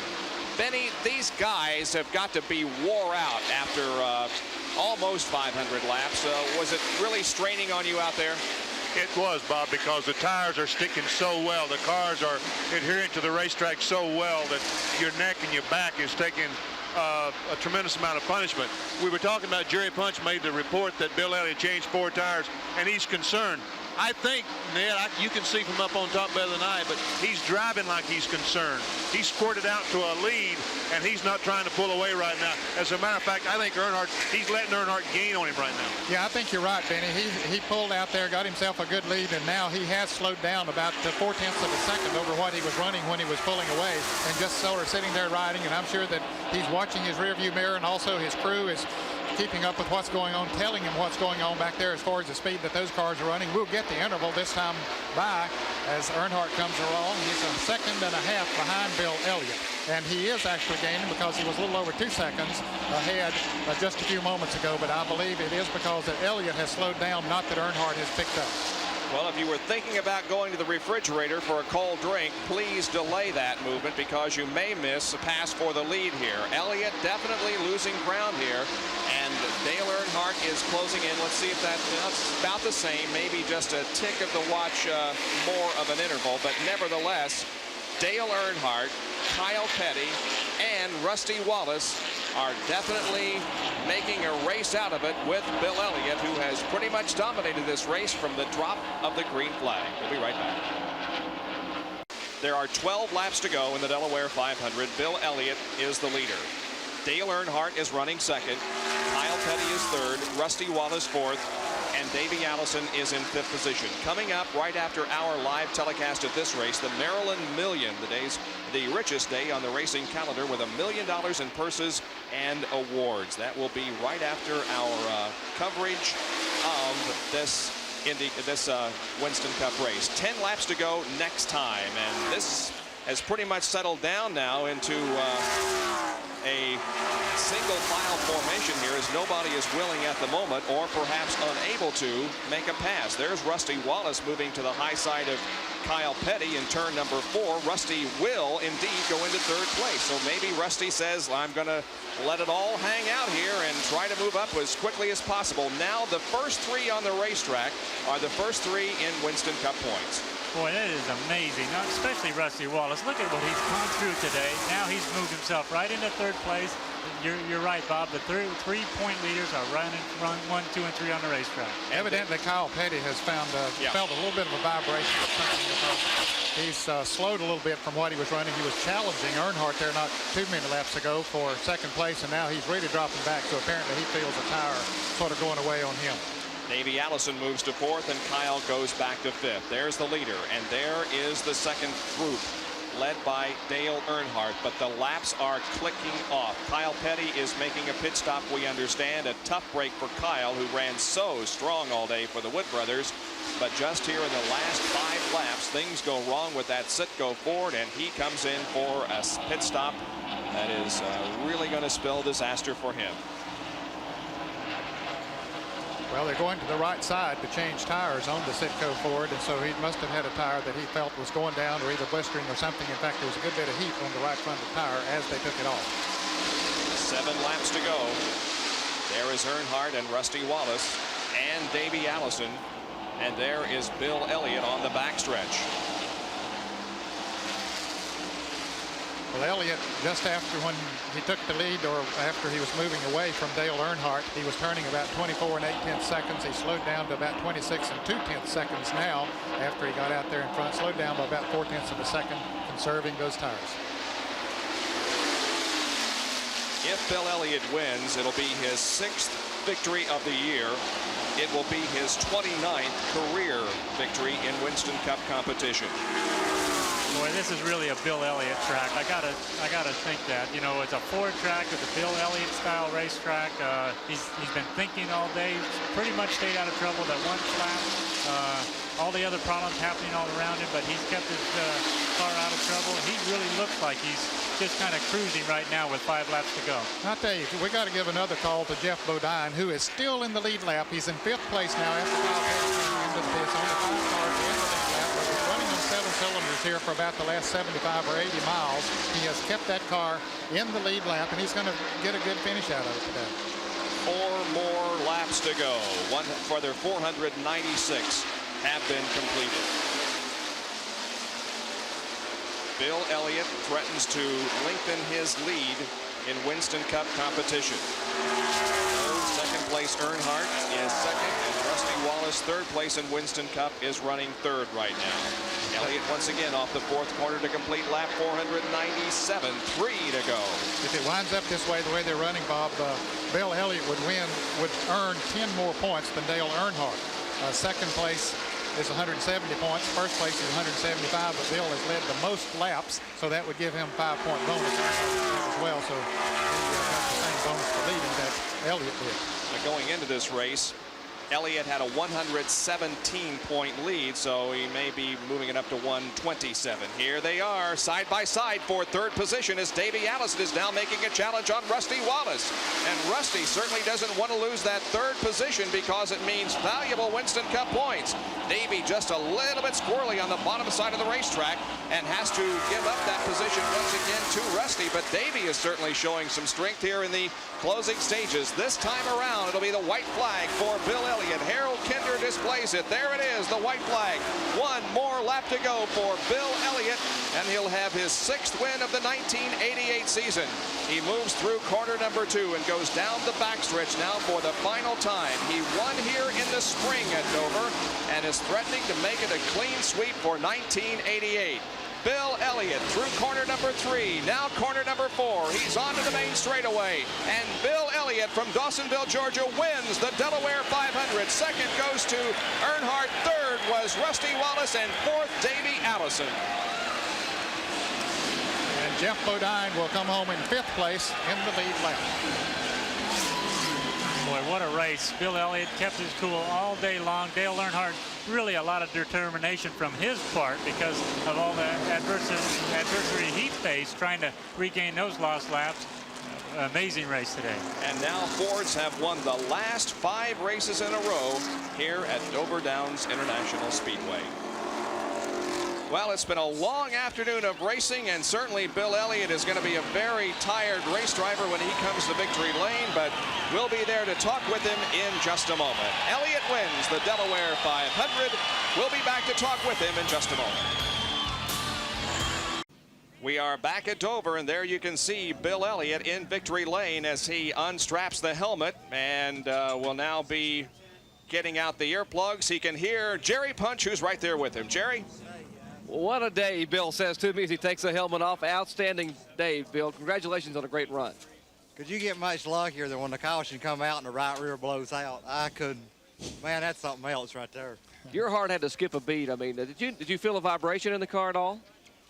No, the car ran good all day long. We didn't have that much tire problems, and you know that really surprised me. I didn't know what the problem was, but just as I crossed the start-finish line there, when the caution was out, the right rear just blew out. And, well, that was luck, because you know that'd put us totally out of the race if that happened during the race.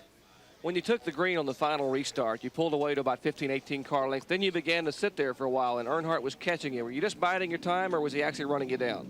Well, I was letting him use his stuff up, and I was just biding my time because I knew I had a good lead, and there wasn't no need abusing it. You know, the car got just a little bit loose there at the end, but still the car ran good all day long. I had, you know, other than that problem there with the right rear cut down, you know, the Melling crew did a fantastic job getting me in and out of the pits, and you know, I got to thank Coors and Motorcraft and Ford for their involvement, because without them I wouldn't be right here, that's for certain. Bill Elliott came to this track at 6 o'clock this morning, and he told me, he said, I'm controlling my own destiny. The decision I make this morning will determine what happens to me today and in the championship. He made the right decision. In victory lane, it's Bill Elliott. And our Goodyear Winter Circle interview has been brought to you by Goodyear Eagle Tires. Goodyear, because there really is a difference. Let's take a look at the top 10 finishers here this afternoon. The winner was Bill Elliott. Finishing in second position was Dale Earnhardt. Rusty Wallace came home third. Davey Allison fourth. And Jeff Bodine finished in fifth position. Finishing in the 6th through 10th positions, Kyle Petty was 6th. Mike Alexander, a strong show all day, in 7th. Neil Bonnet 8th. Lake Speed 9th. And Ricky Rudd was in 10th position. Now let's take a look at the unofficial point standings. Elliott with 3,548. Dale Earnhardt with 34.21 and Rusty Wallace at 34.09. So still we have a great battle as we head for Martinsville next weekend. And coming up next here on ESPN, the Maryland Million. That will be live from Baltimore as our Budweiser Racing Across America continues. As we said, next week we'll be in Martinsville, Virginia for the Goodies 500 Winston Cup race. We hope you'll be with us. And we also invite you to join us for Speed Week this coming Thursday night at 7:30, where we'll wrap up all the racing activity from this previous week. My thanks to Larry Newber, Jerry Punch, Dick Berggren in the pit area, Ned Jarrett in the booth, and Gary Nelson in the booth, and also Benny Parsons. We'll see you later. This is Bob Jenkins for now. So long, everyone.